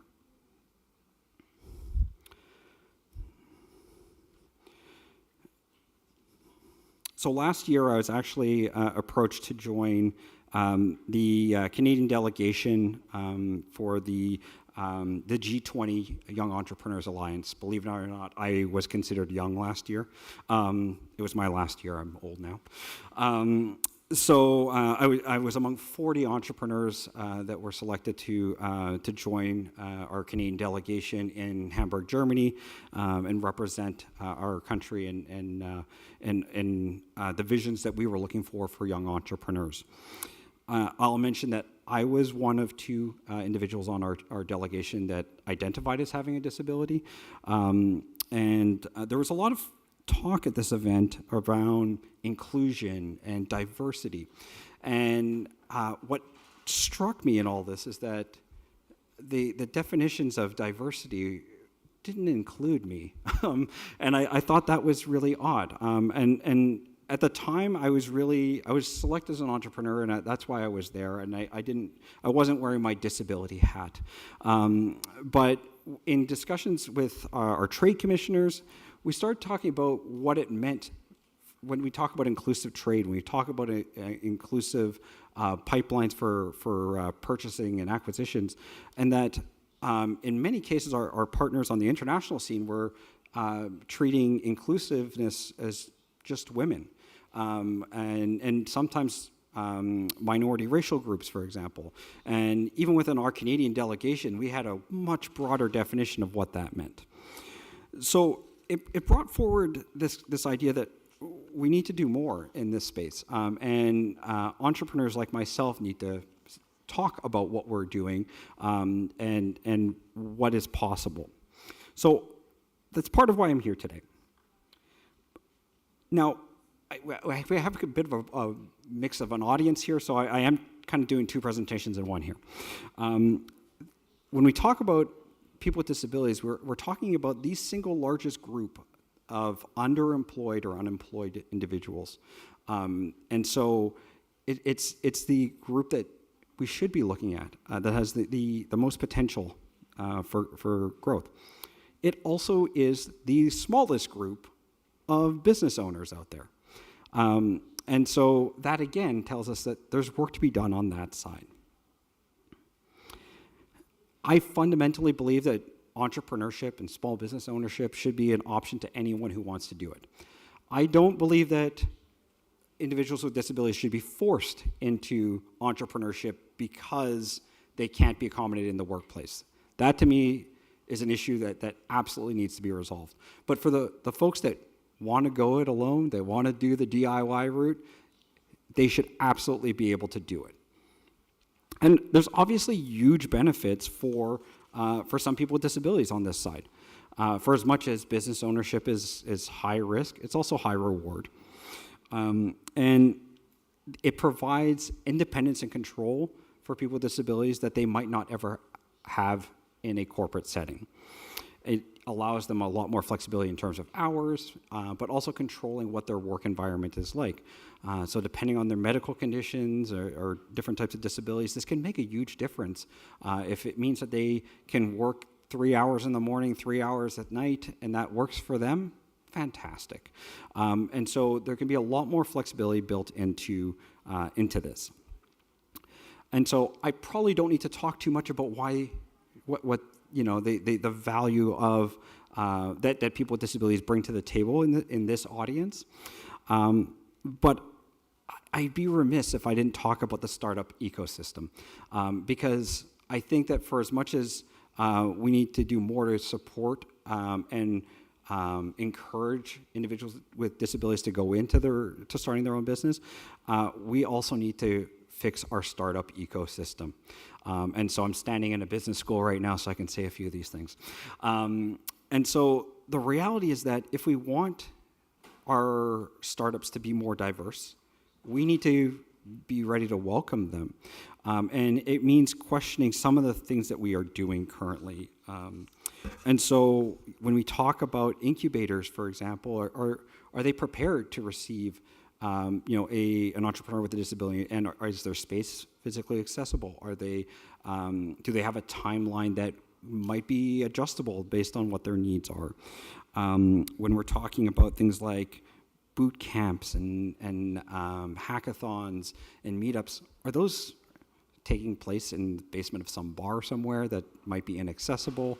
Are we prepared if somebody who's deaf that wants to participate, are we prepared to have that interpreter ready to go? Are we accounting for this boot camp is 3 days solid, full, like 15-hour days. Is that going to be a barrier for some people with certain medical conditions? We want to think about these things because if we continue to do things the way we are, it's not going to bring in a broader base of entrepreneurs. The other thing that I think is a significant barrier when it comes to entrepreneurship that we need to work on is accommodations. And I mentioned it of trial and error, and that's because when you're an entrepreneur, you don't have access to all of the resources that are generally available. Oftentimes, government programs are focused on providing supports to employers who are needing to accommodate employees. But what happens if you're both the employer and the employee? And I can tell you firsthand, I've been in that loop, and it's not a fun place to be. So we need to look at those things. Government programs need to be prepared to support individuals that do want to start their own business and that are going to need accommodations. And we need to have things like occupational therapists and that are ready to help people identify what those gaps are and what their accommodations might look like. And finally, I do want to touch on, I mentioned inclusive trade. And that, I think, comes back to all of us and thinking about where we choose to put our dollars and who we choose to buy from. We like to support those local mom and pop shops and that. Asking the questions of and trying to support businesses that are owned, operated by individuals with disabilities, and championing those successes, I think is important. We need to talk about those business successes because that will make a difference in who we choose to purchase from. It means that when we're looking at procurement even on a larger scale, looking at that question of, is this company minority run? Is it partly backed by individuals with disabilities? Asking those questions makes a difference. So really, I tell you my story in a very high level. I don't generally do talks about my own personal journey, and I do it because to me it's important to plant the seed. I've started actually speaking with high school students and getting them thinking about entrepreneurship as an option. And oftentimes that discussion is a bit of a challenging one because our education system isn't oriented around this. And so having high school students with disabilities that are thinking about starting their own business is a little scary for some of our support folk, right? But it's going to be okay. So I believe that we really do need to plant the seed. We don't necessarily, employment within corporate, within public institutions is going to continue to be the number one place where people choose to work. However, there are going to be some of us that want to do it our way. And I think that's going to be a great catalyst for growth in our economy. That's it for me. Thank you so much for listening. I'll pass it back over.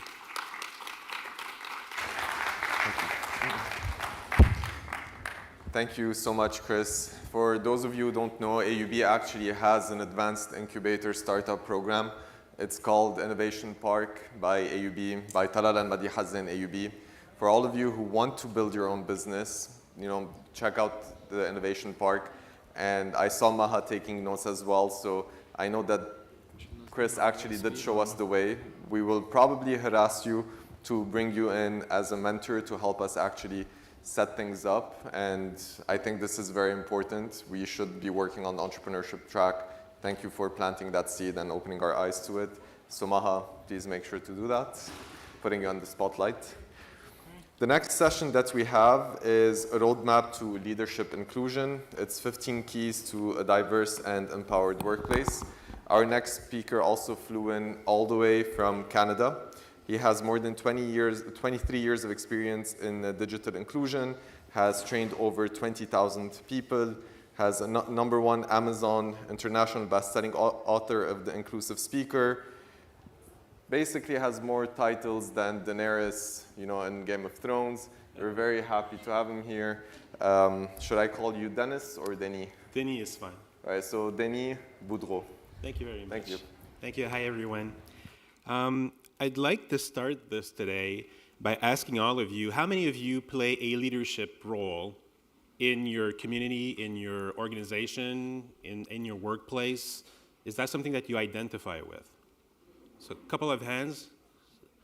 So maybe like 15 people or so raise their hands on that one. Okay. So how many of you feel like you have leadership potential? Like if we gave you an opportunity to do that, would you be able to rise up to that challenge? How many of you feel that way? A couple more hands, thank you. And how many of you actually care about bringing change through inclusion? I would expect most of you to raise your hands on that one, right? Okay, so the whole point of what I want to talk about today is this idea that we can approach leadership from an inclusive standpoint, an inclusivity standpoint, and make a real difference. I've heard a lot of really great things about that today, and having Chris come right before me and say the things that he did couldn't be a better setup for what I'm about to talk about. Everything about accommodation in the workplace, everything about the way that we approach inclusion, not just a regular DEI, diversity, equity, and inclusion initiative or framework, but really one that includes disability as well.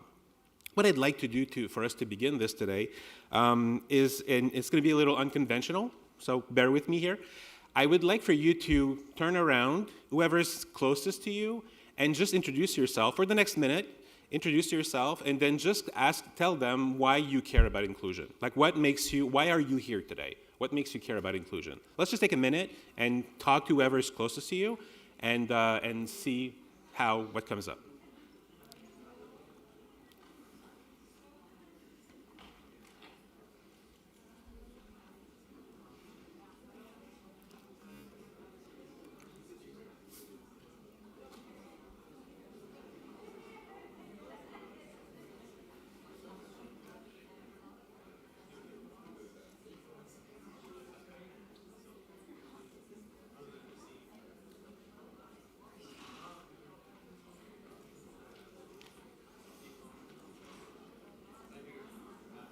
I'll give you another 10 seconds, and then we can keep going.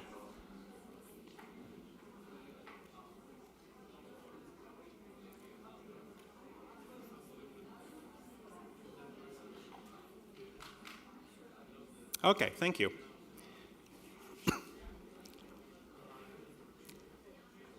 Well, that's always a challenge. Now you want to talk. Okay, thank you. So a couple of times during the session so far today, we've heard about statistics. So we've already heard about the percentage of people with disabilities. One thing we haven't heard about yet that I'd like to talk to you about is actually other groups that benefit from inclusion, that benefit from disability inclusion in general, that we don't talk about as much. And one of those groups are our elderly, our seniors. In Lebanon, for instance, I did a little bit of research. The number of citizens that are over the age of 65 is 741,000 people.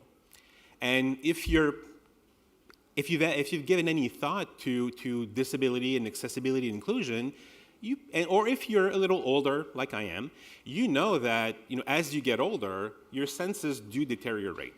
Your eyesight is not as good as it used to be. You don't hear as well as it used to be. Maybe like a sustained cognitive effort is harder to do, especially if you're tired. So a lot of these challenges that you face as you get older, they're really very much related to disability challenges that people face. Tufik was talking about permanent versus situational versus temporary disabilities. A lot of that applies to people with disabilities and to seniors as well. When we add together the percentage of the population that has a disability in this country, 910,000 people, and we add to that the 741,000 people that are older, it's over 1.6 million people in your country that benefit from inclusion directly. So that is more than 20% of the population. Simple as that. And what is amazing about that number is that wherever I look in the world, it's around 20%.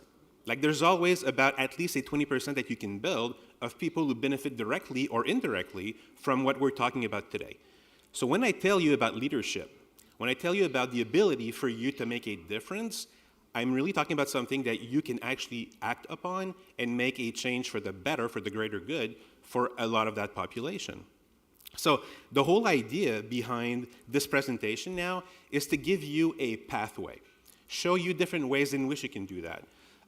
Tufik again, not to pile on you too much, but I mean, again, this morning was talking about how it's important to go through these things step by step, and you'll be, not try to do everything perfect, but just accept that you will go and do some things right, and try other things that won't work as well.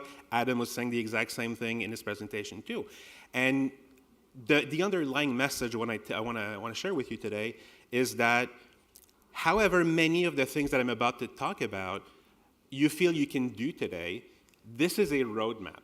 This is an offering, this is a proposal for you to start making little changes in your organization, in your community, in your classroom, in your environment, to try and make things a little better for those who are automatically or by default who are left out.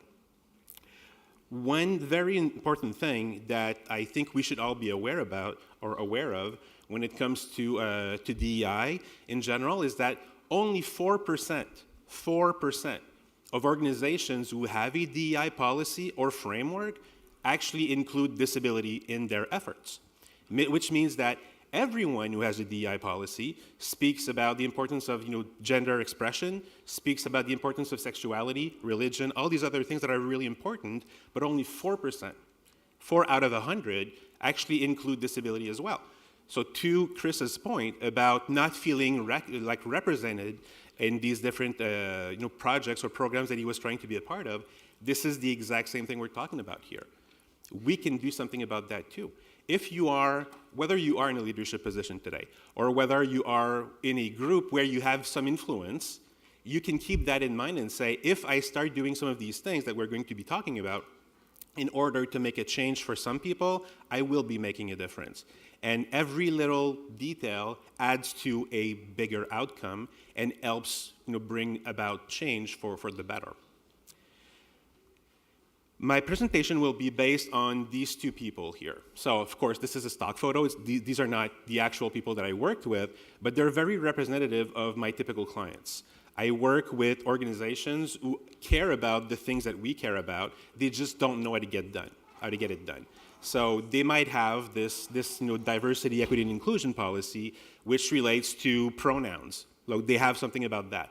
They might have a documentation about how to use gender-neutral terminology so that everyone feels included regardless of how they feel or think. But when they were looking at the angle of disability, they had no idea what to do.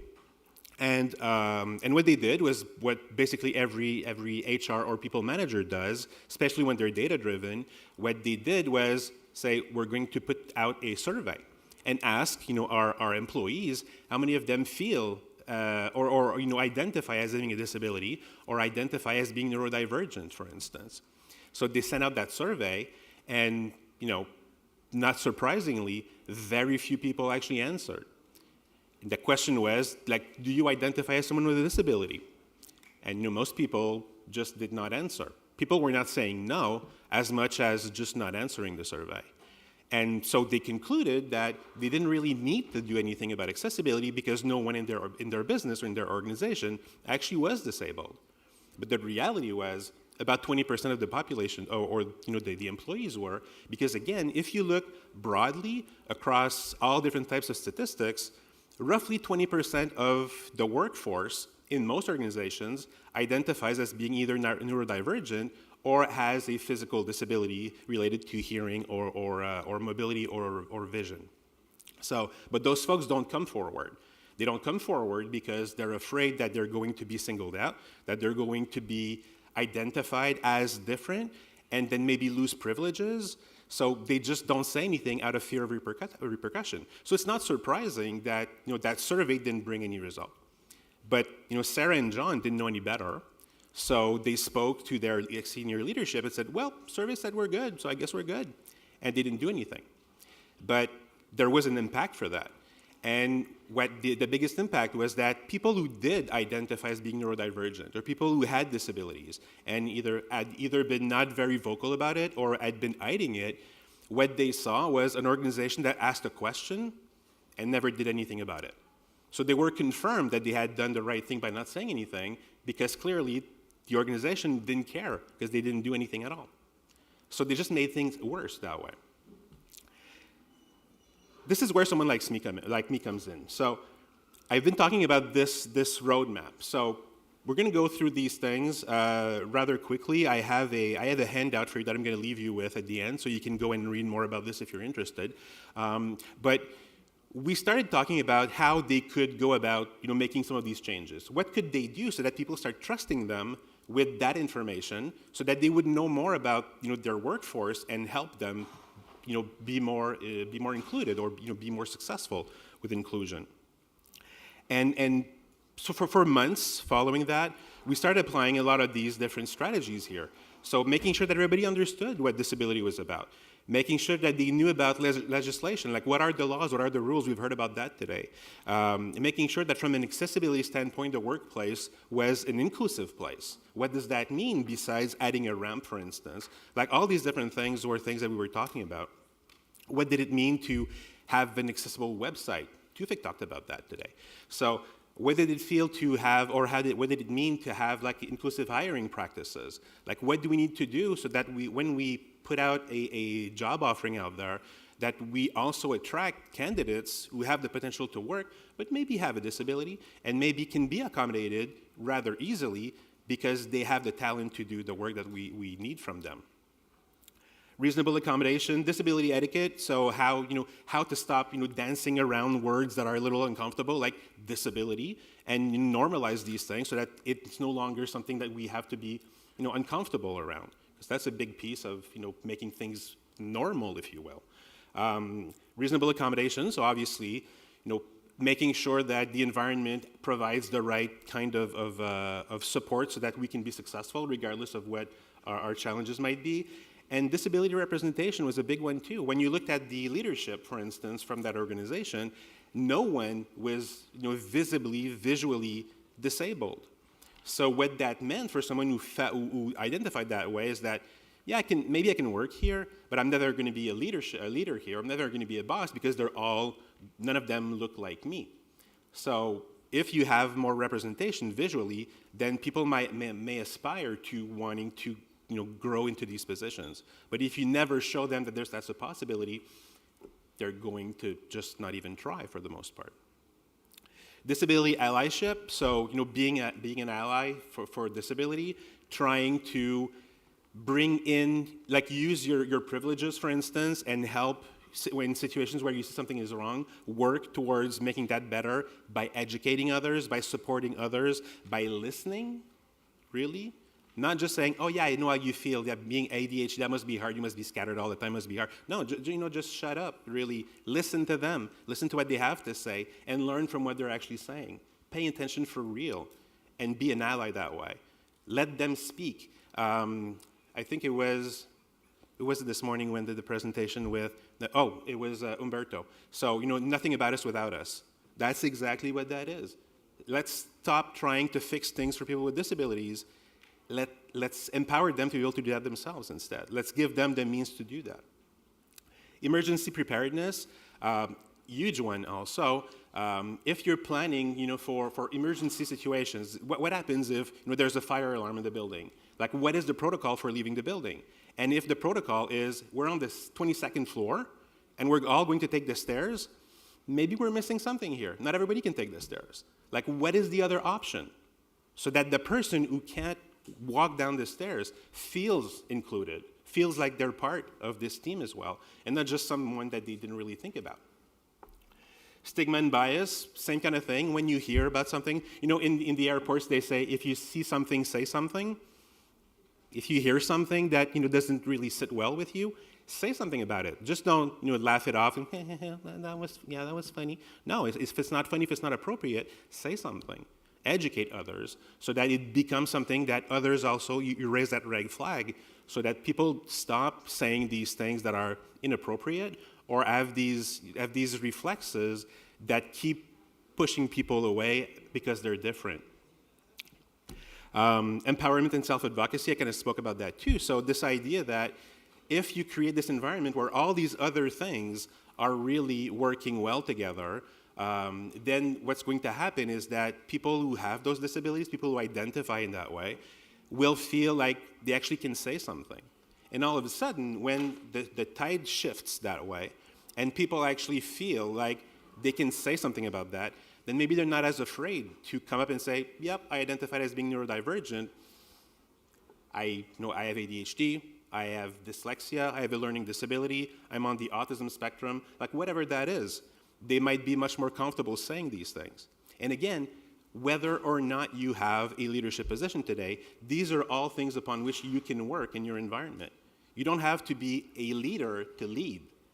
You lead and then you become a leader as a result of that. It's a very different mindset, but it's a huge difference in terms of making a change. Inclusive communication, probably my little passion of mine. How do you communicate information so that everyone feels included? Like, what do you do? How do you present things so that people don't feel like they're not part of what you're talking about? One of the biggest, most obvious things that we can do as a group to make other people feel welcome is stop saying, hey, you guys, hi, you guys, because you guys is about half of that room. The other half just says, oh, yeah, I'll roll with it, but, I don't feel like a guy particularly.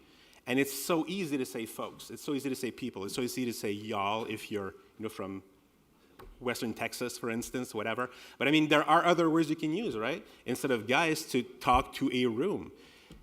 Like avoiding words like crazy because something was so intense, so extraordinary. It's like, oh, wow, that was crazy. Why not just avoid a word like that and use another word that does not identify, mental health as being something to use to describe a problem? And all these little things are very, very little small details, but they make a difference for other people. And if you are in this organization and you have a mental health issue, for instance, and you hear other folks talking about, this was crazy, or I was lame, or this is just insane, or things like that, it reminds you that you're better shut up. Because if you speak about your situation, you'll be identified as the problem. And the last thing you need is that. So if we change these things again, we can make this difference. So again, you don't have to be leaders directly today, but you can become leaders by acting on any of those things as part of your own roadmap and then make a difference in your environment. Be identified as someone who is an actual ally for disability inclusion. Mental health and disability, kind of spoke about that already, but beyond, because it's pretty easy to speak to disability inclusion and think about blindness and deafness, for instance. We've got great interpreters here that are helping with that particular piece. For the majority of us, we have no idea what they're doing. And we're pretty impressed, at least I am, by the fact that a very complex topic can be translated through hands and facial expressions. But most of us are looking at this, and it's the exact same thing that I feel when I hear you speaking Arabic. I have no idea what you're talking about. I know shukran, that's about it. And, but this is being normalized right now. Sign language interpretation is being normalized as we speak. You see this often enough, it becomes completely natural. And we need to do something similar for mental health issues so that speaking about depression, speaking about anxiety, is no longer something that we have to be ashamed of, but something that we can work on.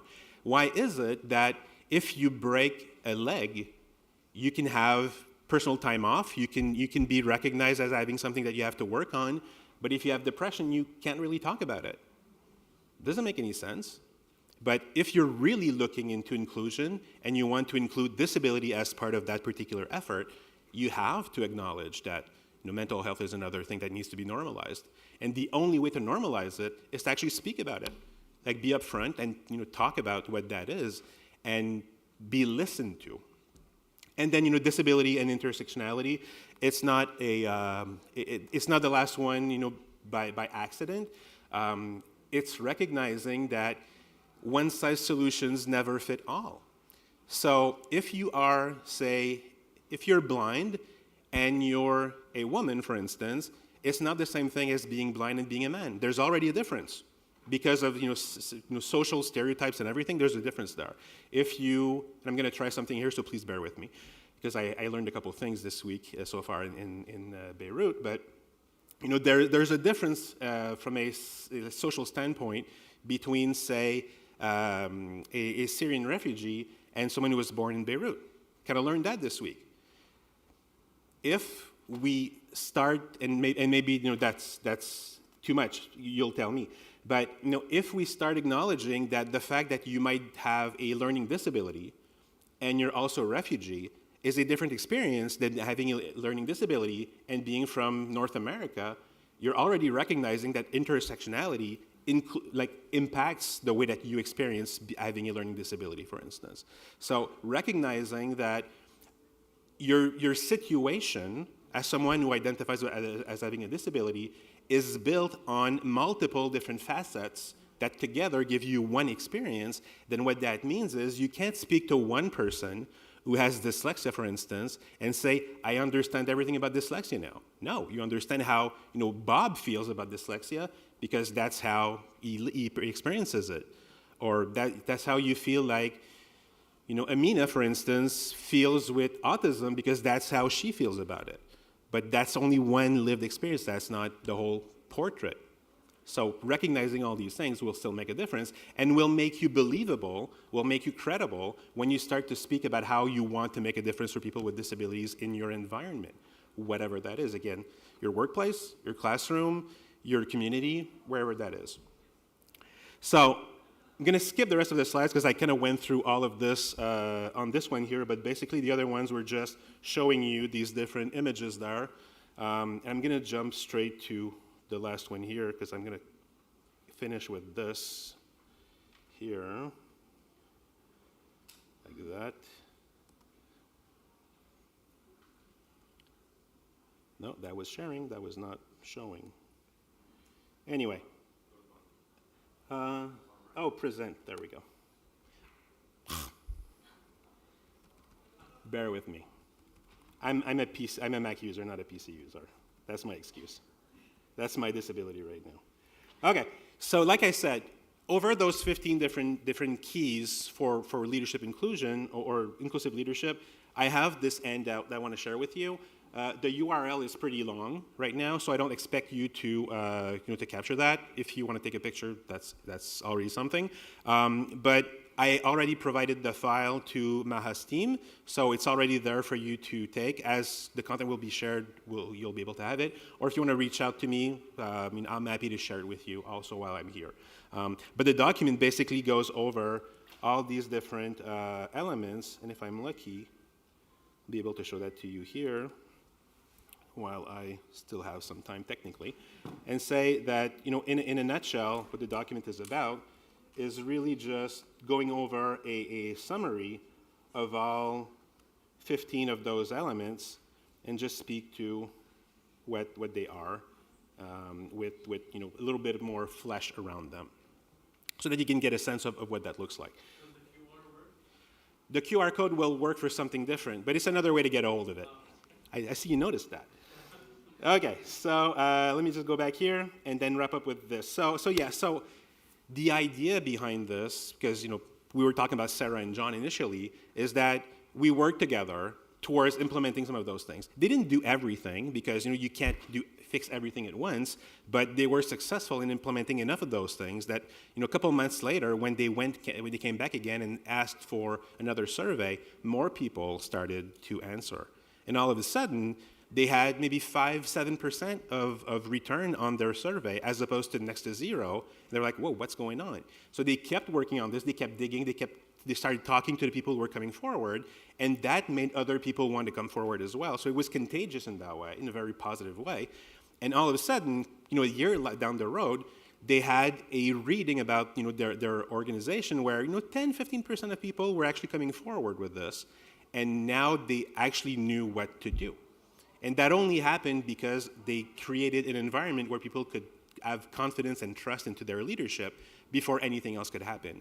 So I firmly believe that when it comes to disability inclusion, we have, as leaders, we have all the work to do. I mean, you can't expect other people to just say, yeah, I need accommodation. You have to show by example and multiple examples that you really mean it. That you're not just going to shelf that at some point after you've asked a question so that people feel like they're being left out again. You really have to step up, prove that you're serious about it, and then people will come forward. And when they come forward, all of a sudden what you get is all this incredible talent pool that comes available to you of people that are like untapped talent, like Chris was talking about, that all of a sudden could do a lot of these things, but you never knew that they could before. You never even knew that they were there before. But all of a sudden you realize that you have a much better reading on the people that you work with.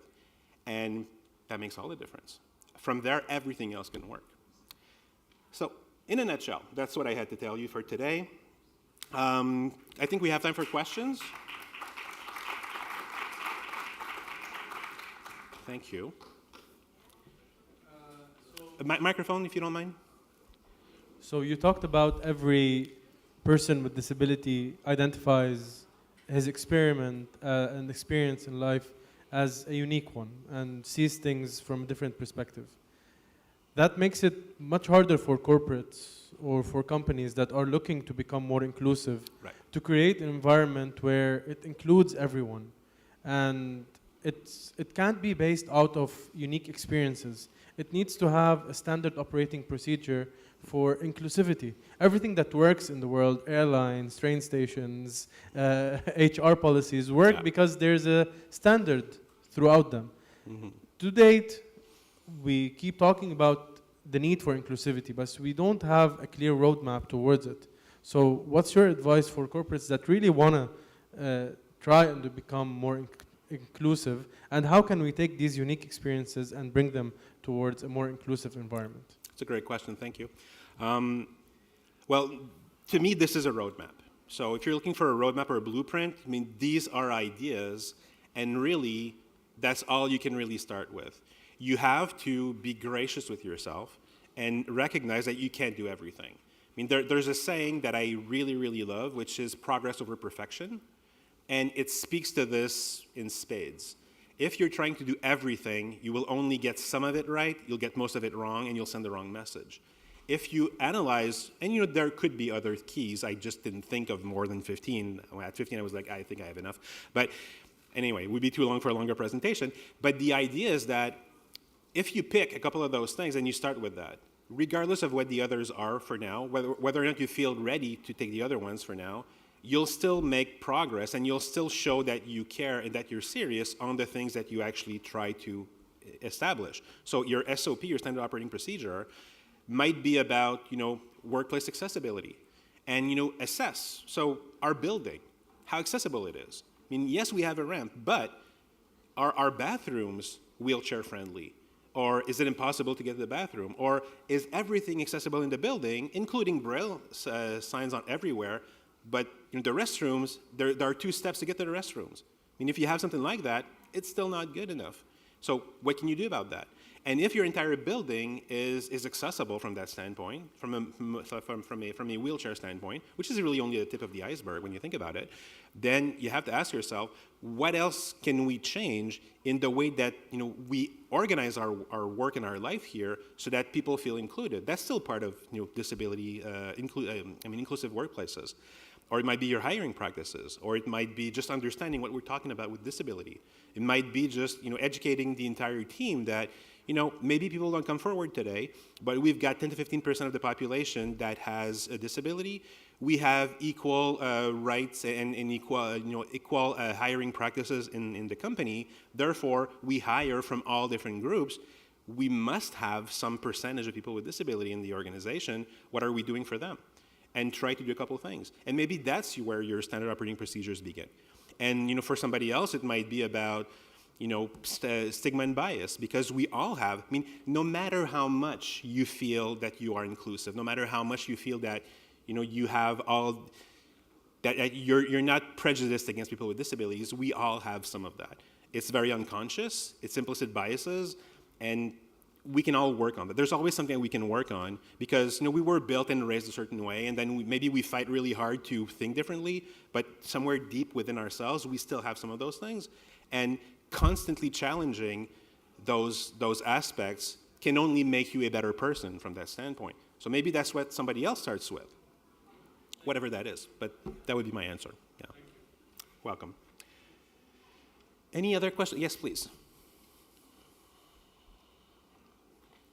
Yeah, you talked about how we should normalize, and I have a question because I come from an entity that supports cancer patients, and we raise awareness.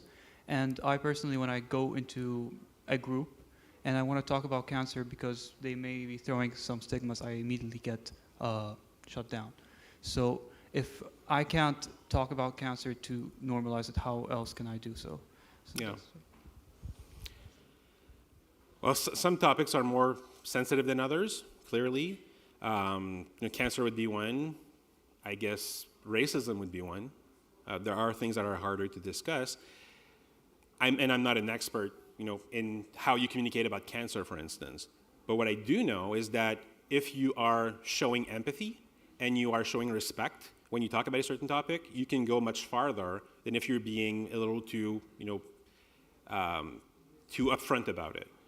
So when it comes to how you can speak to these particular aspects and make people feel included, I think that I would start with something like trying to get some of my either patients or clients, however you call them, that would want to come forward and speak to their experience being supported by your group, for instance, and how maybe that changed their lives, or how maybe that changed their perspective on what they could or could not do, and use that as a way to bring more people in that might not feel like coming forward right now because they don't want to feel singled out, or maybe they don't trust the system, whatever their reasons might be. Their reasons, again, are always justified and good because the reasons come from their experience where they have been either neglected, rejected, dismissed, ignored, or whatever. So however they feel about this, and this is true for everything, not just cancer patients. I mean, if I'm somewhere on the disability spectrum when it comes to autism. Like I know for a fact. I mean, some things are just too different for me to feel like I'm not. And I'm colorblind, and pretty bad colorblind as well. So no matter how much I try to ignore this, it is part of how I was built. It's how I came to be here today with my life. So I can't ignore these things. All I can ask is that someone is actually more welcoming, more understanding, and greets me where I'm at so that I can maybe go elsewhere. So I think that's what I would do for that, really, is just try that. You're very welcome. If there are any more questions, then thank you. If you want to reach out on social media, links are there. If you're curious about that book, it's right there. You can reach out to me for any of those things. I'm happy to speak to you. The QR code is something that I've put together that I really like. Feel free to use it. It's a 20-minute, discovery call. No strings attached. I'm not asking for money or anything. I just want to reach out, connect with new people, and hear about what you have to say and maybe help you out a little bit. So feel free to use that if you want to. And with that, shukran.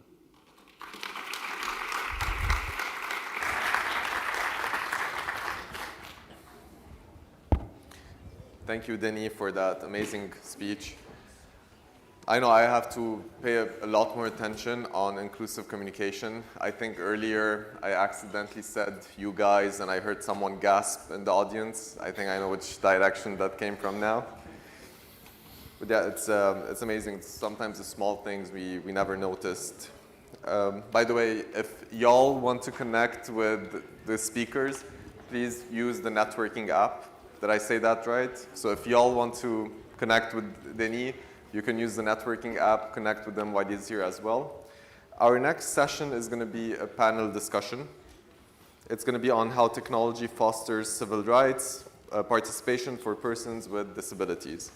So I would like to, first of all, invite to the stage our moderator for the session, Mrs. Julia Abu Karoum, who is the Senior Gender Equality, Safeguarding and Social Inclusion Advisor for FH.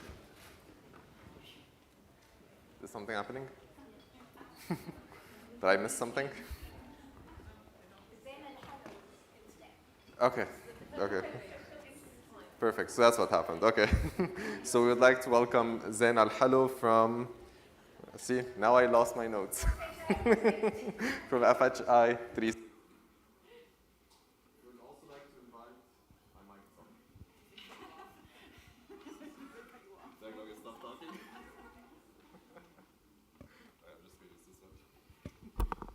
So we would also like to invite our panelists to the stage.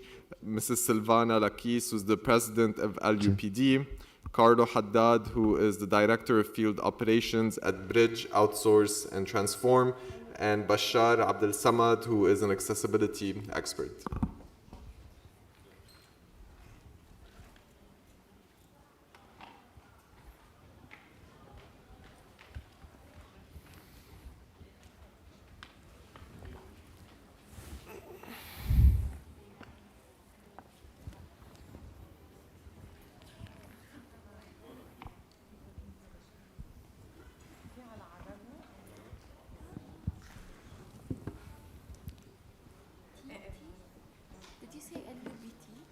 LUPD. مرحبا. بعرف النهار كان طويل ونحن اخر سيشن. هلا نحن مش كتير يعني البانل ديسكشن وقته محدود، وبعتقد حلو يكون البانل ديسكشن وقته محدود. عاده البانل ديسكشنز بياخذوا ساعتين وثلاثه وهيك. بدنا نجرب انه نكون اكثر شيء مفيدين، نقدر نستفيد من خبرات الناس اللي موجودين معنا اليوم. معنا الشرب الكرم من BOT، مش كارلو حداد مثل ما كان محطوط بالبرنامج السابق، بس اتس اوكي، ما لنا مشكله. هلا شربل بيخبرنا اكثر عن BOT والشغل اللي عم بيعملوه. هيدا السيشن مهم نكون عم نحكي فيها عن كيف ممكن تكنولوجيا والرقمنه، يعني ديجيتايزيشن هيك طلع اسمها بالعربي، بتساعد بإيصال صوت الأشخاص ذوي الإعاقة. بس بنفس الوقت بدنا نجرب نطلع لأنه دايما في شيء يعني ببين وفي بيكون الميل الثانية تبع الأشياء.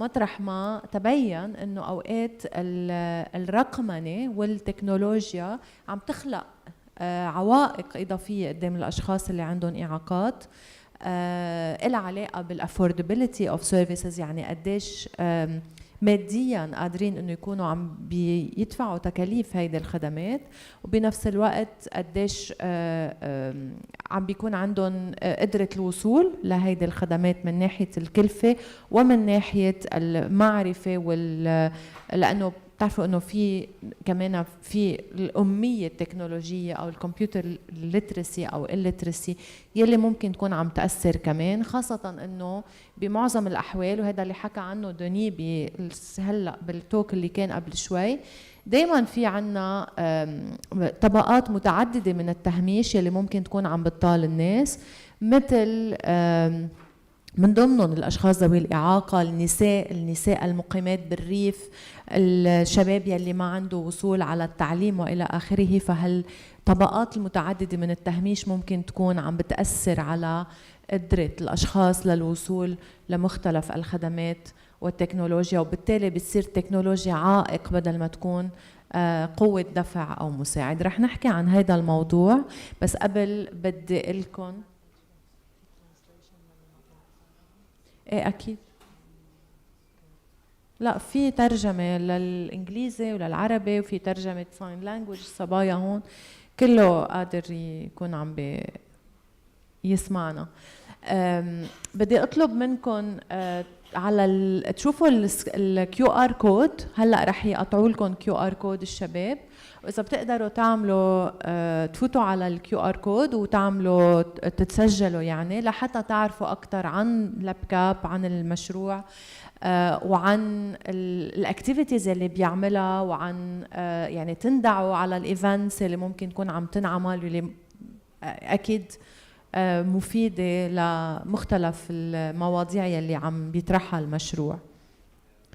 اوكي طيب، رح نشوف فيديو هلا وبنرجع عم نسأل كم سؤال لا شربل وانت حاضره للفيديو. شربل وبشار وسيلفانا.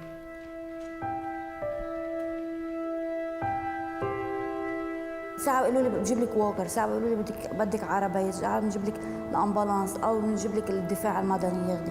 قلت لهم يا عمي والله بقدر أمشي، والله إنه مفكرين إنه ما بقدر لحالي مثلا.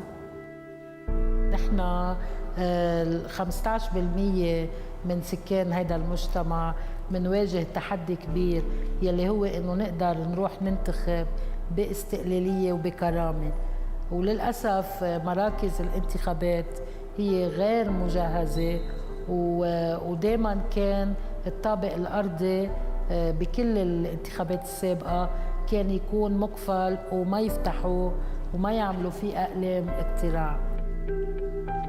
حملة حقي بلشت من 2005، كان هدفها تفعيل حقوق الأشخاص المعوقين بالحياة السياسية. أسسها كانوا واضحين إنه هن بدها تدعم حق شخص المعوق بممارسة حقوقه السياسية، واللي من ضمنها كانوا الانتخابات النيابية والبلدية لأنه هي عمل سياسي. لاب كاب هو برنامج مدته 5 سنين بتمويل من الUSAID. الجهة المنفذة لهذا المشروع هي FHI 360 اللي هي Family Health International، واللي هي برؤيتها الخاصة للعمل ترتكز على فكرة التنوع، الشمولية والإنصاف. لاحظنا أنه في نقص بتغطية الحاجة لمراقبة الانتخابات من ناحية الدمج، من الأكسسبل إلكشنز. ومن هون كانت الفكرة بلورناها مع AUB شو فينا نساعد، وبلش الحديث بهذا المحل. كان فترة كتير قصيرة قبل الانتخابات، ولكن نجحنا، وبعتقد هون قوة البرنامج لأنه مرتكز على فكرة تسريع العمل المدني. وقدمنا نوعين من الدعم. الدعم الأول هو الدعم المادي، وفي الدعم التقني اللي هو كانوا أفراد الفريق عم بيساعدوا بشكل مباشر مع AUB. انتخابات 2022 حملة حقي دربت أكثر من 234 متطوع ومتطوعة، أشخاص عندهم إعاقة وأشخاص ما عندهم إعاقة. نزلوا سوا مع كمان فريق تقني من BOT لحتى يراقبوا الانتخابات ضمن عينة مسح محددة سلف، بناء على دراسة عملناها سلف لنعرف أي مراكز ممكن تعتمد أو اعتمدت الطوابق الأرضية. بمسار إعداد الفرق كان في 3-4 معايير بالموضوع ليتم بناء الفرق بشكل نهائي استعدادا ليوم الانتخاب. هي التنوع المناطقي، التنوع الجندري، العمري، وما بين أشخاص معوقين وغير معوقين. كنا عم نعرف وين في انتهاكات كتير مأزية، كان عم بيصير تواصل بين غرفة العمليات تبع BOT وبين AUB غرفة العمليات تبع AUB. من ناحيتهم AUB عم يتواصلوا مع الدرك، كانوا عم بيحلوا الانتهاكات يلي عم بتصير بذات الثانية. سهلنا الوصول لهدول المعلومات بطريقة كتير سريعة وديجيتال على تابلت أو على تليفون بخلال النهار. هذا الشيء ما كان موجود من قبل لأنه كان على الورقة والقلم، ولا يرجعوا يتحللوا الأوراق وينفهم شو في بقلبهم. هذا الشيء اللي ساعدنا فيه نحن AUB بالنهار الانتخابي. نحن قدرنا ننزل على الطابق الأرضي. كنا بدنا نتأكد فعلا إنه شو هي هيدي العوائق ولا التسهيلات ولا الانطباعات على مستوى مشاركة الناس، إنه واحد كان على الطابق الثاني بس هلأ صار على الطابق الأرضي. يمكن في درجة، يمكن في درجتين. الداخلية قامت بمبادرات غير مكتملة بس ولكنها إيجابية طبعا، بأنه عملت منحدرات، بس طبعا مش ضمن المواصفات. الانتهاكات داخل مراكز الاقتراع بحق الناخبين المعوقين هي بتعتمد على التصرف البشري. يعني كل خطوة بيخطيها الشخص اللي عنده إعاقة داخل مركز الاقتراع لوجستيا هندسيا هذه ممكن دراستها بشكل مباشر، أما التصرف البشري فبيحتاج لبعض العناية شوي. عمليا في عنا نحن وقت طويل قبل الانتخابات لا يستغل بتدريب هاي العناصر البشرية، بس لما بتكون التوعية عامة وبينعمل برنامج قابل للتطبيق لازم يكون لهدول الفئات الثلاثة على الأقل من الناس اللي الدرك بالتعاون مع وزارة التربية من الممكن إدراجها هن للأشخاص يلي مرشحين أنه يصيروا رؤساء أقلام أو مساعديهم، وكذلك للقطاع الرسمي يلي هو الملاك الدولي من الموظفين يلي بيستعينوا فيهم لحتى يكونوا رؤساء أقلام أو مساعديهم. فساعتها نحن بنتفادى معظم الانتهاكات يلي هي بالأساس تصرف بشري. يمكن هيدي أول مرة بوزارة الداخلية بيكون في متابعة يومية واستجابة لمطالبنا. ما فينا نقول عم نحقق عدالة ونترك فئات من المجتمع بالخلف. حقق انتخاب بكرامة وباستقلالية.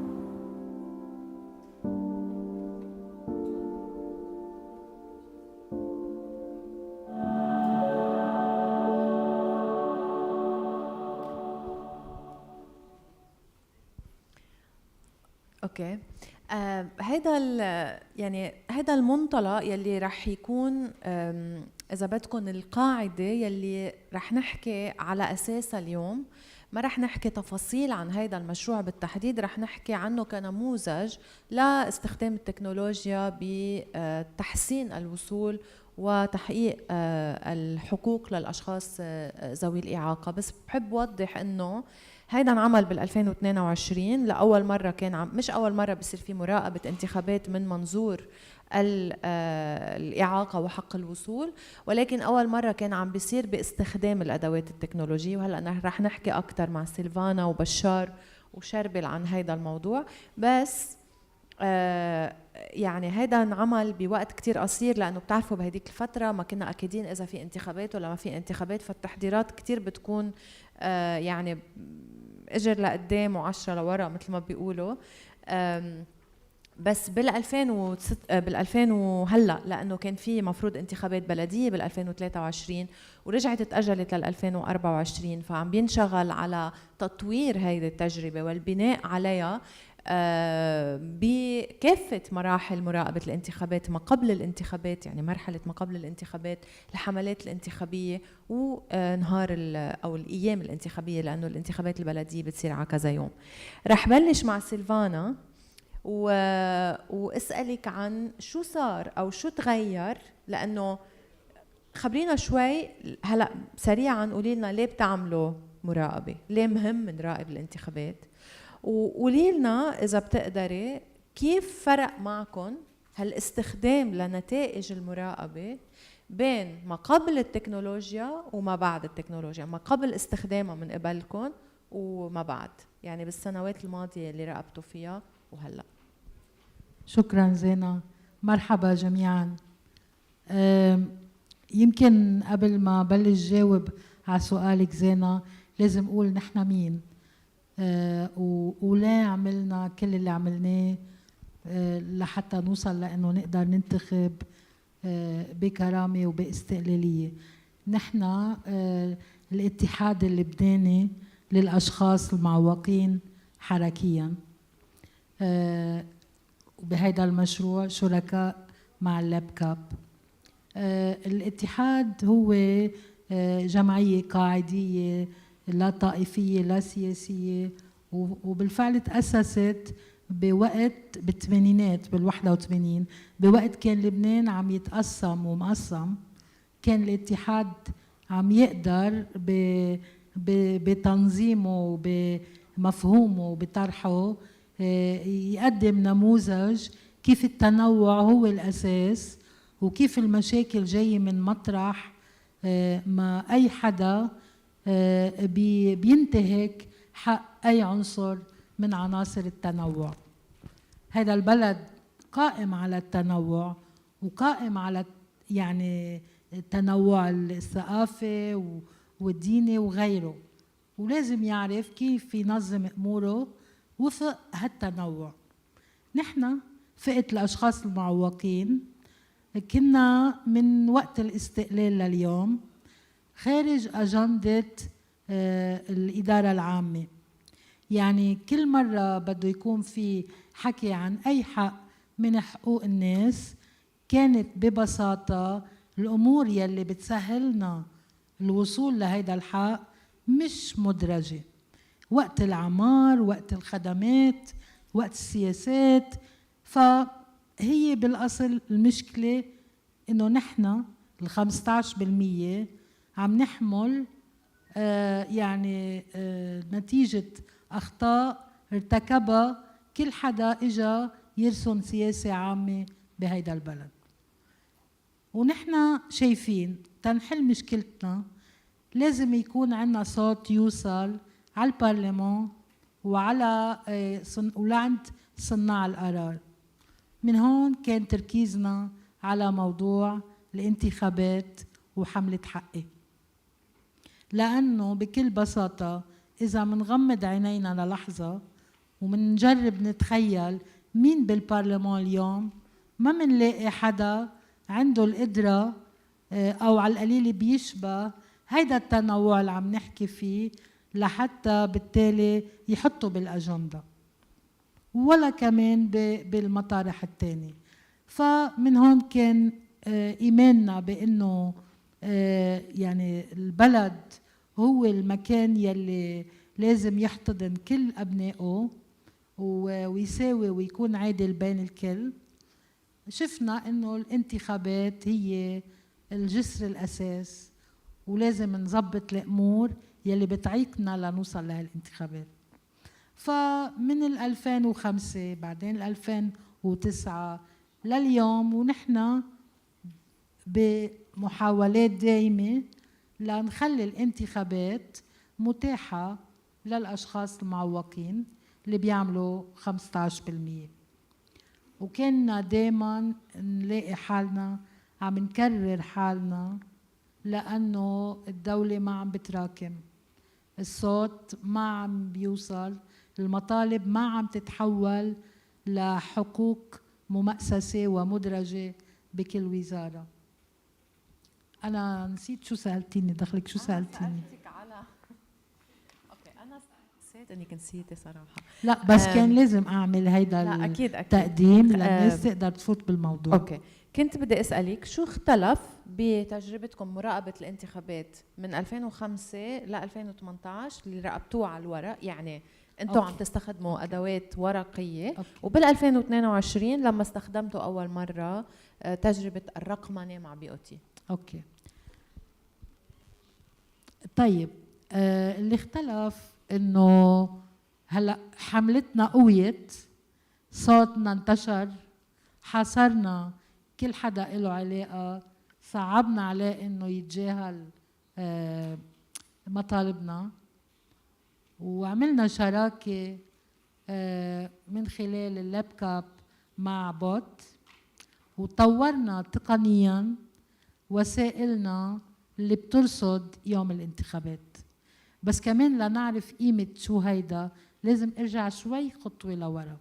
نحن لما كنا بدنا نروح ننتخب، أنا مثلا لازم انحمل مثل كيس البطاطا على الطابق الثاني، ويمكن أنا وعم بطلع على الطابق الثاني أوقع وفك رقبتي أو انشل مرة تاني، فهي كانت نكتة انشل مرة تاني.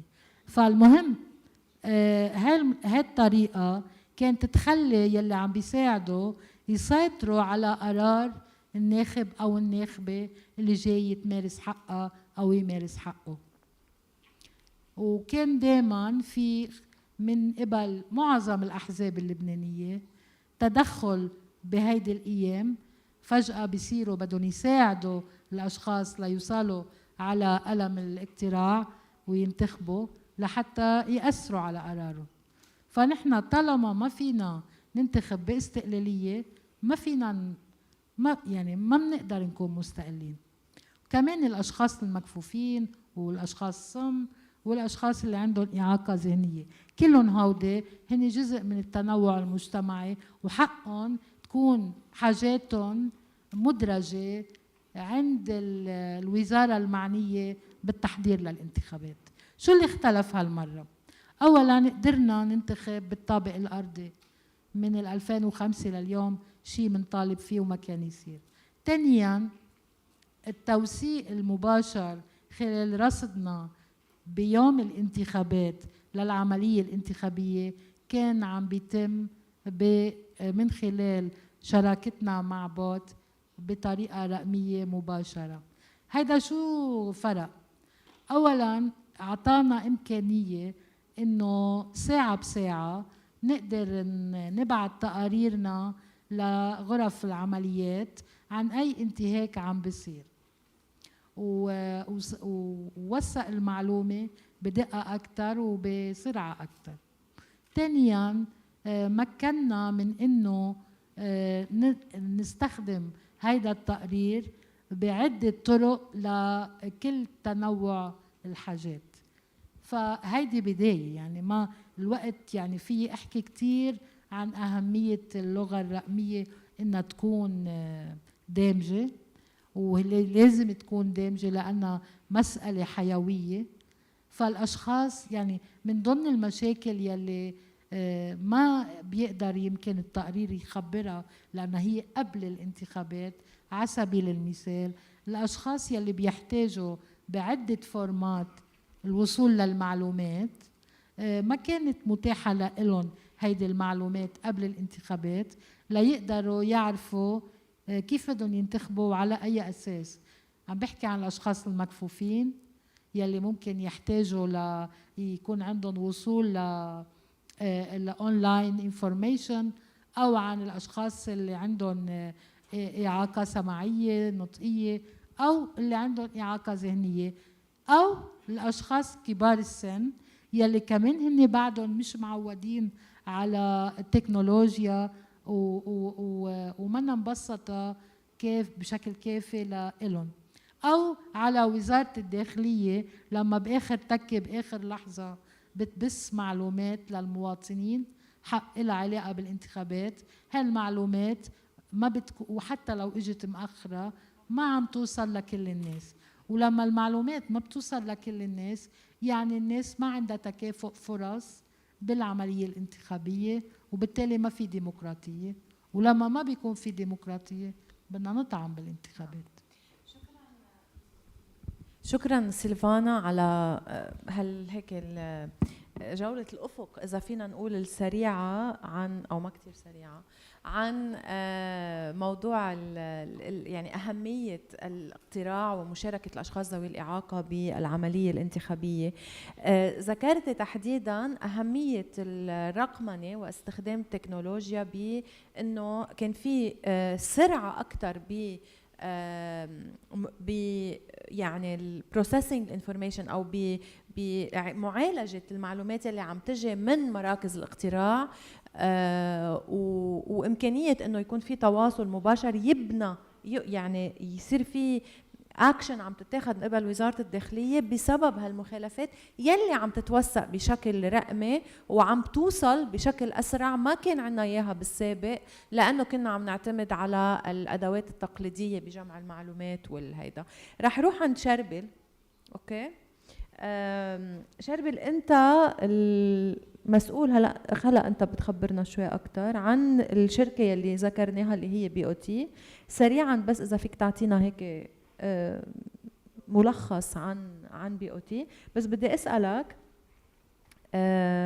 كيف اثرت هيدي التجربه عليكم انتم كشركه، اوكي كمؤسسه، وتجربه الانتخابات ورقمنه المراقبه، كيف اثرت عليكم كمؤسسه وكيف عم تشتغلوا اليوم؟ هل عم تستخدموا هالمهارات اللي عندكم اياها لايصال افضل لاصوات الاشخاص ذوي الاعاقه وكيف؟ اول شيء ميرسي للكل لانه اجوا. انا شرب الكرم، البزنس ديفلوبمنت اند ماركتينج دايركتور وكو فاوندر لبريدج اوت سورس ترانسفورم. بالاساس بريدج اوت سورس ترانسفورم هي سوشيال انتربرايز، بنشتغل مع شباب وصبايا من مناطق بعيده عن بيروت ومهمشه ومجتمعات under privileged ليقدروا يصير عندهم اكسس على شغل ويقدروا تو جنريت انكم ويطلعوا مصاري ويشتغلوا هن موجودين بمناطقهم. بنقدم كذا سيرفيس كلهم خاصهم بالداتا مانجمنت. واحدة من السيرفيسز واكبرها هي داتا كولكشن اللي هي كل شيء جمع سيرفيز على الارض. واحدة منهم اللي هي كانت اشتغلناها مع FHI 360 و LUPD كانت اندر لاب كاب اللي كانت monitoring of parliamentary elections, especially الرايتس تبع العالم اللي عندهم إعاقات. فهيدا هيك بسرعة عنا نحن شو بنعمل. بالنسبة لسؤالك زينة، هيدا اللي أثر فينا هو أول شيء كانت خبرتنا بالشغل مع شباب وصبايا وحتى كبار بالسن عندهم إعاقات يكونوا معنا عم بيراقبوا الانتخابات. هيدا الشيء بحد ذاته كانت اكسبيرينس بالنسبة لنا، وهيدا الشيء اللي بعتقد الكل هيتفاجئوا فيه، كانت اكسبيرينس كتير عادية. يعني وبعني كلمة عادية بأحلى طريقة ممكنة. عادية لأنه ما حسينا في فرق بين اللي كان الشخص اللي عنده إعاقة عم بيعمل داتا كولكشن أو الأشخاص اللي نحن بنشتغل معهم ما عندهم إعاقات إجمالا. حسينا إنه لأنه كنا بإطار الرصد الأخطاء اللي كانت عم بتصير بالانتخابات، كان في مراقبة كتير واضحة لا هدول الأخطاء، لأنه كانوا أشياء نحن بحياتنا مرات يمكن ما بننتبه لهم، رغم قد ايه عملنا تريننج وقد ايه تدربنا في اشياء بعده ما فينا ننتبه لها. نحن انتبهوا لها هدول الاشخاص لانه هن اشياء بعينوا منا كل يوم. وثالث شغله كانت اكسبيرينس اللي فيها انه تعلموا من بعضهم الشباب اللي كانوا عم بيشتغلوا على هيدا الداتا كولكشن، تعلموا من بعضهم اول شيء النظره للاشياء، لانه الداتا كولكتورز من ميلتنا نحن اللي كانوا عم بيشتغلوا كانوا عندهم خبره طويله بالكولكتنج داتا ودوينج سيرفيز، قدروا ينقلوا هيدي الاكسبيرينس للعالم اللي عندهم اعاقات. والاكسبيرينس اللي كانت عندهم اياها هدول الاشخاص بين نظره للاشياء نقلوها للداتا كولكتورز، والاكسبيرينس كلها سوا كانت كتير منيحه، اللي ساعد كتير انه تكون الاكسبيرينس برجع بعيدها عاديه. هي كانت التكنولوجي اللي كنا عم نستعملها. فبعتقد لو كنا عم نستعمل ورقه وقلم كنا شفنا كيف كانت التكنولوجيا عم بتساعد انه تكون او عم تساهم بانه تكون هيدي التجربه تجربه عاديه مثل ما انت سميتها، ما فيها major obstacles او فيها مشاكل اساسيه اول شيء اذا شخص صوته واطي نعمل اكسبيرينس صغيره. كم شخص عم بيسمعني هلا؟ اذا بس فيكم تعلوا ايديكم. اوكي، هلا كم شخص عم بيسمعني؟ اوكي. سو تكنولوجي بحد ذاتها بتعمل كتير ديفرنس، بتعلي الصوت، بتخلي العالم تحكي بطريقه مختلفه، وبتخلي الواحد يكون عنده ثقه اكبر بالشيء اللي عم بيعمله. فالتكنولوجي بحد ذاتها واستعمالنا لها على بشكل يومي هو سهل بكتير مطارح التواصل، سهل بكتير مطارح الحكي مع الناس، وسكر. واهم شغله النقطه اللي بنحكي فيها، اهم شغله انه ساعد بالوصول للعمل. حتى الاشخاص اللي عندهم اعاقات كان عندهم مشاكل لو شو ما كانوا عندهم اكسبيرينس او مخرجين من الجامعات، اذا ما في تكنولوجي صعوبتهم بس يطلعوا من بيتهم يوصلوا على شغلهم is difficult enough. كيف تيكون عندهم كل شيء obstacles تانيين؟ اليوم التكنولوجيا اللي ساعدت فيه ساعدت انه تخفف من هدول العوائق. اليوم اذا واحد عنده physical disability قادر يفتح الكمبيوتر تبعه، يفتح التابلت تبعه ويشتغل to engage in the real world. وهيدا الشيء اللي شفناه نحن على الارض لانه نحن من الشركات بلبنان اللي بتعمل سيرفيز ديجيتال فيرست. يعني نحن اول شيء بنفكر كيف التكنولوجيا فيها تلعب دور على الارض، مش ثاني شيء، مش نكتب السيرفي بعدين بنفكر كيف نعمله ديجيتايزيشن. حتى بالطريقه اللي بنسال فيه السؤال بنركب فيها السيرفي بنفكر فيها كيف بدها تكون ديجيتال فيرست. وهذا الشيء كتير ساعد انه ضوى على اهميه استعمال التكنولوجيا على الارض، وسهل حياتنا نحن مع بعضنا بالشغل، ان كان نحن او مع ال UPD members اللي كانوا عم بيعملوا سيرفيز معنا على الارض، انه نقدر تو كولكت انفورميشن بكثير سهوله. اول شيء الانفورميشن كانت عم تتنقل بيناتنا بكثير سهوله، ما كان في اوراق عم بيروحوا ويجوا وهيدي ضاعت وين حطيتها الورقه، الداتا بتكي از ترانسفيربل. كانوا عم بيقدروا يشوفوا كل العالم شو عم بتعبي، وبلس كان عم فينا نطلع كمان ريل تايم داتا عم تساعدنا نحن نشوف المطارح اللي لازم نراقبها اكثر، وين اللي كان عم بيصير الاخطاء اللي لازم نكون عم نضوي عليها اكثر.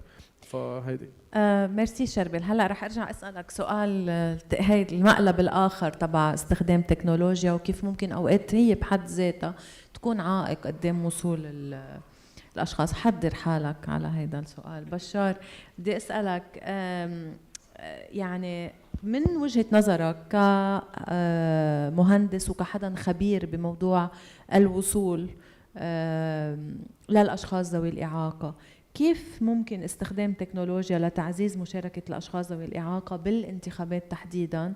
شو هي الفرص الضائعة أو الفرص المش ضائعة؟ يعني شو اللي ممكن يكون عم بيستخدم بشكل أفضل لتعزيز المشاركة، وشو اللي عملياً ما عم بينعمل وعم بيضرب مبدأ المشاركة؟ شكرا زينة، وشكرا على الفرصة هيدي، وشكرا للحضور الكريم. أنا بالنسبة لي بدي أقلع من كمان شوي من المفهوم إنه ما في شك موضوع التكنولوجيا والتقدم العلمي إنه تنحط بخدمة الناس، أكيد هيدي بتسرح حياتهم اليومية. بس أنا بتقديري والمبادرات اللي انعملت والتجربة اللي انعملت، التجربة الغنية، وأنا كتير عجبني الشيء اللي لفت له شربل بأنه بس هن عم بيصمموا من الأساس الاستمارة بشكل أنها تكون يعني مرقمنة، معناتها عمليا هو مش عم يرجع يعمل الادابتيشن. هيدا نفس الشيء مثل وقت المهندس لازم يصمم البيت للكل، مش بعدين بده يرجع يعمل له ادابتيشن. فهو هيدا له علاقه بانه مشبعين بالكونسبت بهذا المحل ورايحين عمليا عم يعني يرجعوا يتكيف فيه. انا يلي بدي اقوله شغله بانه مع اهميه التكنولوجيا والتقدم العلمي، بس بموضوع الانتخابات الموضوع منه بس تقني. الموضوع اول شغله مفترض يكون مربوط بالمفهوم بالدرجه الاولى، بمفهوم الدمج، بكيف نحن بنشوف سله الحقوق يلي موجوده، وهيدي مربوطه بمجموعه من الشروط. اذا ما تامنت بيكون في مشاكل بانه تتعمم هيك نوع من التجارب. بالدرجه الاولى بانه السياسات الحكوميه، يعني يلي قالته سيلفانا كثير صحيح. نحن رحنا على اتفاقيه دوليه معموله بال 2007، نحن بال 2013 تقدرنا وقعنا عليها 2023، يعني 16 سنه. يعني بالوقت اللي سنه 48 شارل مالك كان عم بيشارك بكتابه شرعه حقوق الانسان، يعني فنحن مأخرين كثير. وبالتالي كل الواقع تبعنا، كل الأولويات اللي موجودة عند السلطة السياسية ما بتاخد حقوق الناس وحقوق الأشخاص المهمشين بعين الاعتبار. هاي شغلة. الشغلة الثانية غياب مفهوم الدمج عند يعني الشباب بيكونوا شافوه. يعني الموضوع هو يعني سلة من المفاهيم بيتعاطى فيها رئيس القلم والناس والمكنة الانتخابية والكل الموجودين، وبالتالي هذا المفهوم منه موجود.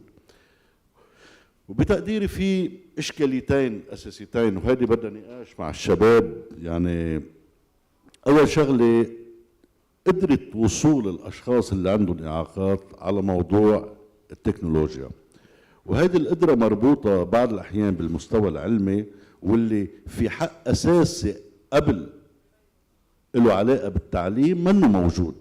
يعني نحن ما عم نحكي عن حدا يعني مخلص جامعة وتعرض لحادث ما سببت له الإعاقة. نحن عم نحكي عن أشخاص كتير لأسباب مختلفة من الولادة ولا غيرها ما قدروا يروحوا على المدرسة لأنه المدارس منا مكيفة، وبالتالي هون في صعوبة كتير كبيرة بهذا المحل. هيدي واحد. الإشكالية الثانية واللي أنا برأيي كمان هيدي يعني جدية بهذا المحل، كلفة الوصول لهيدي المعلومات. قديه هو متاح. يعني نحن عم نحكي مثل ما أنتم مجال عملكم بالأطراف، نحن بنعرف الصعوبات الاجتماعية والاقتصادية بموضوع الإنترنت وغيره، قديه هيدي الأشياء مكلفة للوصول لها. فأنا برأيي هول مسألتين من للأهمية. بيبقى في يعني بالانتخابات في جزئين تم الإشارة لهم قبل، بأنه في إمكانية تسهيل الوصول للمعلومات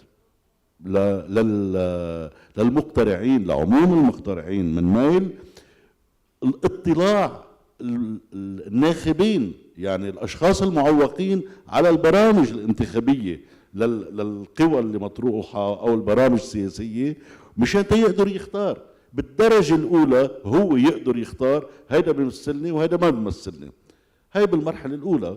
المرحله الثانيه هي قداي متاح فعليا انه يقدر يوصل على مكان الاقتراع بشكل حر ومستقل. وهون المهم هو مش بس الاقتراع، أغلبية الأشخاص اللي عندهم إعاقات بيقترعوا. أنا بتقديري بالضياع بالكذا الكل بينجابوا من بيوتهم، من المستشفيات بيتحملوا بينجابوا. مش هون المشكلة. المشكلة خير هذا الموضوع. الفكرة قداي الاقتراع بيكون مستقل، قداي بيكون حر. وهذا ما ممكن يصير إذا ما كان الشخص اللي عنده إعاقة فهم وشاف وقري وتبنى وعرف واختار شو بده ومين بده. فهذه مسألة ما في شك انه يعني بدها شغل كتير، بس هيدي اكثر من يعني نحن التجربة اللي انعملت واللي انا برأيي شكلت ضغط متقدم هي يفرض على السلطة السياسية. وما بعرف يعني هون قد ايه هذا الحكي واقع، يعني انه هذه يتم تبنيها كسياسات. شكرا. شكرا بشار. رح انطلق من اللي قاله بشار لميز، ومهم كمان هيدا يعني هيك كمعلومات عامة لها علاقة بالانتخابات. اجمالا نحن بنقارب الانتخابات كيوم انتخابي. ممنع او مش على طول بننتبه انه الانتخابات هي مسار، يعني بنسميها بروسيس، اسمه الكتورال بروسيس.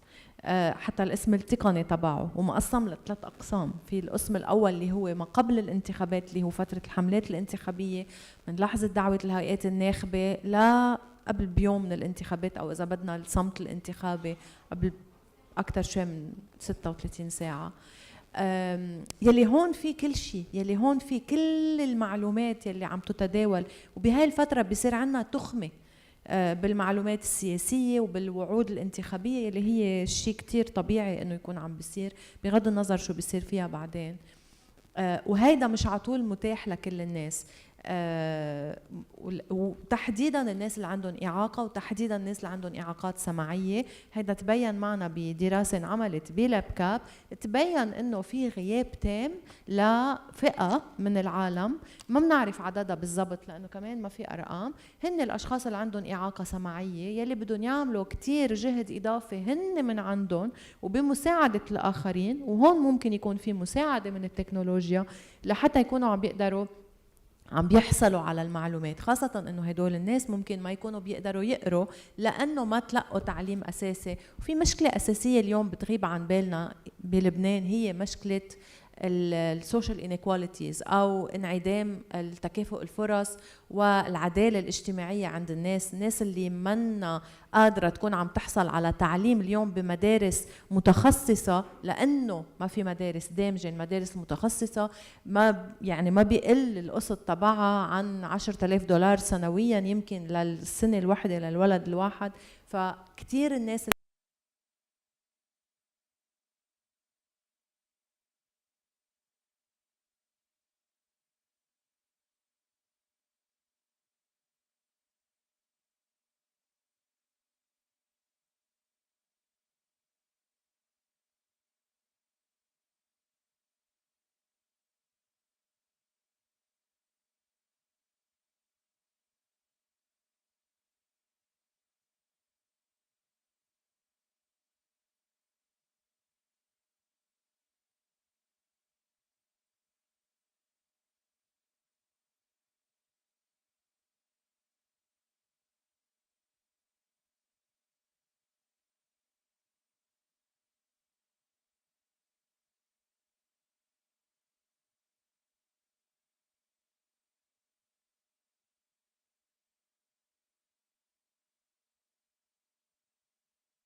لا معلش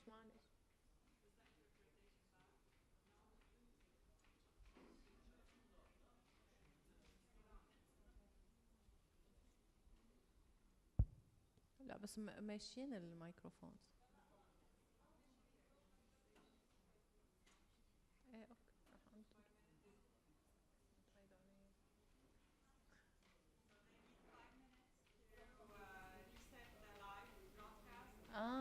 And we have to wait 5 minutes. ايه 5 دقايق كتار.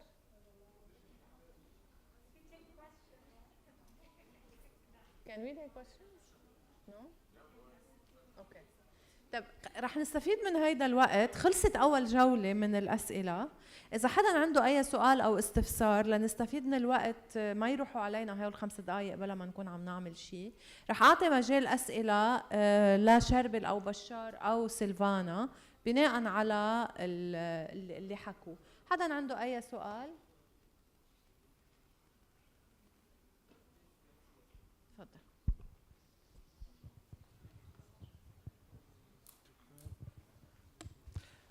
شكرا. اوكي. لا رح ناخد اسئله بهول 5 دقائق، اوكي؟ لحتى ما كثير نضيع وقت، ما يروحوا علينا. تفضل. اوكي. انا محمد المنصوري، رئيس جمعيه ابصار من تونس. حبيت اثمن على المجهود اللي قدمته سيلفانا بخصوص مشاركة الأشخاص ذوي الإعاقة في لبنان في مسألة مهمة جدا، هي مسألة الانتخابات، وخاصة أنه سواء في لبنان أو في تونس أو حتى في باقي الدول العربية تقريبا التجارب والوضعيات هي نفسها تختلفش كثير. أولا أنه لدينا كثير من القوانين ولدينا كثير من الحقوق المنتهكة لا يمكن أن نصل إليها أو ندافع عنها إن لم نكن نحن أصحاب الحق أي الأشخاص ذوي الإعاقة في وصول وفي أماكن القرار. وبالتالي مشاركة الأشخاص ذوي الإعاقة في المراحل الانتخابية ككل سواء كناخبين أو كمترشحين، وأيضا كمسألة ملاحظة ومراقبة الانتخابات، وخاصة الحملة الانتخابية ومسألة الزمية أو حث المترشحين والمترشحات للبرلمان أو العمل البلدي لمناصرة حقوق الأشخاص ذوي الإعاقة والتعريف بقضايا الأشخاص ذوي الإعاقة. وأود أن هنا نتحدث قليلا عن تجربة تونسية لو سمحتم، التي تقريبا نحن الآن في الفترة منذ 25 يوليو تقريبا منذ سنتين ونحن نعيش مسألة الانتخابات التشريعية والاستفتاء، ونستعد الآن للانتخابات محلية في شهر 12. المسألة إنه الأشخاص ذوي الإعاقة. ممكن شو السؤال لو سمحت بس اختصارا للوقت، شو السؤال يلي حابب توجهه؟ أو أنا حبيت أسأل السؤال: ما هي مقترحات الاتحاد لضمان تمثيلية الأشخاص ذوي الإعاقة في مواقع القرار؟ أوكي. يعني ما هو المقترح المباشر حتى يصل الأشخاص ذوي الإعاقة إلى مواقع القرار؟ شكرا. نحن رجعنا لايف، فينا نرجع نبلش. رح اخذ الاسئله بعدين، كنت عم جرب بس استفيد من الوقت، هلا بعطي مجال لسيلفانا بس اخر البانل.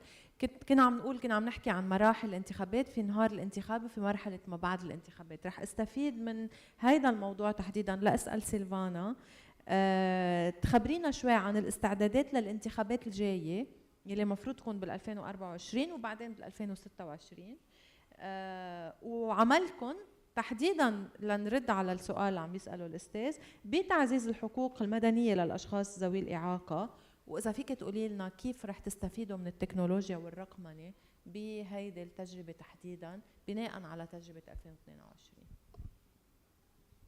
بس بدي أذكرك أنت سألتيني رزمة من الأسئلة.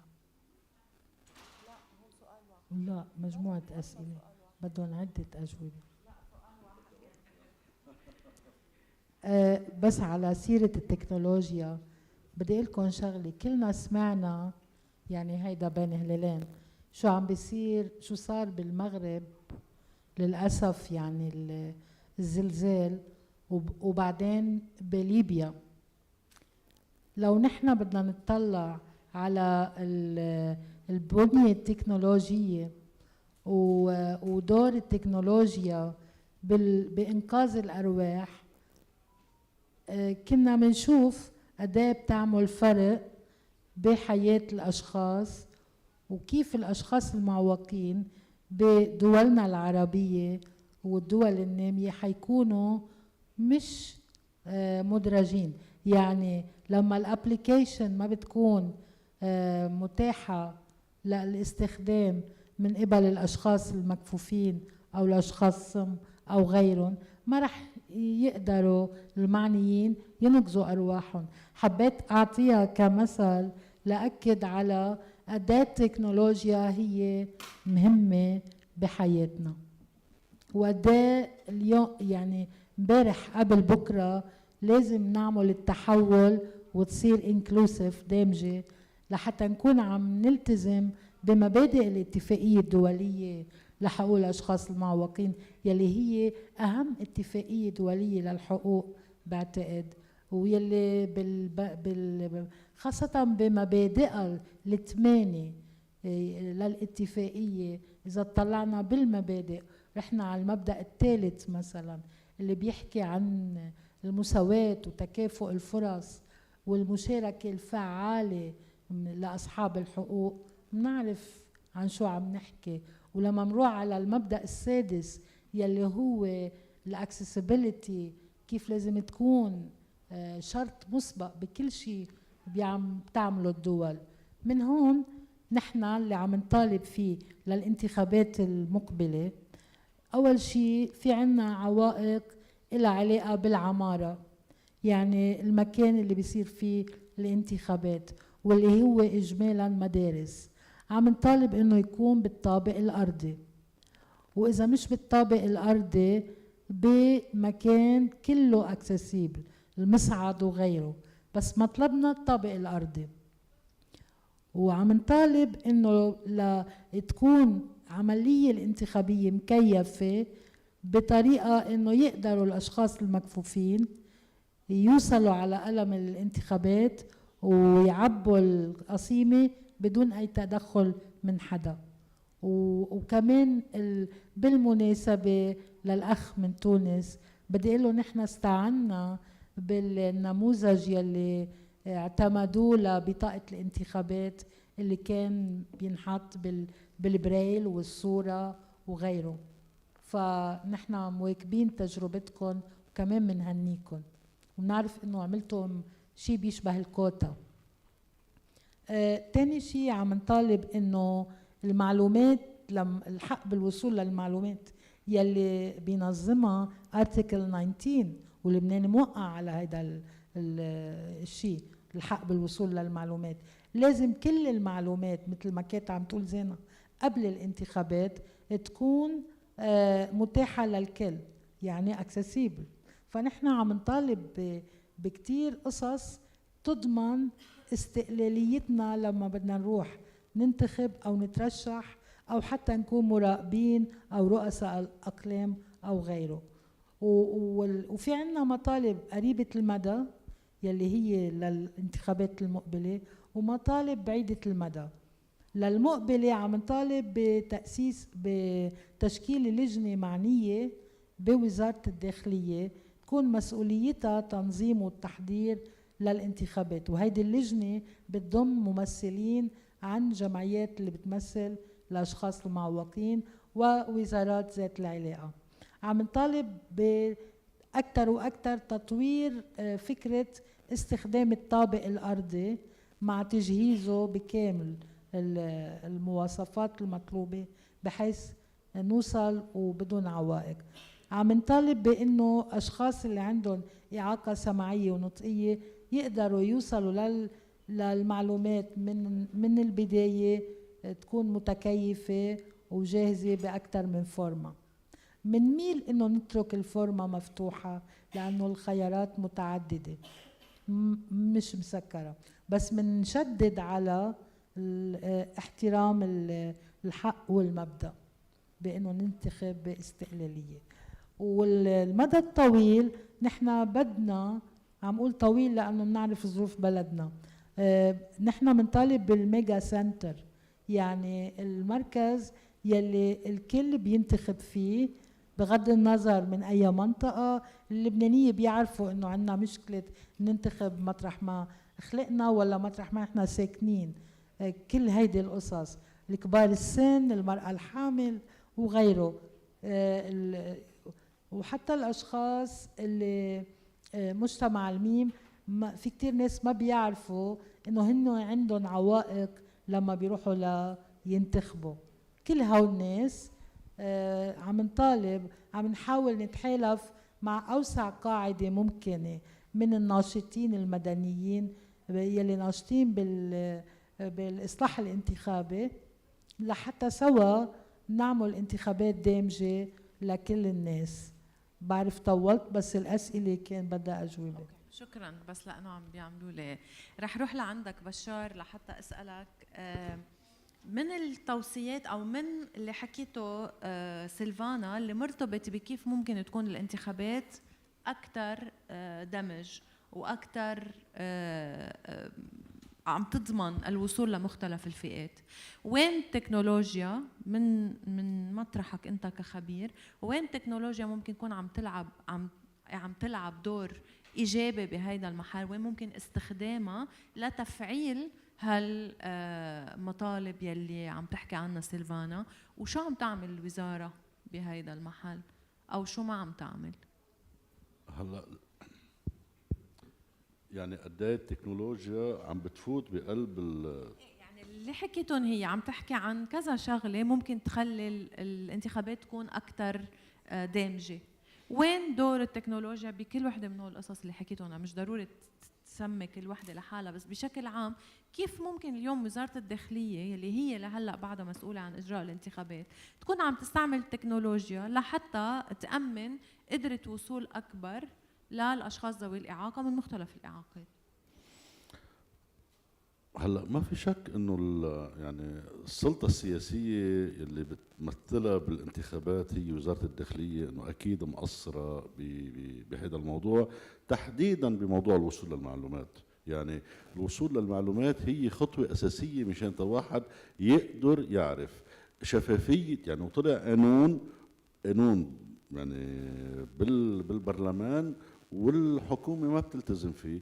هي نحن لازم نعرف المراكز يلي مجهزه واللي منا مجهزه، طبعا لانه في ظروف يعني خاصه بموضوع المدارس، بموضوع المراكز، وهل في امكانيه لنقل من مركز لمركز. هيدي مساله يعني التكنولوجيا بتلعب دور كتير كبيره. موضوع الابليكيشن، يعني نحن في امكانيه عاملين مابينج لكل مراكز الاختراع بلبنان، وطالع معنا يعني الاستنتاجات بانه في كوارث مستوى تجهيز المدارس. يعني طلع معنا نحن بحدود 0.01 من مستوى، يعني من 1750 مركز بال 2009 عمليا تم برمناهم كلهم سوا، طلع عنا 5 مراكز مجهزه.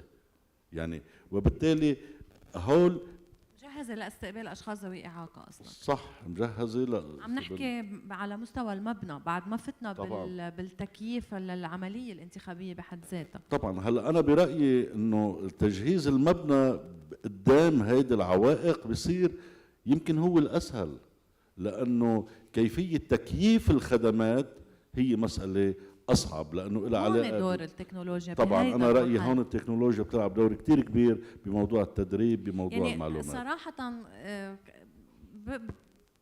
اكيد، بس دقيقه.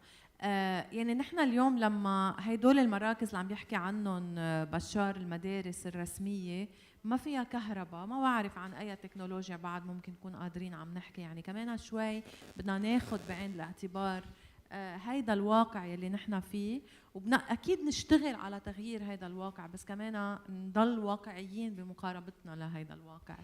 بس انا في اعطي مثل بس يعني ما ضل عنا كثير وقت. يعني نحن عمليا بس نصر على موضوع الطابق الارضي، لانه بالطابق الارضي سهل الوصول له، في امكانيه انه يكون في حمامات، بس تكون مقطوعه الكهرباء. حتى لو في اسانسير، باغلبيه المدارس ما في اسانسير، بس اذا في اسانسير ما في كهرباء، وبالتالي انزالهم للطابق الارضي صار مطلب مطلب اساسي نحن اعتبرناه هو انه مطلب تكييفي، هو يعني انتم مطالبكم عم تتكيف مع الواقع. هي نحن عمليا عم نقبل بانه السلطه الحكومه عاجزه عن انه تقوم بدورها، وبالتالي نحن عم نعمل كومبروميما بانه ننزل على الطابق الارضي. شكرا بشار. سيلفانا سريعا بس يعني افتكرت انه كانت واضحه لما عددت المراحل.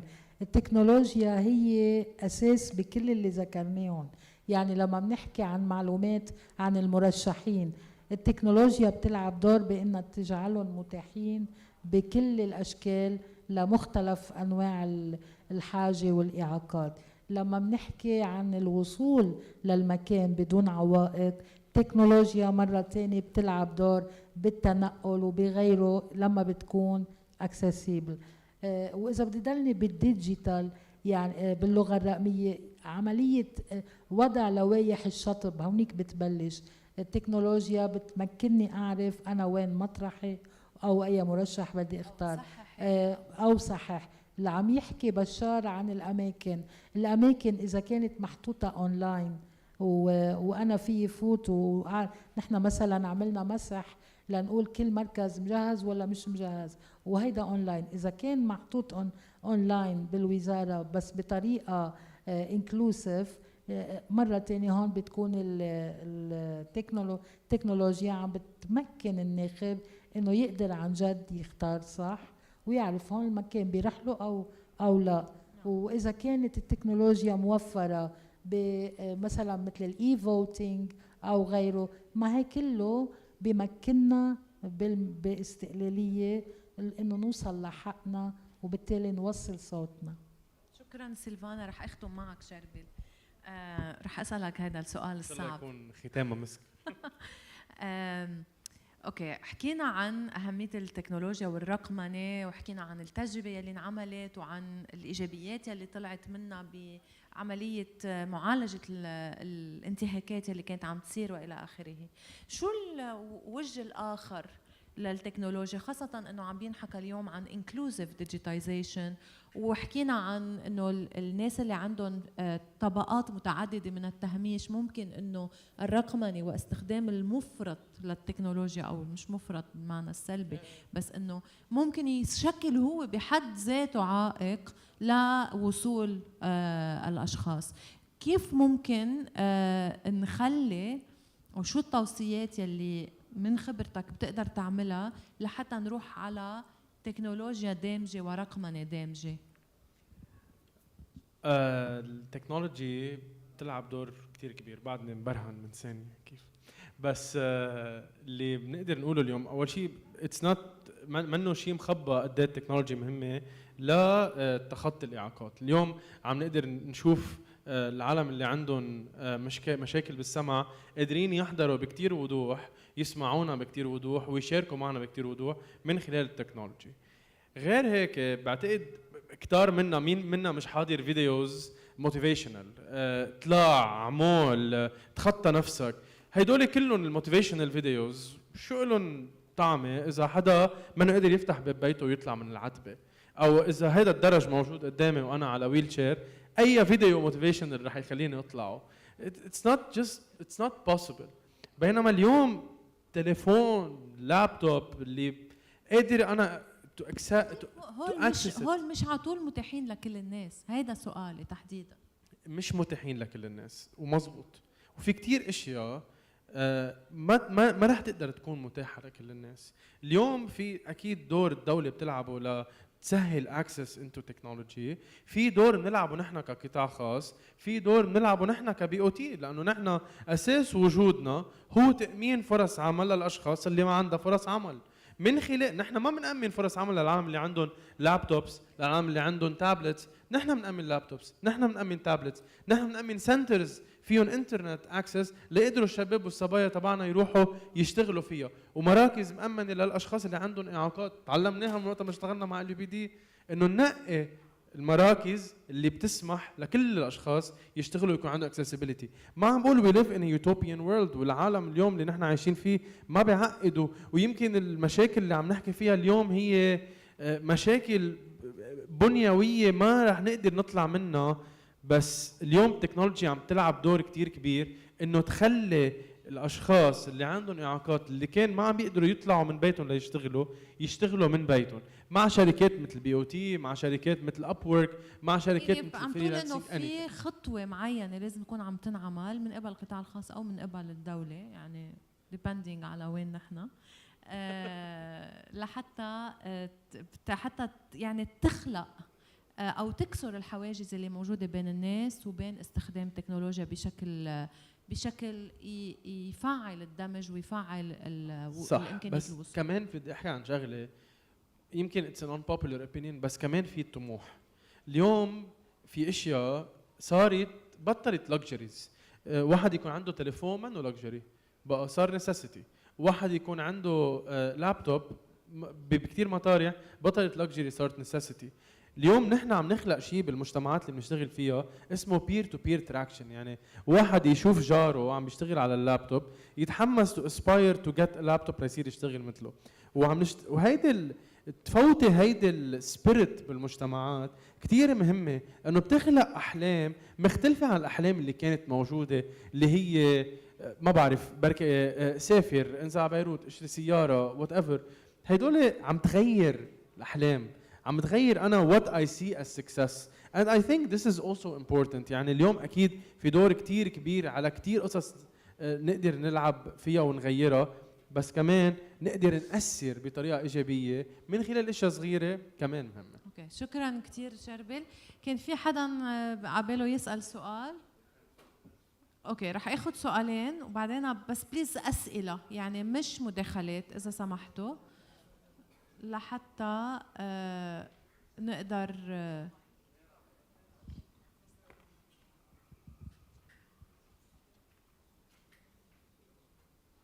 Just wanted to add to the discussion. I'll make it brief. Just from a European perspective, what has really helped us is, first of all, is indeed collecting data.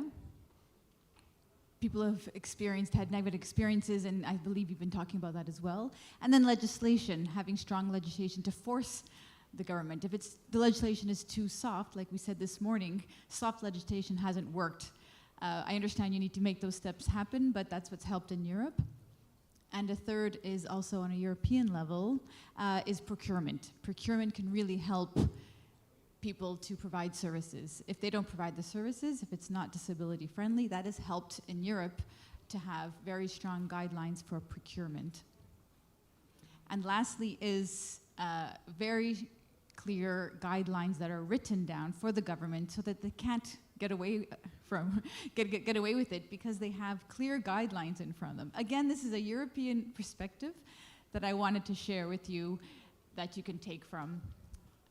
And this is what helped in Europe to get our voting rights for the disabled. But we're still working on it as well. Data, legislation, procurement, and guidelines. Oh, I'm so sorry. My name is Umberto Insolera. I'm from Italy, and I'm representing the European Disability Forum.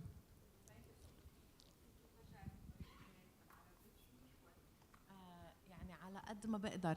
I think I need your help for the question. So he asked a question, a three-folded question. One is about. The question was just letting you know what Europe does. Okay, okay. Okay, so there wasn't any question. So كان عم بيقول إنه بمحل كان عم بيقول إنه الداتا أنا في شغلة فهمت يعني ركزت عليها لأن الأول ما كنت عم بفهم منيح.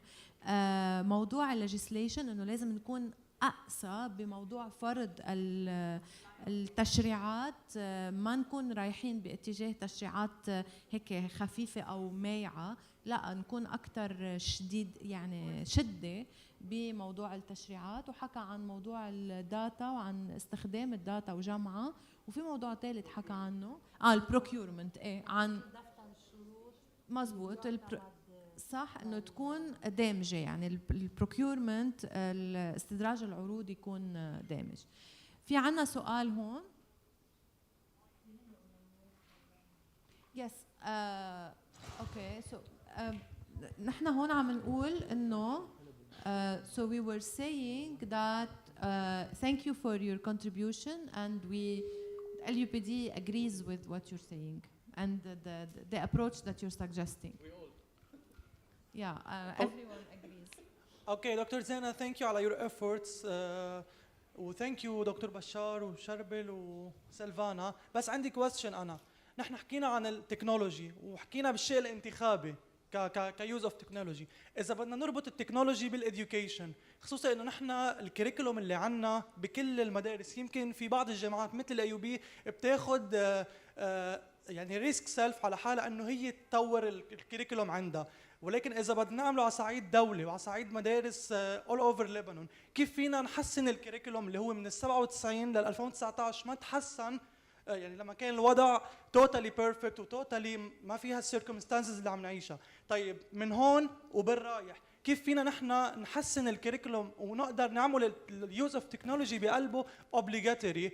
هيدي بدي من يور بوينت اوف فيو، من يور اكسبيرينسز، وكيف تكون اليوز اوف تكنولوجي اوبليجاتوري ونروح تورد ال 21 فيرست سنشري كريكولوم مثل باقي الدول اللي سبقونا بسنين. وثانك يو. شكرا كثير. رح اعطي مجال دقيقه بشار وسلفانا. شربل بدك اوكي بشار وسلفانا بدقيقه بليز اذا فينا نجاوب وبنكون عم نختم. شكرا كثير لكم، شكرا على حضوركم، عذرا على الايطالي بس طيب هالقد بعرف اعمل مودريشن. يعني مين انا ولا انت سلفانا؟ بدك انا؟ طيب اول شغله بشكل سريع انه الكوفيد عطت فرصه كثير كبيره لقطاع التعليم انه يستفيد بشكل مباشر من موضوع التكنولوجي اللي له علاقه بالاونلاين. طبعا النتائج ما كانت كثير مشجعه، بس ولكن عمل بوستنج بشكل كثير كبير بانه فات على هذا الدومين، وهيدا فتح مش بقرار بس ولكن بامر واقع. هيدي مساله مهمه. موضوع الكوريكولوم شغله اكثر صعوبة مما نحن ممكن نتخيل، خاصة بالجامعات. الجامعات استبلشمنت كتير قاسي، كتير صعب يتغير، كتير صعب يتكيف، خاصة عنا ببلد غير منتج التعليم منه مربوط بالسوق. أنا بس بدي أعطي مثل مشان ما أطول بموضوع الأكسسبيليتي لكليات العمارة. عمليا نحن هيدا منه فايد بالكوريكولوم، وبالتالي هون في مشكلة كتير كبيرة، وفي جهد عم نجرب نعمله بانه تفوت المعايير الدامجه بتصميم العماره ضمن يعني شروط التعليم. مش عم نخترع شيء بس ولكن مشان تيصير المعماري تحديدا والمصمم بس بده يفكر بالكل بدون ما يكون عمليا براسه عم يستبعد ناس واشخاص، ويصير في امكانيه انه من البدايه مثل ما كان عم يحكي شربل انه يتصمم مبنى استخدامه ان كان خاص ولا عام بس بشكل يكون هو للكل. وصلي على بدي اقول انه القصه مرتبطه بقد ايه نحن كمجتمع لبناني بدنا نتصالح مع حالنا ونعترف ونتمسك بمقوله انه كل الحقوق هي فعلا لكل الناس. إذا عن جد نحن متمسكين بهيدا المبدأ وبهالمقولة لازم نناضل سوا لحتى نوصل لتطبيق الحقوق الدامجة بالأونلاين وغير أونلاين. من هلأ لوقتها نحن في عنا فرص كتير مهمة.